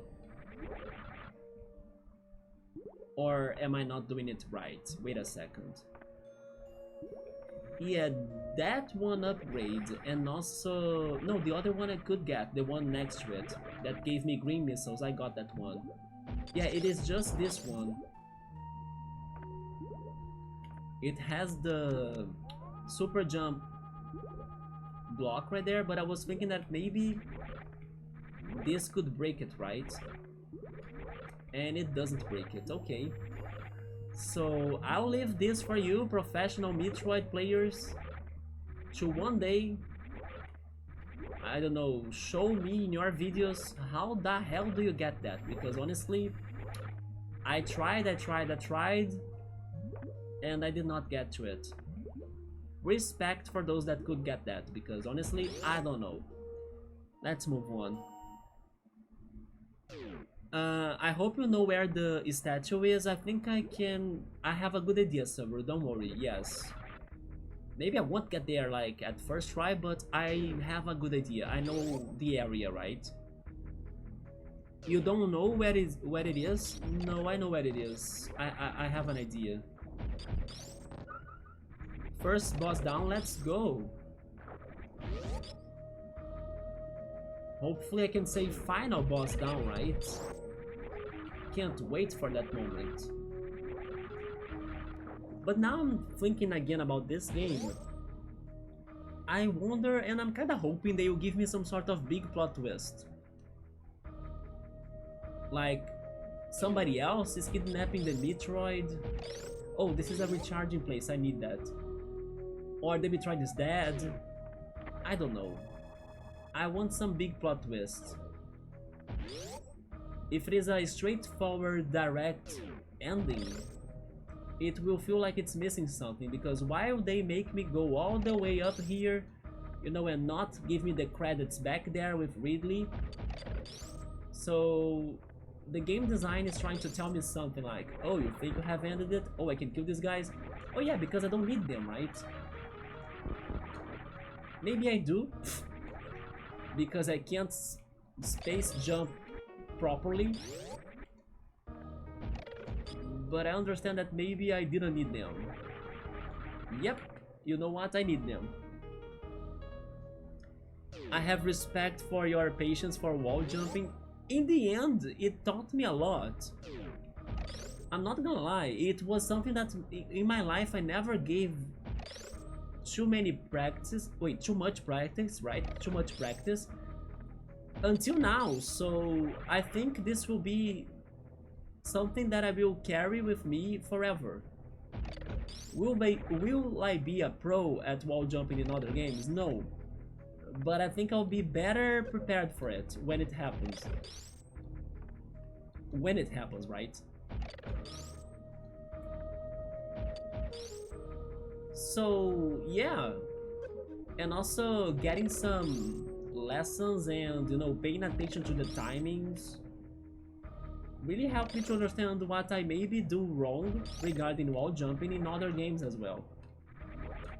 Oh, come on. Yeah, this is the real boss, right? Thank goodness the timer is not activated right now for like, oh yeah, the planet is being destroyed, so quick, quick, quick!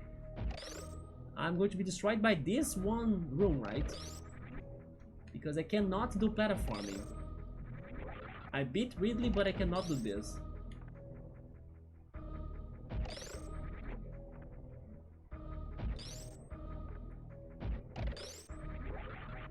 That's again another bad place to be. Oh, but thank goodness I could do the space jump now.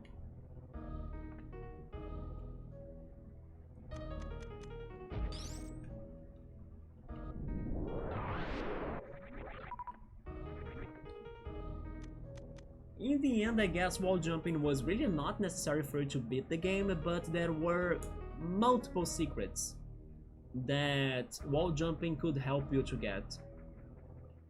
You didn't want to spoil the space jump, I appreciate that. Yeah, never spoil anything to me, right? Like, the less I know, the best. But again, doing that wall jumping was worth. And stressful, yes. But at the same time, I kind of feel like I did it under a somewhat fair amount of time, not too bad time? Or am I just with that impression and maybe it was a lot of time? I don't know, considering how hard it was. I kind of feel like I could progress, and then there was another problem. There was the problem of like filling in the gap as a morph ball, remember? Because otherwise I think I could have finished that room sooner than how it finished. I can't spoil for you. Yes, I don't like spoilers, I don't like backseating.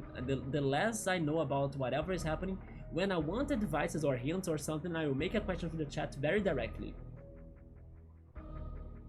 You like the sound that Michelangelo makes when he gets hit?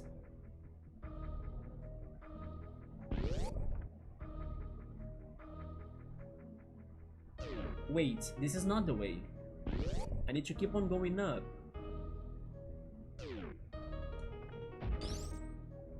But then I need to use this again.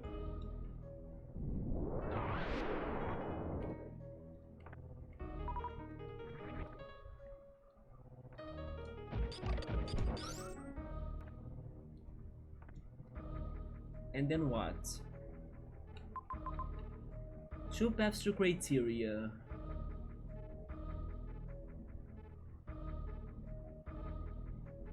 I'm taking the right one.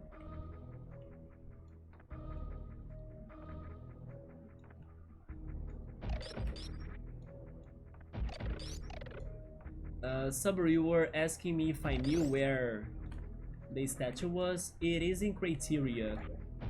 It is near the super jump puzzle. Oh yeah, this room.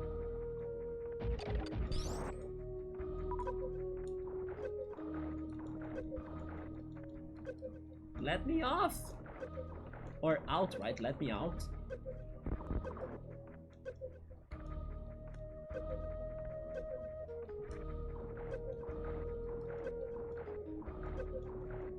It is 40 minutes past midnight, okay.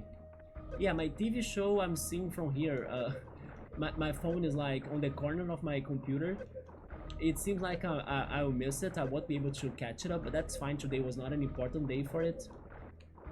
Can you just let me go, please? You know what, maybe if I go like a morph ball, it's better. Yeah, there we go.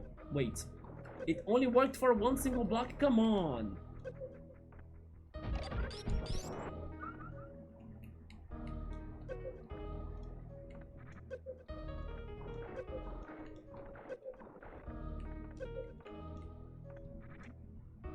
Okay, okay, even though this hurts, we're almost there. Almost there. Almost there. Let me finish this!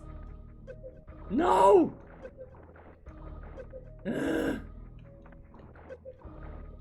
Jesus. Samus, please, where? Okay, she's there. And then again.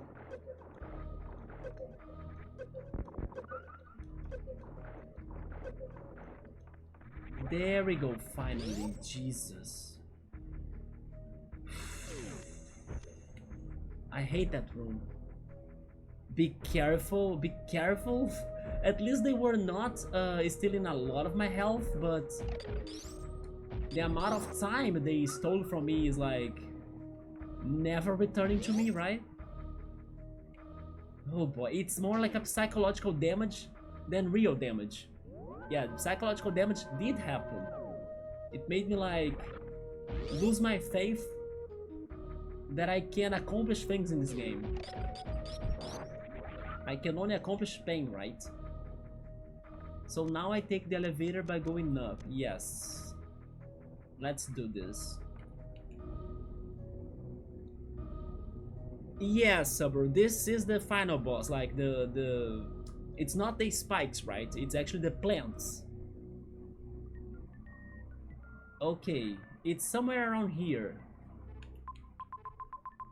Down there to be more exactly. Wait, to be more exact. Yes, Saber, it's right there. But also, by the way, there is something else that I'm missing. I just remembered it. Remember there were like...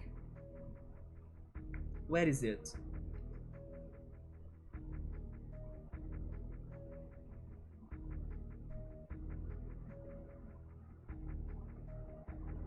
I did not make a note of that. No, I found it. Near the map room in Crateria, there are hidden doors in tiny rooms in the big vertical room. Yes, I remember those locked doors right now. Like, I never knew how to open them. There were 3 doors, if I'm not mistaken. 3 locked doors that were secret behind the walls in the biggest vertical room in Crateria. So are they open now by any chance?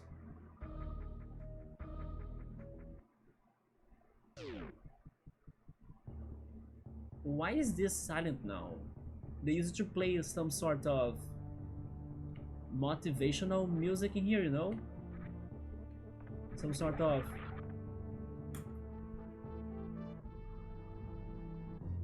Then it is, it's playing the song. Yes, I was missing that song.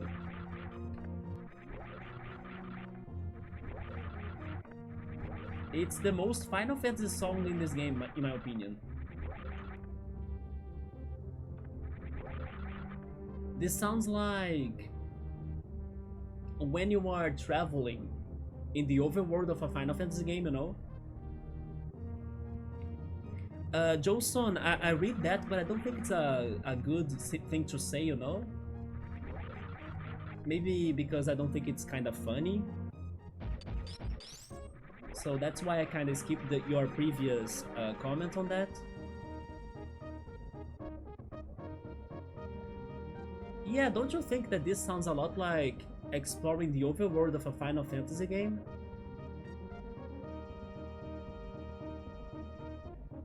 I can see the world map. I should go back and save. Let's go back and save. Yeah, right, Subaru? Even though in Final Fantasy VI maybe it is very different, but it has the energy of an overworld.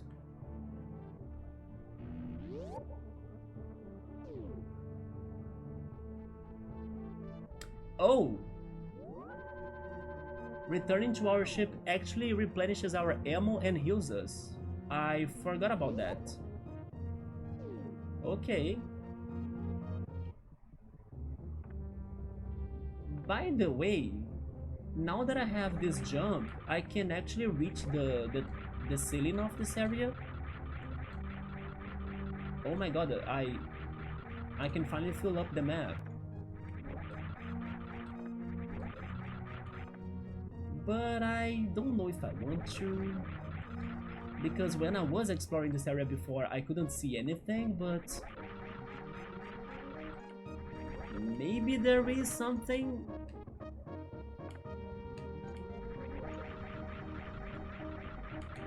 If only I could do this better, right?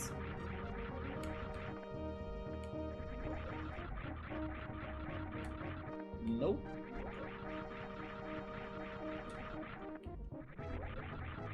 Nope. Oh! Oh my... Really? Maybe? Oh shit! I did find something. It's...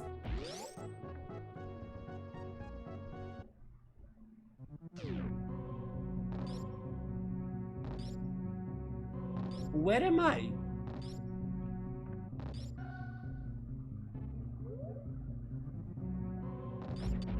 Anti-lion? I don't like you though. Nuke bomb? Hi, do you wanna... No, don't get to me, right? Okay, I need to avoid them all. And just keep on going.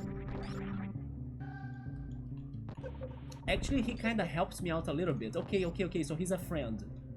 At least the ceiling ones are. Okay.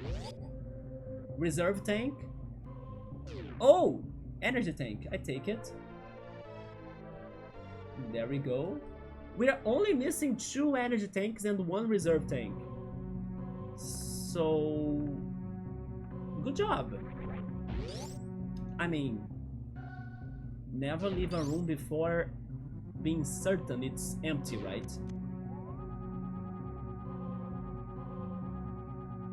That right there looks suspicious. It is. You see? Yep. This is not over. Hello?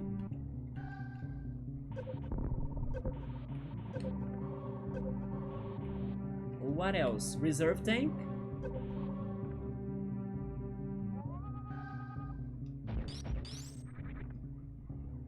Spikes. Okay.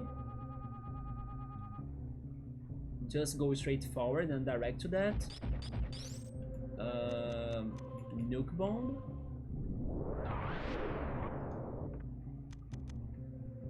Yeah, you see, this game, it's puzzles everywhere. When they said that you gotta backtrack a lot in Super Metroid, they meant it.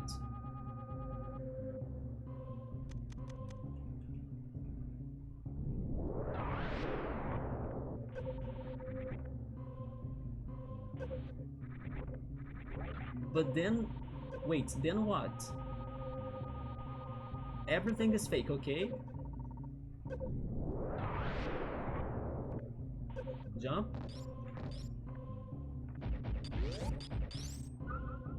Another door. This is a lot like the place where we are heading, right?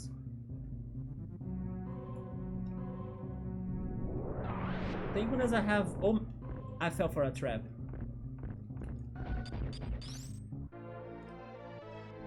Do I need to do all of that again because I fell for the trap? Probably. I needed to pick, right? Yeah, they want me to do all of that again.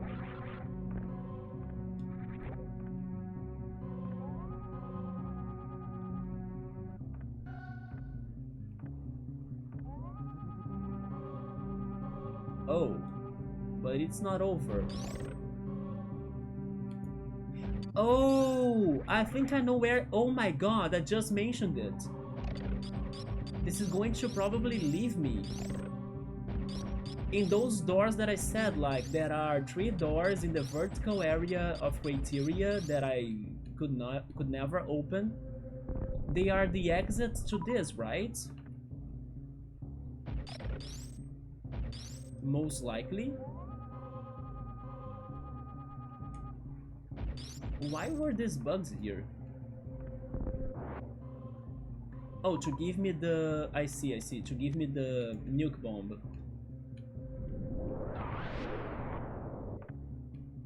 Okay. Yeah, never mind. Never mind. We left it from other room. Okay. So I still don't know what are those 3 doors for. Good luck. So far, so good. I feel like I found a very good secret.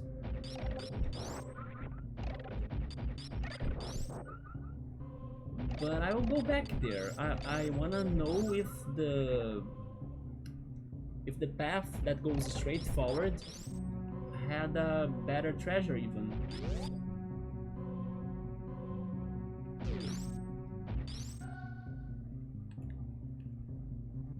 Oh, I always use that in place of the regular bomb.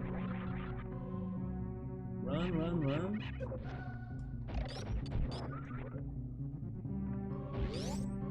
Sorry if this is kind of delaying the end game a little bit, but I do like to explore, and I'm kind of surprised I found that.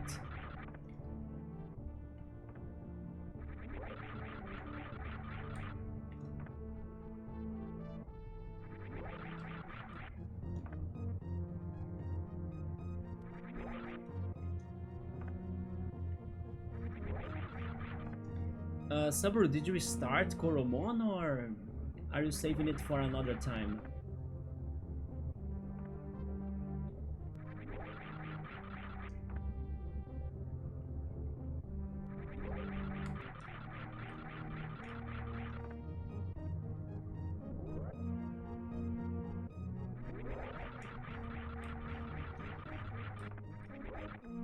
It's not in here? Oh, it's above me. Can I destroy it with a nuke bomb? No, it's only the... Oh, it's actually open, okay. Okay, you installed it, but you haven't played it?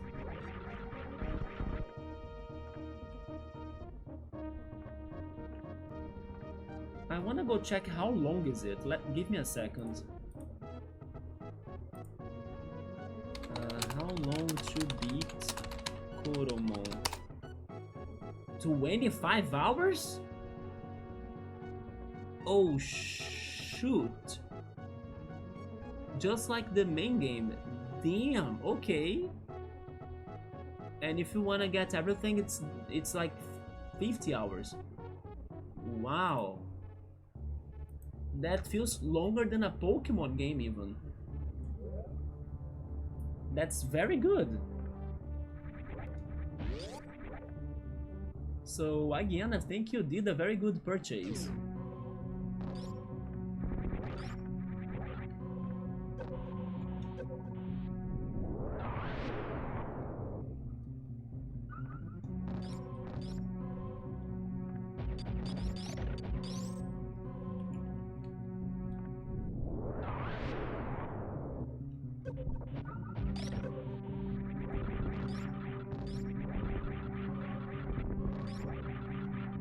This was easier than the first time. Okay. And then I need to go down here. And I always use that. And then I need to keep on going in as a morph ball? No. I mean, maybe, because I also need to be using this. So sure.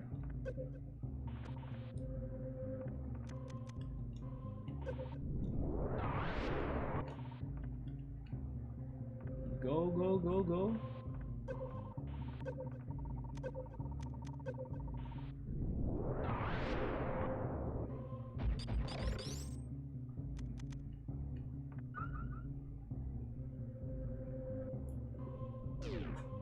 Okay, in here they have a trap, right? Right there. How could I avoid? But there is, wait a minute, there is nothing past the trap. Unless it is a fake wall like the one from Norfair. Hi Mode, what's up? Enjoy our weekends? You too, man. It's the end game, that's why it's intense. Thank you for stopping by. We are probably beating it tonight, hopefully.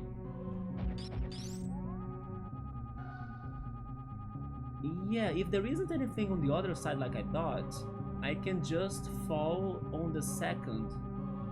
Right there. And get the other rocket or missile. But I will still try to get to the other side, just in case. So... get rid of the high jump boots. And let's see what I can do. Although I'm scared, every time I try to do something like this, I always fail. Oh, wait a minute. Never mind, we can just go for the space jump. Can I activate it, please? Activate it and keep it.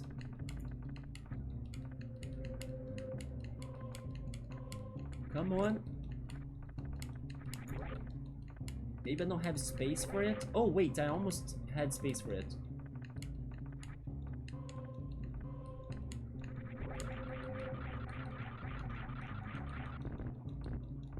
Okay, that's okay.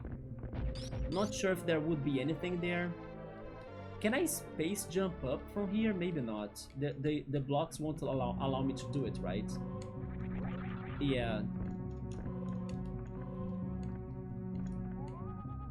They respawn very quick. That's fine. We got what I think was here for me to get. If I'm missing something, it didn't sound like it because the X-ray did not show which was, so it's okay. Let's heal and then try to find the statues room.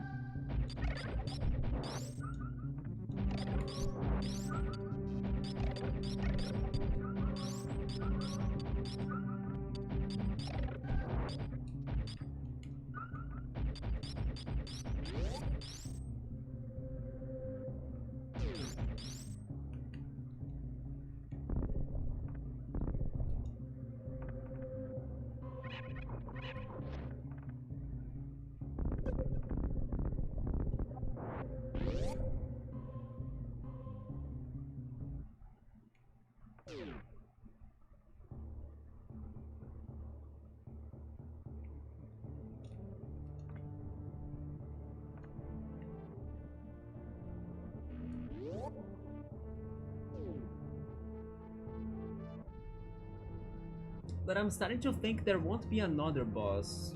They are giving me these upgrades, but like they have never given me any, unless the baby Metroid is the final boss, you know? Because normally when there are like extra bosses in games, or like somebody that's hiding in the shadows and then it's revealed to be the boss, normally there are situations or bits of information that kinda tells you a little bit about the plot of that one being. Not every time, of course, but like there were no information that there could be a fifth character, basically. Like, if there is a fifth character, I know nothing about that character besides the baby Metroid. Unless this game does something around the lines of like, oh, I'm going to bring back a boss from a previous game that you thought you would never see him again or something, then sure, like, the players, when they get to that boss, they would already have the background of the boss, of like, oh yes, I fought you before, right? I know who you are. So yeah, but as I did not play the other games, I'm like, who's this fifth boss in case there is a fifth boss? Wait, a fifth boss. Also, hi Bookmark, what's up? How are you doing? We are getting there, Bookmark. Let's do it, right? It's probably ending right now. I just need to find a way to reach the room of the statues. Isn't it? It is one of those rooms. Like, I think it's the one next to the save room, if I'm not mistaken. It is, because I see the... Okay, I found it. I see the block right there that has no bottom wall. It means that there is something under it. So yes, I found it right now. It is right there. I break this with a regular bomb, right? I do. But yeah, like, sometimes when there is an extra boss, you kinda have information about that character. It's just not revealed that he or she is the extra boss. Like, it's normally a character you have seen in the playthrough, but you never gave it attention, or somebody mentioned him before. You would know at least the name of it, you know? But in here, nope. It's maybe a random monster, actually, you know, in the end. You got this, we got this. Maybe not first try, but we learned from it. We're back to this room. Oh yeah, but I also did not check the doors that I was saying. How can I get to the doors? Is it there? No, that's to Brinstar. Oh, I see. I need to go. Wait, I passed them, right?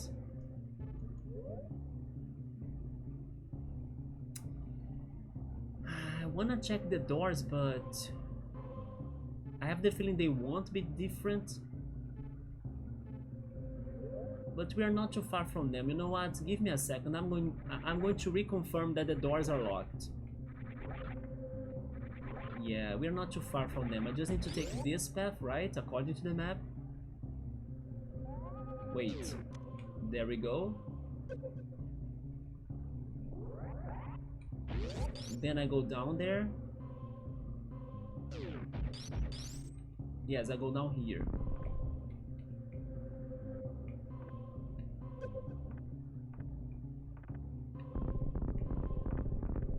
Because this is the long vertical section, isn't it? Down here, yes. Yeah, there are hidden doors in here. The map even shows it to me, you see? There is a hidden door right there.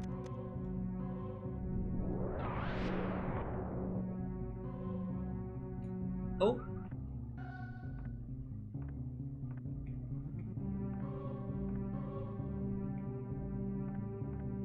This door, it's still locked.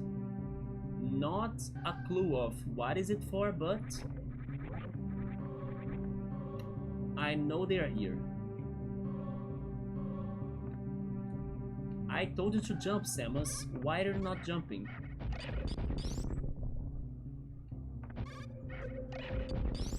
Okay, let's go back to what matters then.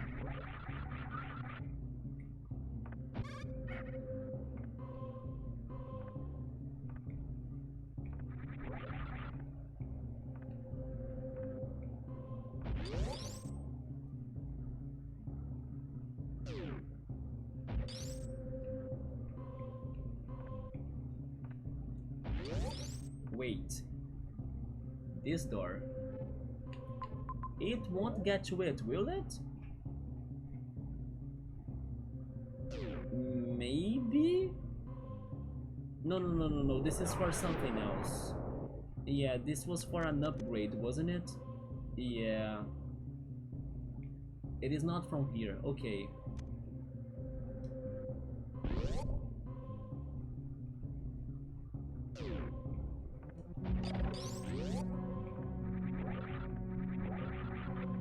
And this is the save, why not?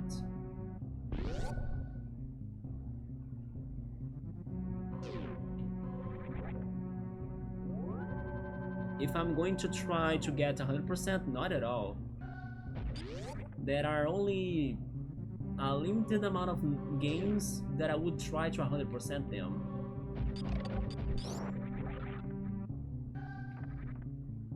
And I think they are pretty much Banjo-Kazooie and Banjo-Tooie, but Banjo-Kazooie I did that once. Banjo-Tooie is the one that I could never. Kairai is the second boss. I'm not sure who that is.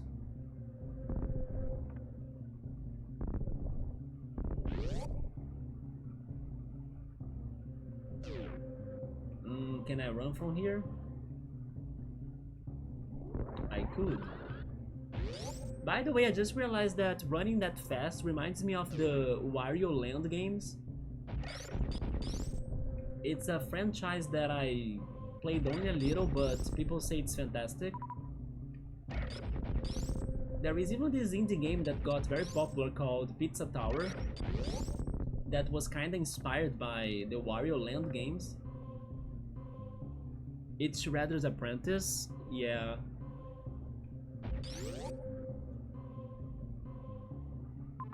Okay, now we go right. And there we go. What's happening? Statues?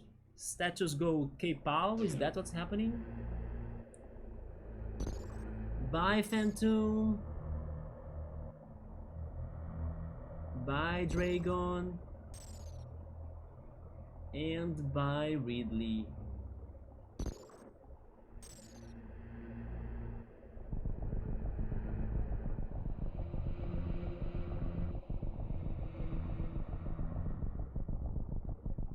Okay.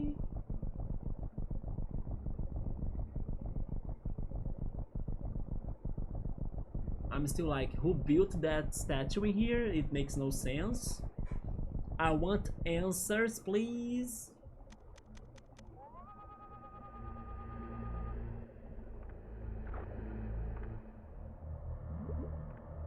An elevator to the depths of this.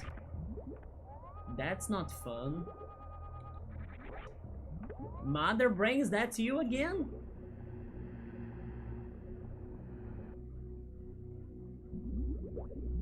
Where am I? Maridia? Secret Lab. This is so Mega Man, by the way. Yeah, now it looks like a Mega Man stage. Tourian. Oh my god, they have another dungeon. They have another dungeon. We are not beating this tonight, right? They have another dungeon. It's... oh, lava. This is a very earthbound music, by the way. Maybe it is Mother. And also Mother Brain. Yeah, like, what the hell? This was very earthbound-like.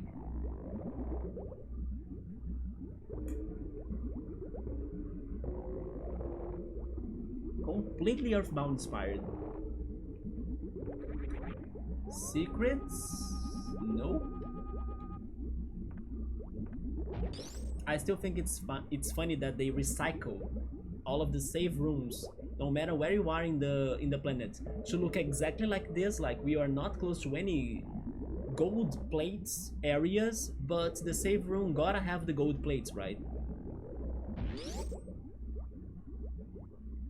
I was hoping they could look a little bit more according to the rest of the environment, but they don't. They always have the same looks.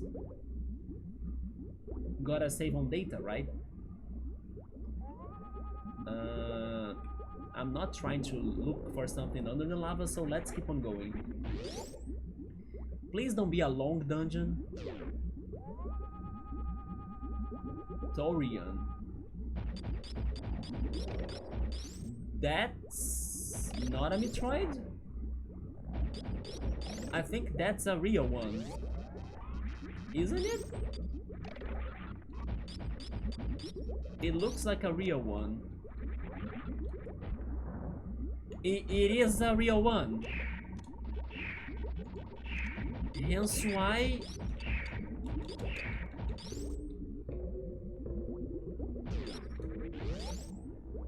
I could not die. Okay, if I can't kill you, I'm freezing you, okay?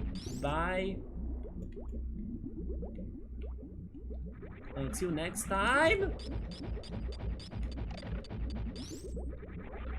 Wait. Space jump? Oh shit. Ouch. Yeah, it's going to be this annoying then. And I was complaining about the flowers that were sucking our energy. I was talking about the freaking anti-lions. They were all preparing me for the worst of them, right? The Metroid. Oh. But this is locked. There is a way for me to beat them?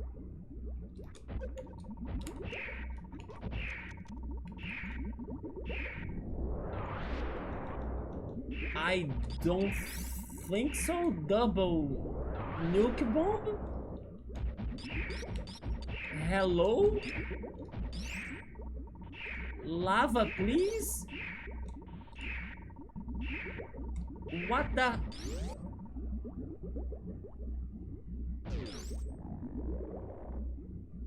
Anyway, I saved in there, so in case I die, it's fine.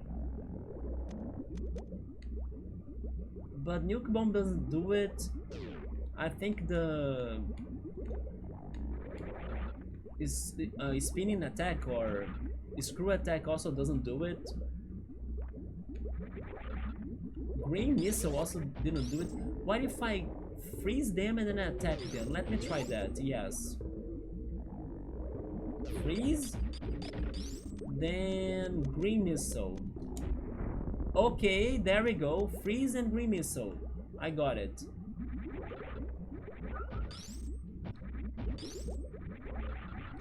Freeze. Oh, I failed.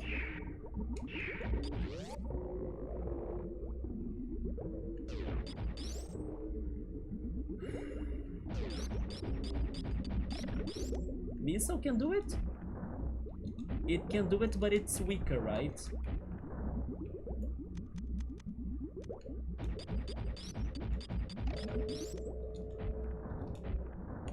But I guess it's worth going for it.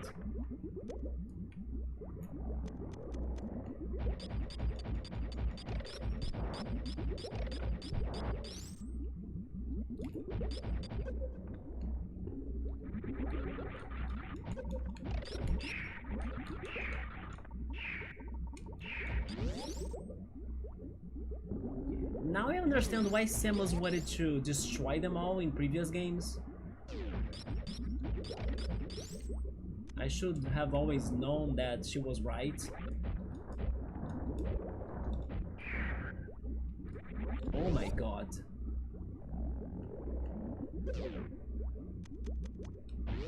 I'm here forever. Imagine if the final boss is a big Metroid, then I'm not winning.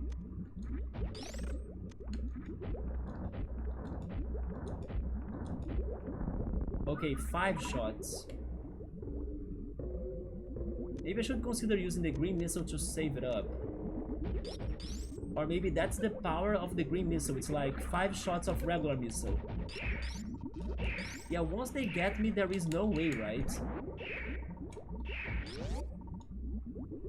Man.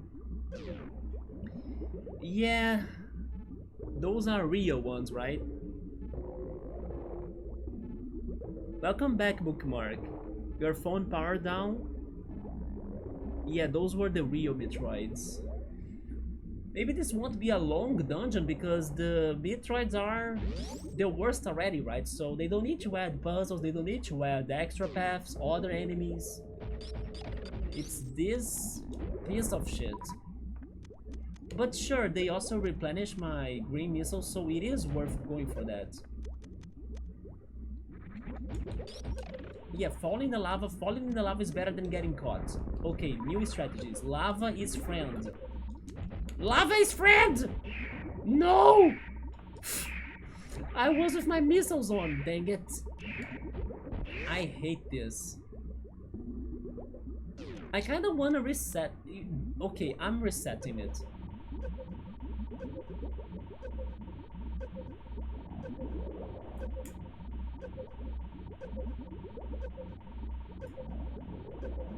It's like a, I don't know, a countdown for something. Beep, beep, beep, beep, beep, beep, beep, beep, beep, beep. Yeah, let's do this with full health, right? Because so far it's been full hell.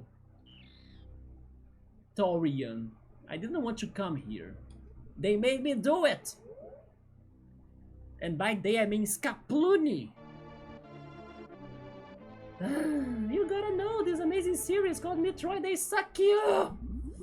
Ah! And they don't die! Jesus. Which now it makes me think of something. I was thinking, oh no, it is necessary. Okay, I was kind of thinking that the ice beam was not major for you to beat this game. But maybe it is, because the only way for you to do the... Maybe not really the only way, because you could also wall jump. But I was kind of thinking the beams were kind of optional, maybe but the plasma. And the ice one in a way too. But now I see it's necessary, because those things don't die if they're not frozen. Right? They seem to present quite a challenge for this dungeon. Indeed! And I was hoping they were dead. Exterminated. They are not dead. They are here to exterminate me. Because I'm trying to get their baby? is the boss of this? Like, is it a big Metroid? It must be one, right?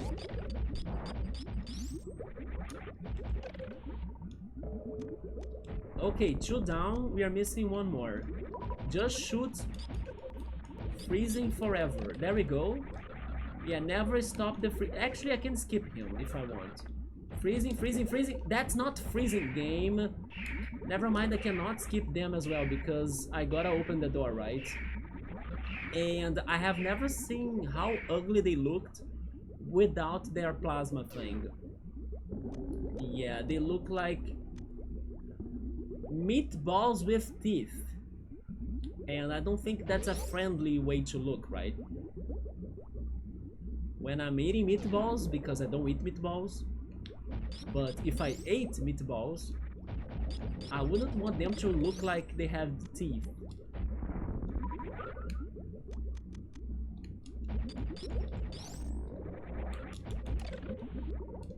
The red in them is also kind of disturbing, you know, it's a very scarlet red, bloody red. The red of the reds? It's Red Dead Redemption.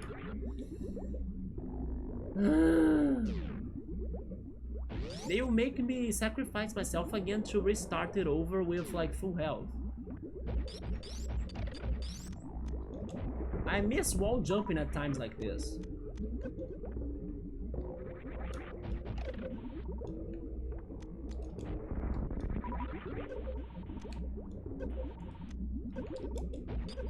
Yeah, I need to remember to like get the missiles out so I can shoot the ice lasers. There we go, and then missiles back. Okay, I got the coordination for this, finally. It's over, right? It is. Thank goodness. Sorry, I'm like raging a little bit, but there we go. Oh, there are more, of course there are more, but at least I'm close to the door. And hopefully this door will never be closed again or locked again. I want to use my radar though. Could I just assume there won't be any secrets? Okay. 1 down.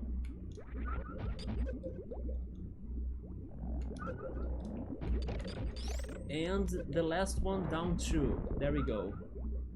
Now I look for secrets. No secrets. Alright, next door. We are making progress finally.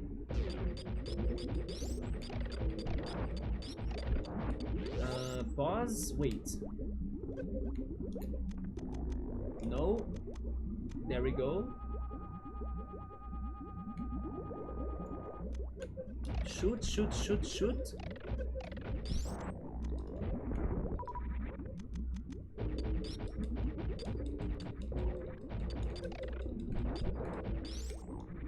I wanna check this though.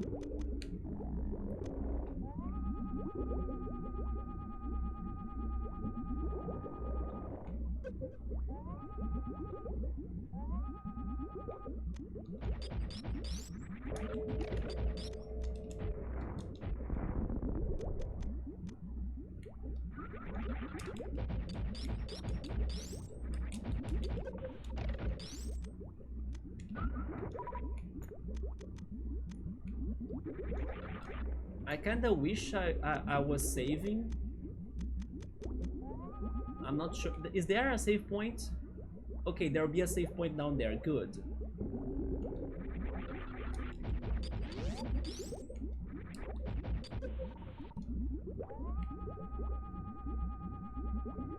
Oh boy.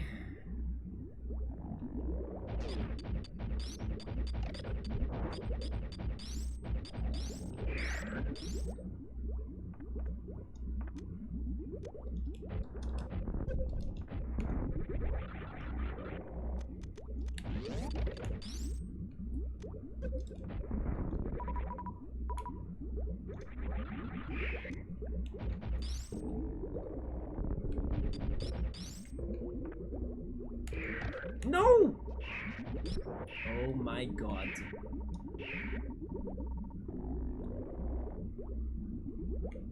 No panic, stay calm.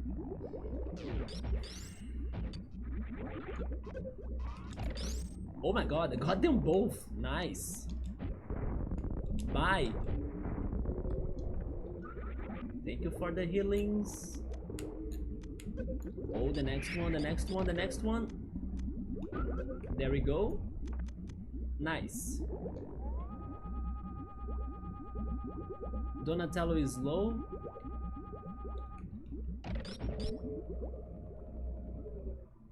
Wait. Now we have sand and whatever that is.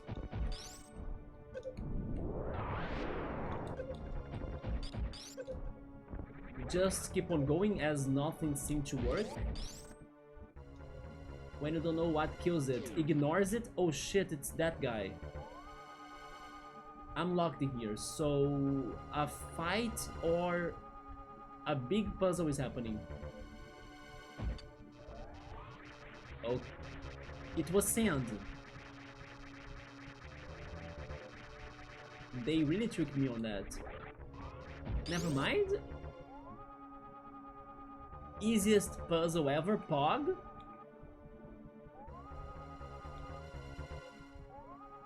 No. There might be a catch. You know, I mean, something about seeing that pipe up there on the ceiling with the leaves. I know that I'm going to go very far, like nobody will see what I'm saying, but for some reason, maybe I know why, but for some reason that reminds me of Xenogears. And I think it is the tower area of Xenogears, like I think it's called Babel's Tower if I'm not mistaken. Because there is like a city there, like it's an abandoned city, right? And then I think it has that. It has like old metal scraps, and also like vegetation growing on it. That did bring me some memories of Xenogears out of nowhere. Just that single pipe up on the ceiling. But this is not time to remember Xenogears, which was also another very hard game. Focus on what the hell is happening. Because the previous room was like probably too easy for whatever is happening in here.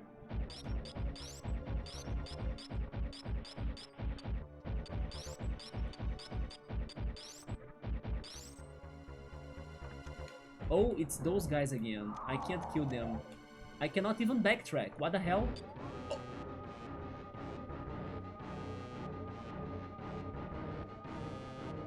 Saved by my button.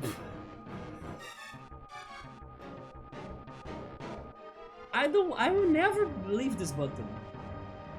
I'm safe this way, right? I just need to do this. Oh shit! I couldn't beat the tiny dinosaur. Or whatever that was. And then beating the Metroid was annoying as shit. If they combine forces, I think I need to avoid them. But the music is telling me, fight them, beat them, destroy them, you know? I don't wanna trust this music. I wanna tell the music, I can't. You know, you are asking too much of me. Freezing, please. Freezing. No, ignore that. Ignore. Yeah, oh no. It sucked the entire thing. Oh, ignore. I'm dead. Dead. Jump there. Reserve tank.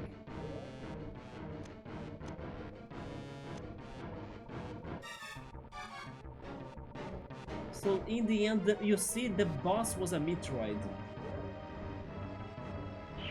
They will not allow me to get there. Yeah. Oh wait, I'm alive?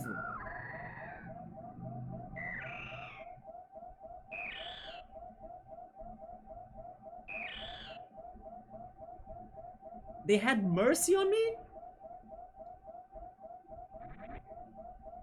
Why did they have mercy on me? Just because I used my reserve tanks for nothing? I was not supposed to die in there? Are you kidding me? Do I taste that bad, Metroid? That's why you decided to not destroy me? Did you eat too much and then you had to go to the bathroom like I did in the morning? Are you feeling sick now, Metroid? You ate too much? Damn. What was this about? And then I have 1 HP. Good job. You wasted your extra health for nothing. And then anything can kill you. Even the first enemy of the game, a Goomba, can kill you. My goodness. The music stopped! That was huge and scary. Thank goodness I kinda pressed the button to scan, you know?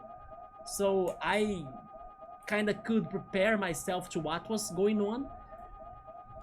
Even though I still couldn't actually escape from that. I have the feeling you don't have a way to escape from that.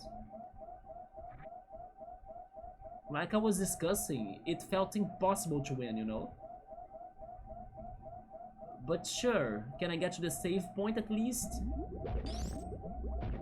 I don't like those noises. Yes, I don't like that noise. It sounds like bubbles. Lava boils. Also, what is this thing that I'm destroying? It's made by a bug? Is it Metroid crap? What is this?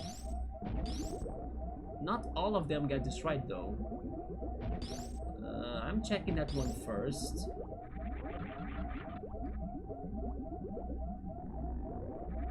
Okay.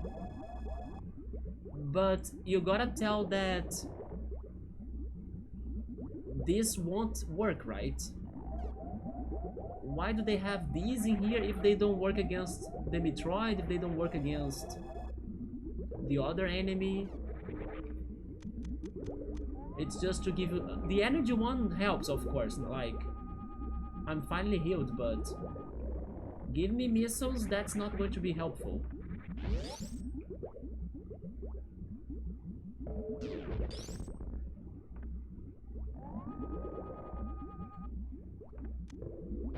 What happened to this place, by the way?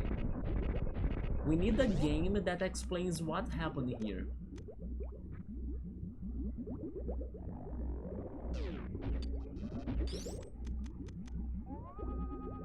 And they are not even giving me other dangers, you know, it's just like exploration for the suspense to be cooking.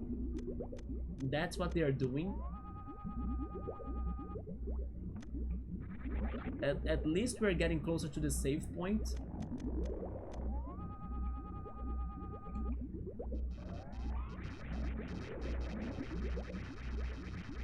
Yeah, you see, there are no threats. Oh my god, the eye before the save point? Really? When am I using the save point? That actually would make a pretty cool game. I think so too, in case there is still not it, right? Aye.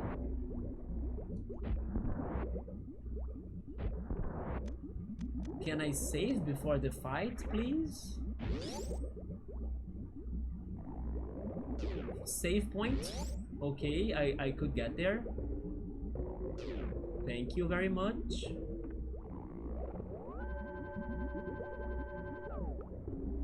Well, I guess that's it then. We got the eye, we got the save point, we saw the problem. How am I dealing with the problem? The problem decided to spare me, actually. The problem had mercy on me.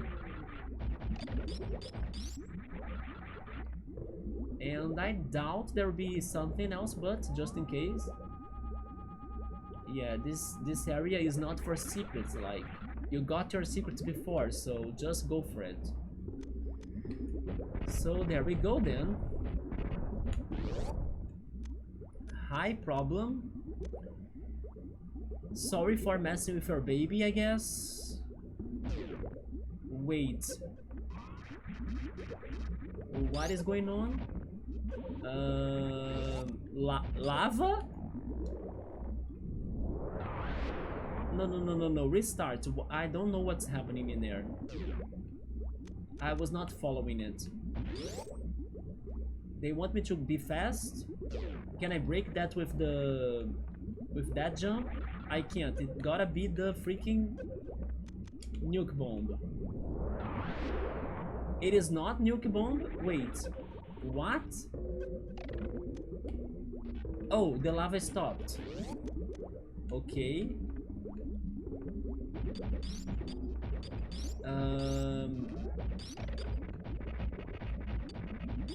But then what?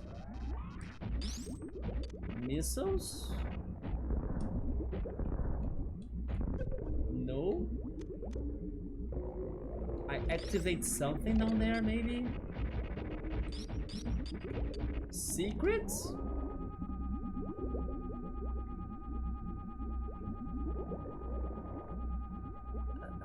Do I need to be fast?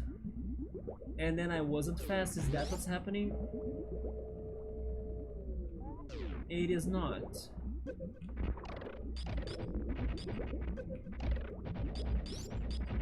What?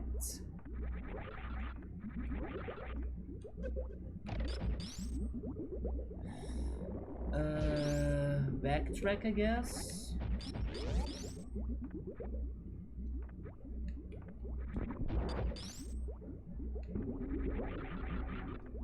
The save point.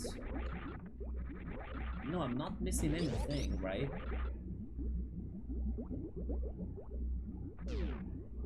Could I be missing something actually? No, there is something there that I need to be doing.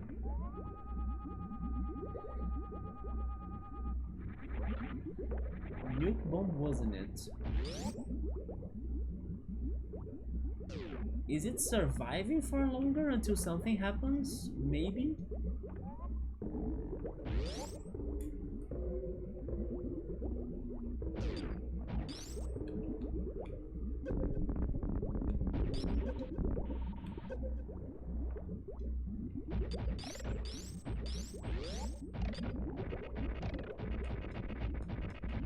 Oh, it's just that... Okay, I'm finally destroying that. Okay, now I see it. It's just hard to destroy it, right?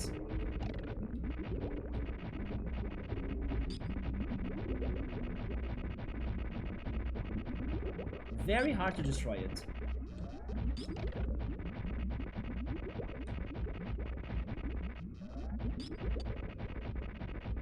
Or am I not destroying it actually? Maybe I'm not. Missiles? Oh, okay, there we go.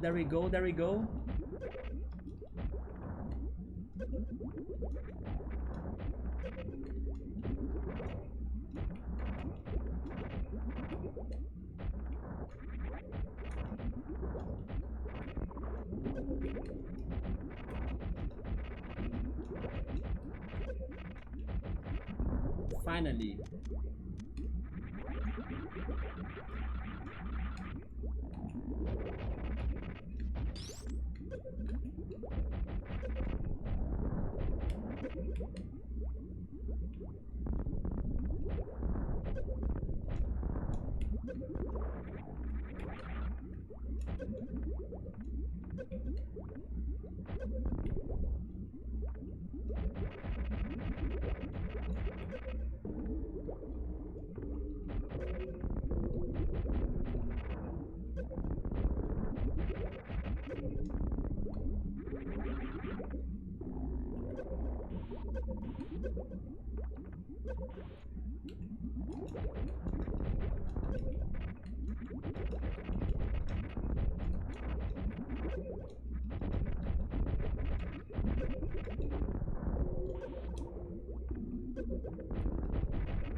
Oh shit!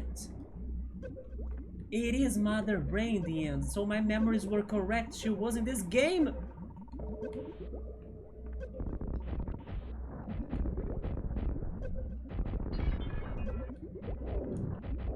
That explained these round lasers, right? That Smash Brothers have. I'm out of missiles. That's never fun. Ouch. Am I wasting my missiles, by the way? Maybe I should go for... I can't. She doesn't die to that. Okay.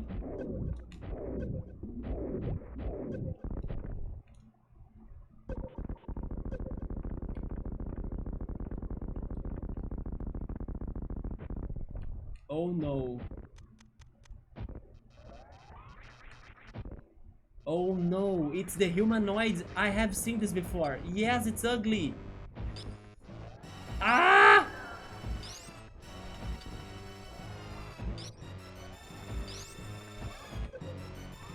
I don't have health for this. What is that even? A bomb? It is a bomb. Okay, it gets the whole floor. And bubbles.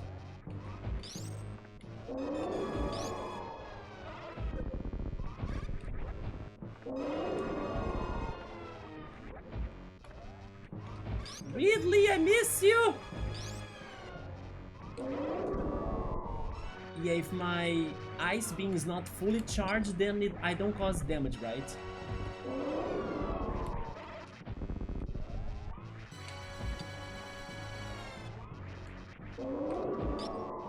I mean, not even when it's fully charged. It needs to really be in the brain, so it's on the very top, okay? If only I had more health, right? I don't have even my reserve tank with me, okay.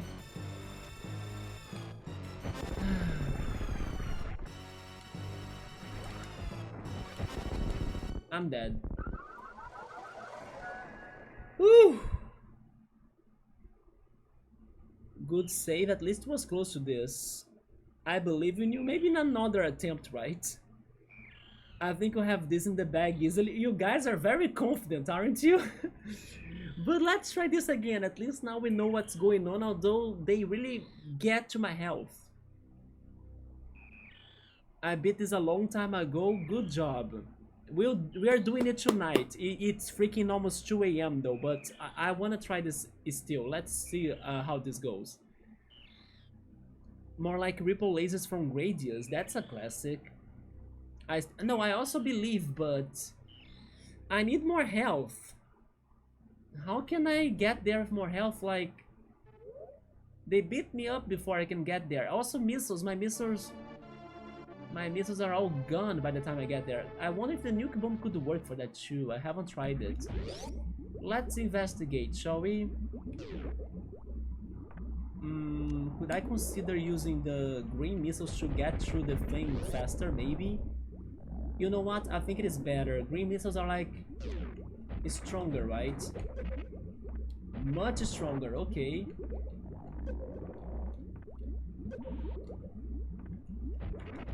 Yeah, green missiles, sorry, I love you, but I can't.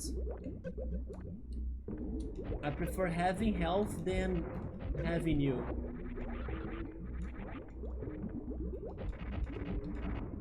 Okay, let's go. Much better, right?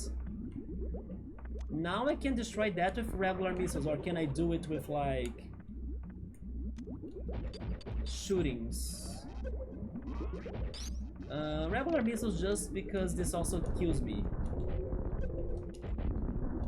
Stay there and shoot. Shoot, shoot, shoot, shoot.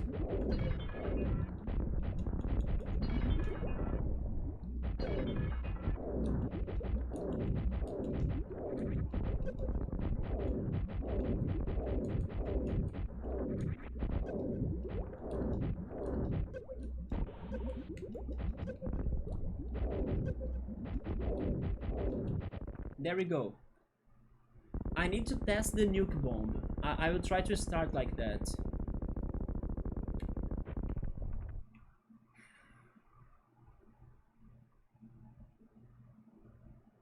I need to hit it still? No, it becomes alive.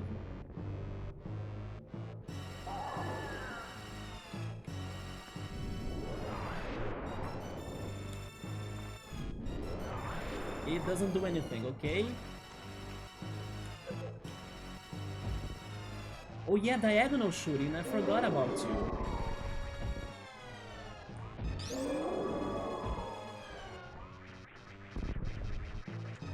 Diagonal shooting, let's go!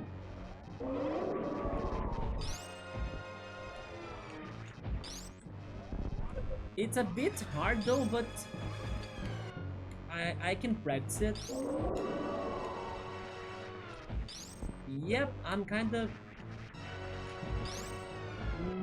never mind, go back to regular shooting. There we go.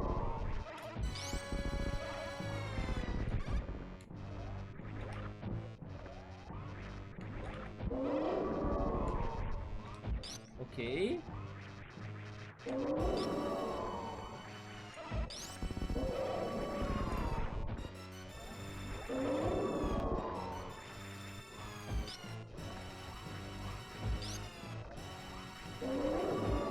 Oh my god, I was not planning to shoot like downwards, you know, and it still hit.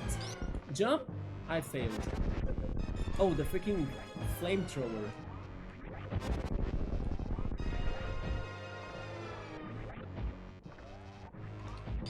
I think we are progressing. You know what? Re-missiles. I still have them. Oh, shoot! Am I dead? Oh my god. I'm out of bombs. I'm out of everything. Wait. Reserve tank? How?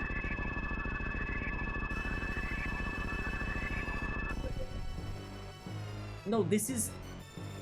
Okay, I get this. This is a forced thing. It is a cutscene. Yeah. The Metroid is going to save me. Wait and see it. I knew it! Let's go! Yep. Okay, you guys can self-destruct yourselves while I run away. Is that good? Samus! Samus, run! Ah, that looks disgusting.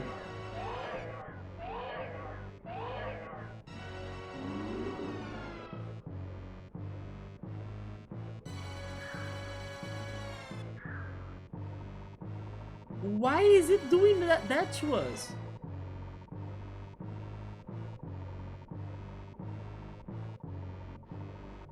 Oh No! No! Stop! Stop!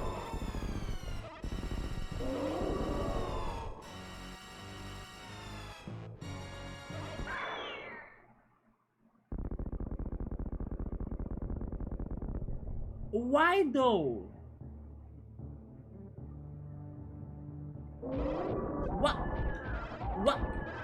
What the f... Sonic? We are super Semic right now? What? Samus, you did it!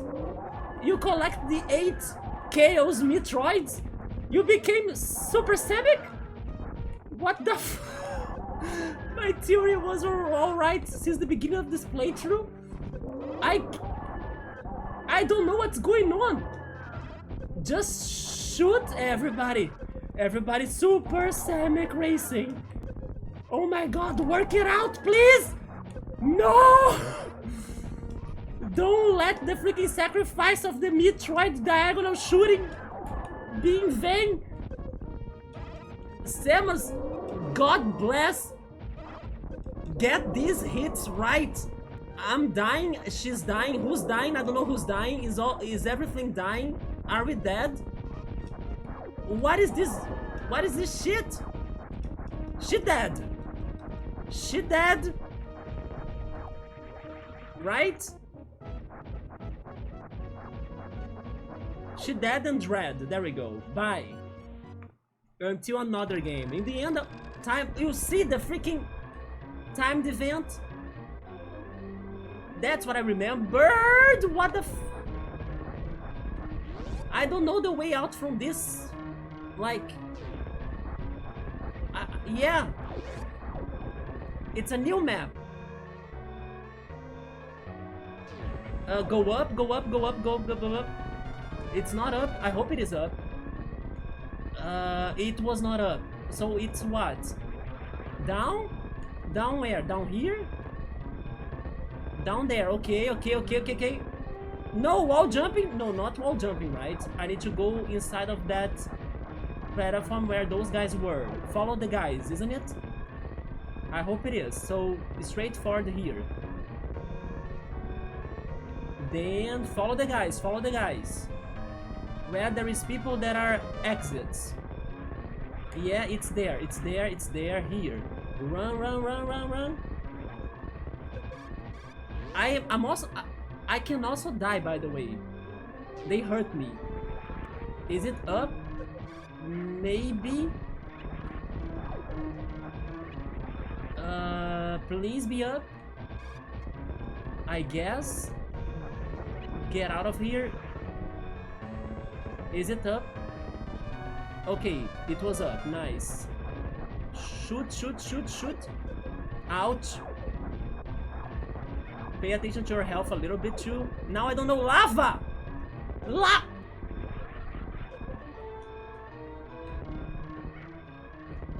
Oh my god. Oh. I did not remember this would be this chaotic, by the way. Okay, there is people there. It's where I need to go. Where there is people there. Ah! Don't fall back there. Shoot, shoot, shoot, shoot, shoot, shoot, shoot, shoot. Shoot. That. Oh, it's that room. No. No. Not in here. No. No, no, no. Holy shit, this is so psychedelic. More than what I was expecting. Imagine this in the freaking old TV, tube TV. My health, my hands are sweating. I don't mispress anything. Precisioning, right? Don't go crazy, please don't fall, don't fall. Elevator, elevator, yes. 30 seconds though. Okay, okay, okay, okay, okay. Lava, please wait me. I'm getting there. Why is that closed? That shouldn't be closed. I can't make this jump anymore. I'm getting nervous. Go, go, go, go. Jump the other direction. 20 seconds. 19 seconds. 15. Ah! Please! Run, run, run, run, run, run, run, run now, run now. No, no, no. I'm not making it. I'm not making it. No! Jump! Jump! Oh shit! Go! I did it! In the last second! My goodness! Please tell me this is over. It is over, isn't it? Okay, we did it. Holy shit.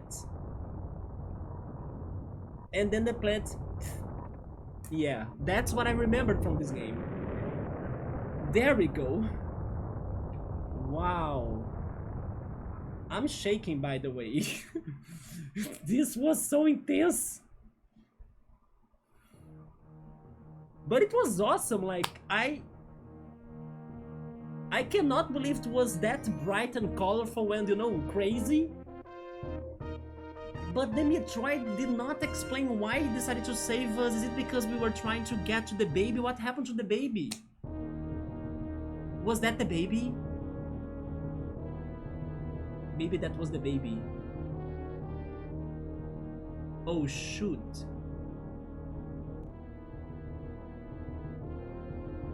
It gotta be the baby, so everything connects, right? But anyway, you noticed probably that as I was having the fights, I was also remembering the things. Like, when I saw that after attacking Mother Brain, the brain fell on the floor and then a body showed up, I was like, the body's coming up, because I remember that was a thing too.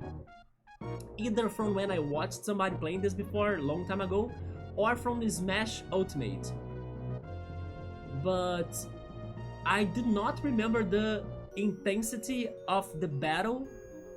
The sacrifice also wasn't a surprise, because as soon as I was like, this is going on a cutscene so I can't do anything, I kinda also remember that, like, oh yeah, the Metroid's going to save me, right? Yeah, it came to my mind right away. But then I'm not sure if I knew it would die anymore. Yes, I can't recall that, but it made sense that it died. And then now I think it was the baby that grew older or up somehow in that short amount of time even.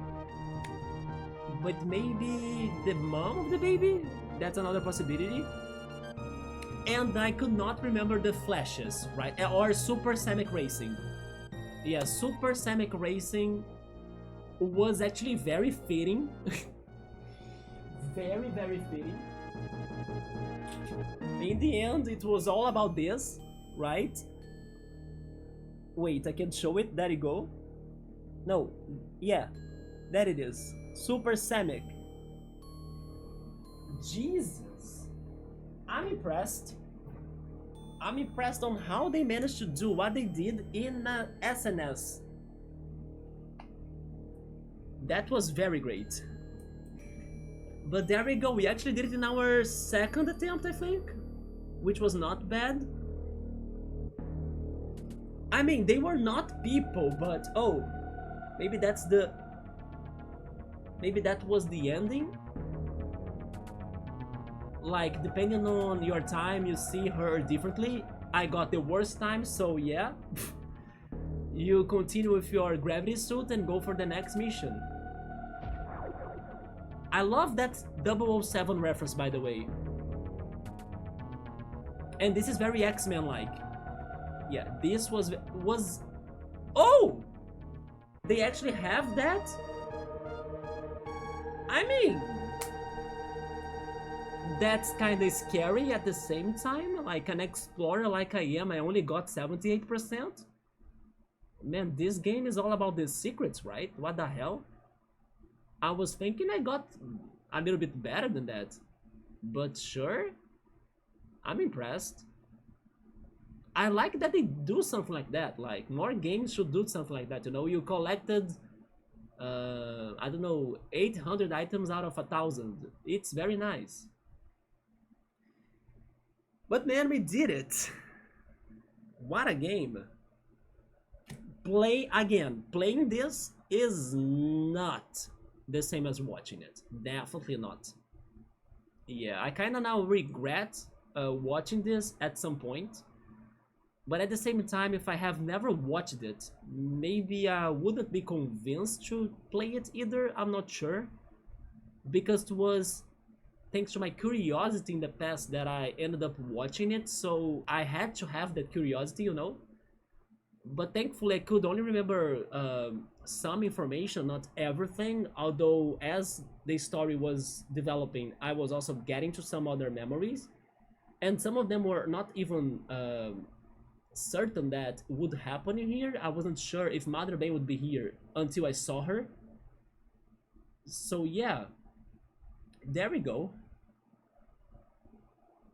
Scap, what was your feeling when you faced this for the first time? Because like probably you struggled with the escaping section because too much happened, right?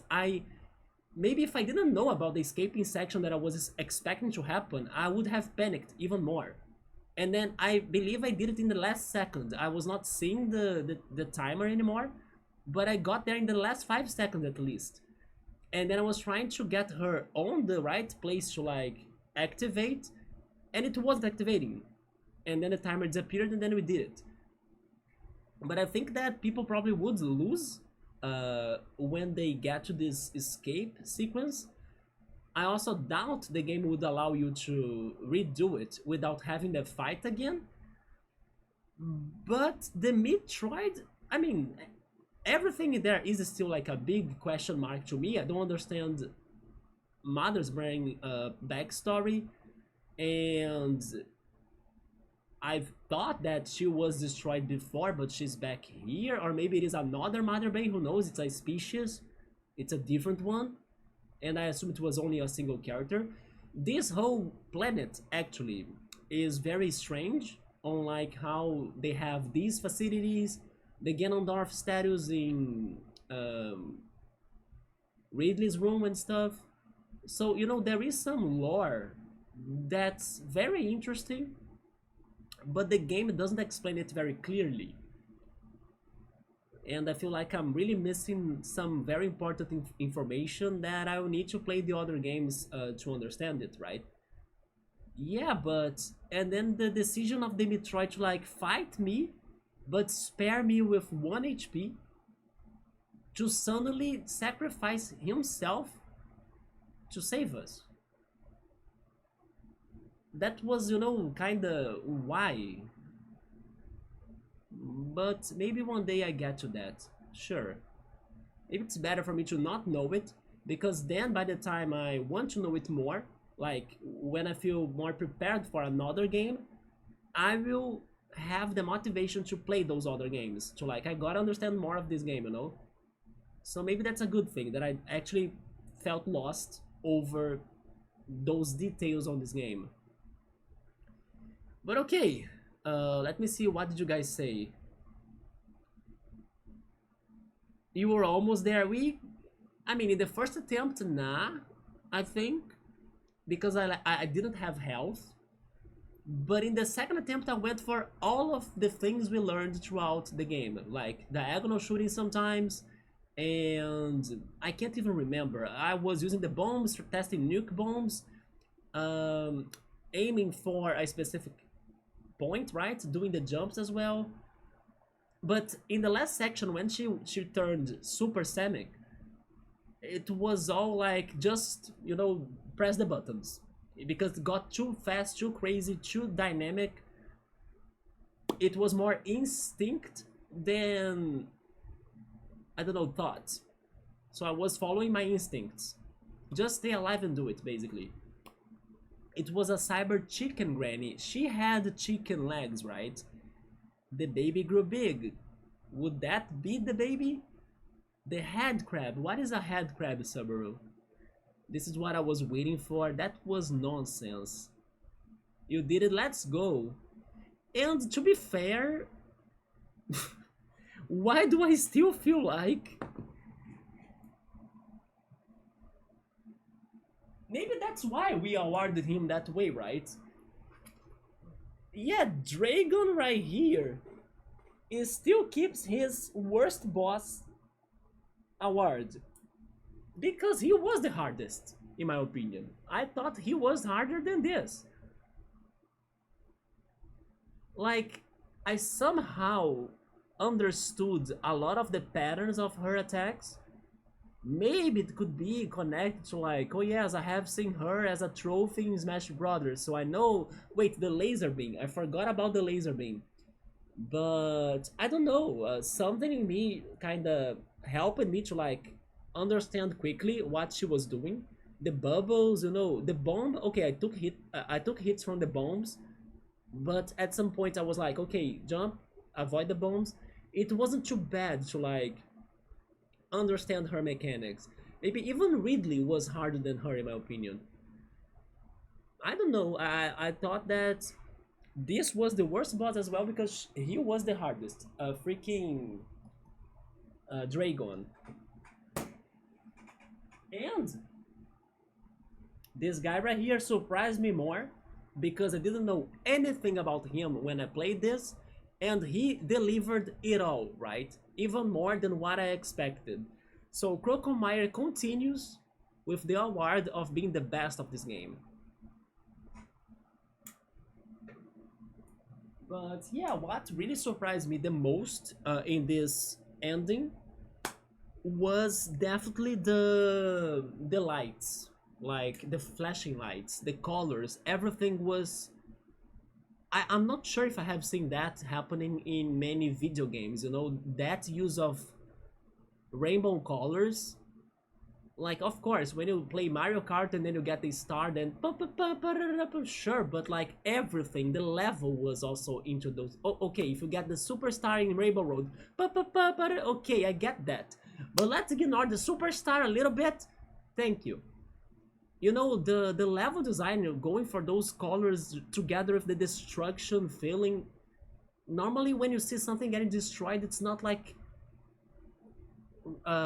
psychedelic colors, you know. It's more like smoke, darkness, fire, flames, lava. They had lava still. The freaking Fanta was after us, but the colors were very shocking to me. Like, and it goes a little bit like what I was talking about regarding how old games looked great in CRT TVs and stuff. This in an old TV probably was, you know, amazing looking with those colors. So I was very impressed by that. It's something that I definitely did not remember anymore about this ending section. I also thought that when the ending section would happen, I would have some sort of way to like go back to the ship in a map that I already knew, but most of it was unknown to us, right? Because we were still in the laboratory, or in I forgot the name of the place, but it starts with T, right? Tourian or something.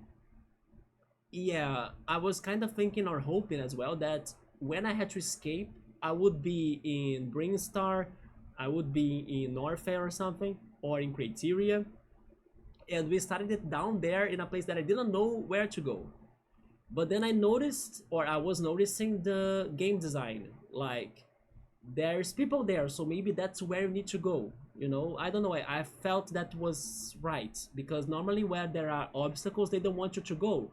Like, they want to block your way, which means it's the right way. So yes, I kind of got to that conclusion, and thank goodness I was kind of right. So anyway, those were my thoughts about this game. Thank you, Wiscap. This was indeed amazing. And also, like, I now fully understand why people praise this game a lot. Was it fair all the times? Definitely not.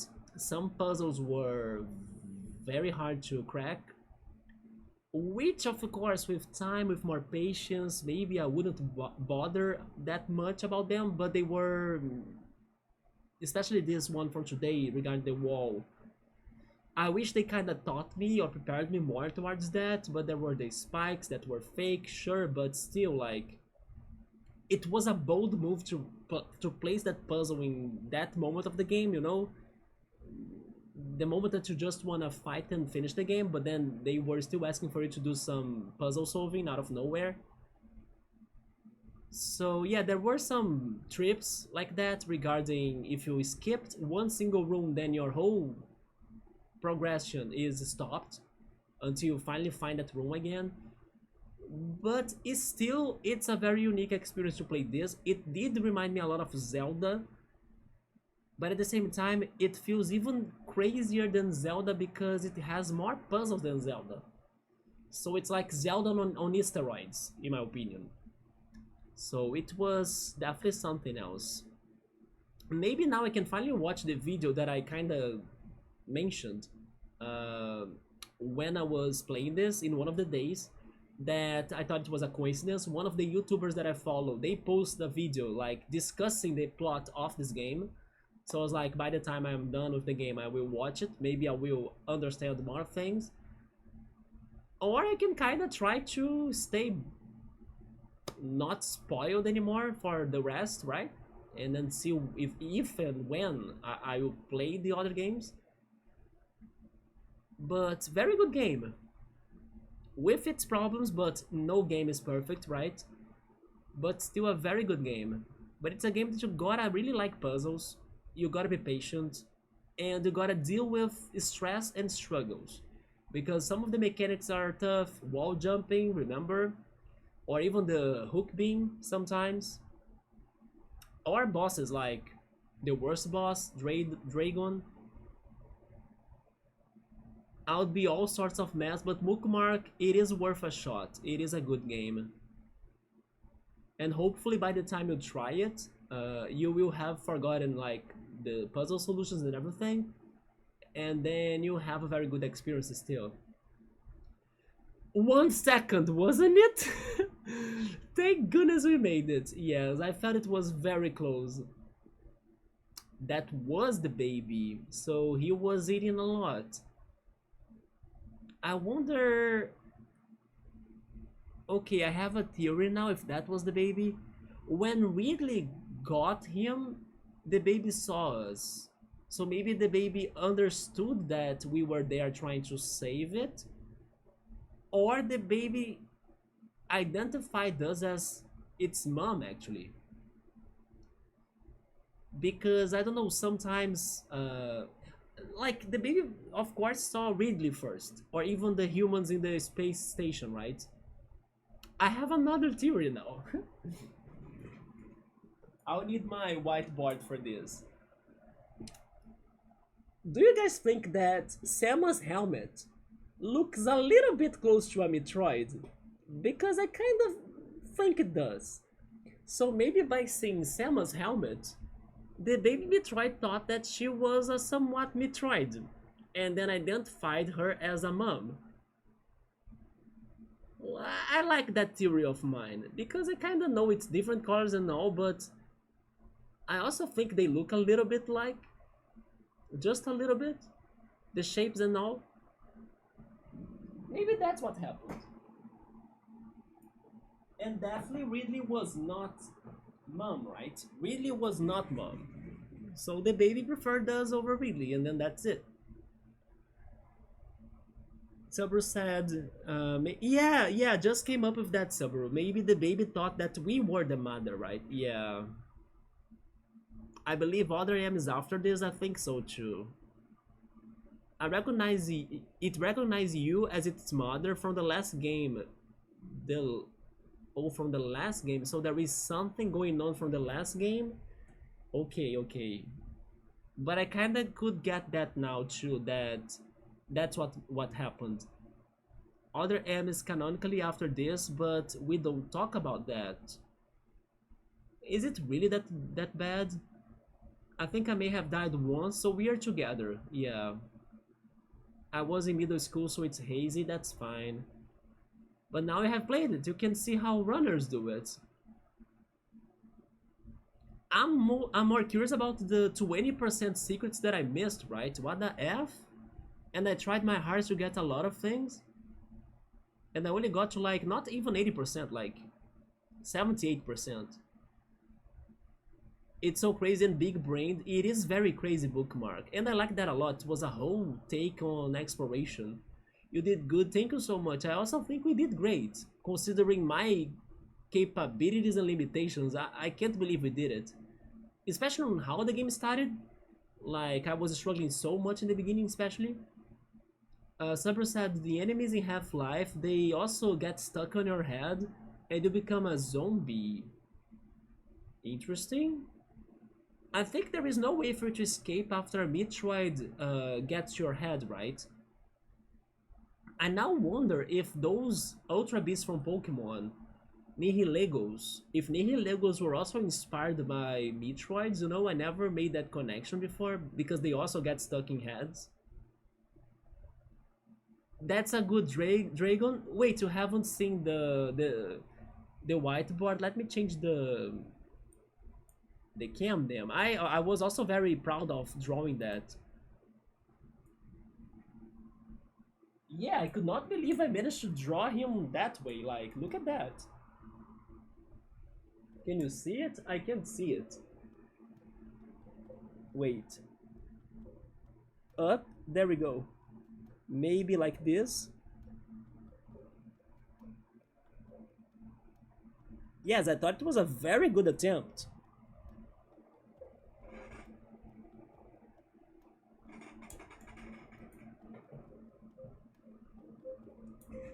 Yeah, Tourian. We got the puzzles to mode, we did it. It was cool to see you do it. Yeah, definitely I got stuck many times, but I think it's part of the game, right? Those jumps were tough, the wall jumping, and then I think the wall jumping... I think we'll talk about them in the future in another platforming game, right? I did think this was a very good game to practice that. So I do hope I don't suffer as much, because I will still suffer, in another wall jumping game. I hope you all have a good one. You chill mode. Yes, we beat it with 1 second. The controls in future games are a lot more refined, I imagine, yeah. We did almost lose it. OG Nintendo with the 6 buttons didn't play, whole combo inputs. The baby is the reason why the game is called Super Metroid. I mean, I think it's more like because... Oh, you know what? I get it now. It was a Super Metroid, but it was also a Super Samus in the end. Everybody was like super, like even Mother Brain was with like extra powers or something.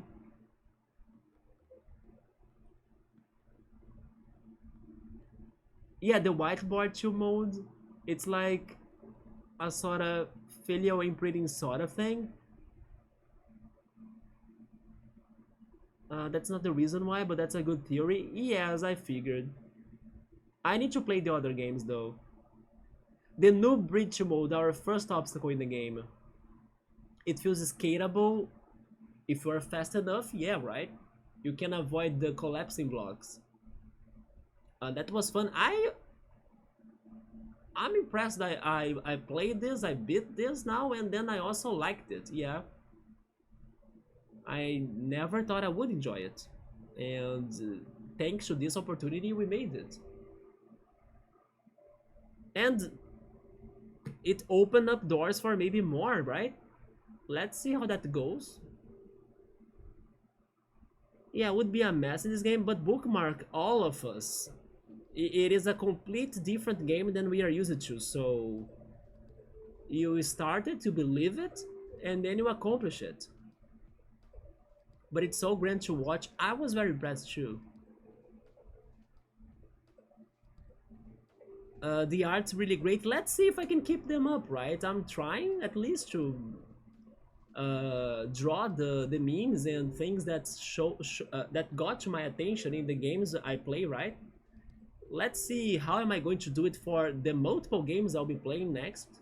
Like everything is returning plus new games, so I'm not sure how everything's going to fit in that board, but we will find a way, right? I'm glad you did. It has been a long time coming. Yes, I'm glad that I kinda decided to go for that because it makes sense. Like, if it weren't for now, probably it wouldn't happen, you know, anytime soon. So when you brought it up, I was like, you know what? Is that what you really want to see? And I was like, it makes sense that it happens now. And I kind of promised it in the past, right? That I would give it a chance maybe. But you know, when you kind of say it but never really do it, you know, so I was kind of around those lines, never really pushing myself to do it. But now it clicked with the Nintendo Switch Online. I was like, I gotta do it now, otherwise I will never have the chance to say I played this. And it was amazing.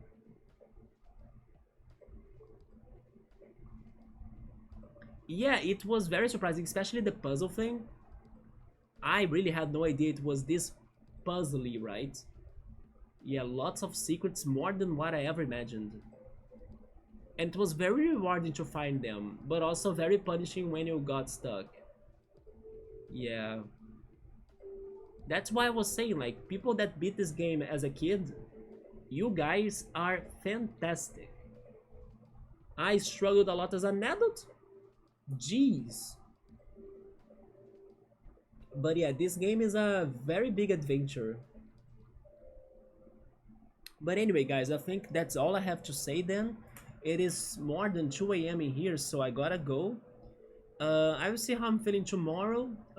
Hopefully I can also recover again from like my health situation, even though I want to believe it was just today, right? I will be okay tomorrow.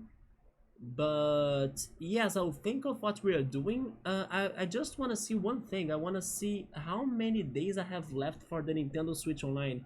Give me a second. I think I can check that on my Nintendo, right? Give me a second.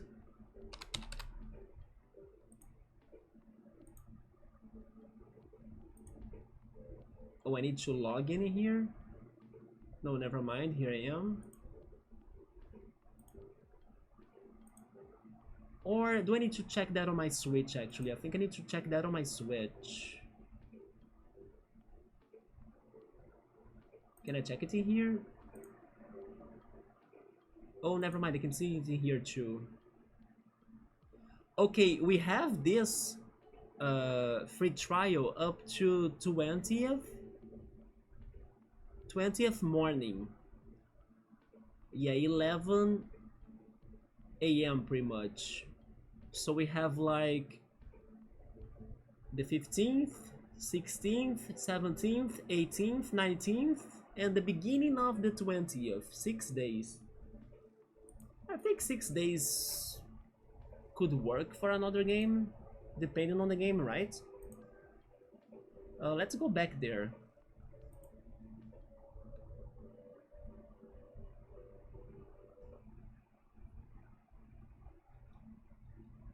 Oh, this screen is done? Like I cannot skip this?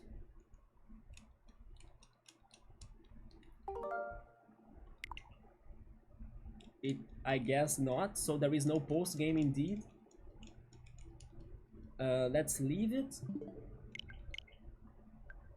Bye, Metroid. Thank you so much. Yeah, we have 6 days. The thing is that I'm not sure if it is the best for me to go for something that's going to be blind now, you know, because 6 days could not be enough time. But maybe I could get something that I have played before. Maybe... I think it is a big shot. Like Oracle of Seasons? Could I beat Oracle of Seasons in 6 days? Maybe?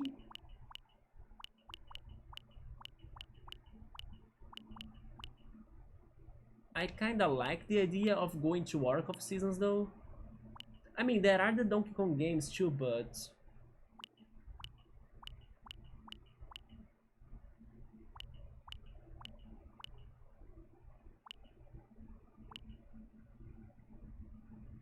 I'm not sure if I can beat Oracle of Seasons in 6 days, but I kinda wish I could. Oh, there is one thing about Oracle of Seasons though. It probably will have the same mechanic as Oracle of Ages, that there is the special dungeon that has an extra boss and stuff. Yeah, and then I tried that in Oracle of Ages and I couldn't win. But maybe I could try it again in Oracle of Seasons and maybe win. But then trying that boss fight, I won't have enough time, I think, like, to do it. Because it was very hard. So I'm not sure. I will think of something. Yeah, I will think of something. Even if I don't go back to the Switch Online, but even though I should, I'll think on a game for us to play. And then once the Switch Online is over, we kinda go back to something more regular, right? Oh, you think I will be beating Mario 3 All-Stars? I need more time than 6 days to beat Mario 3's cap. I've been taking my entire life to get through the freaking fortress of the last world. So I don't think it is a good pick because it has something challenging for me, right?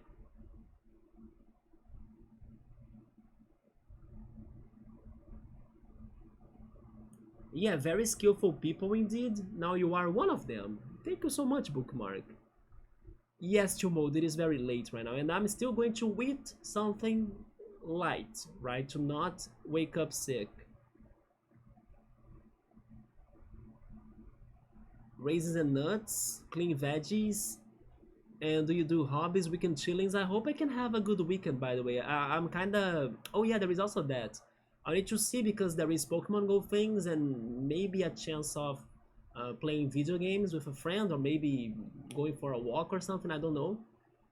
But most likely then streaming at night tomorrow, not really in the afternoon, because there is the Raikou Dynamax battles going on.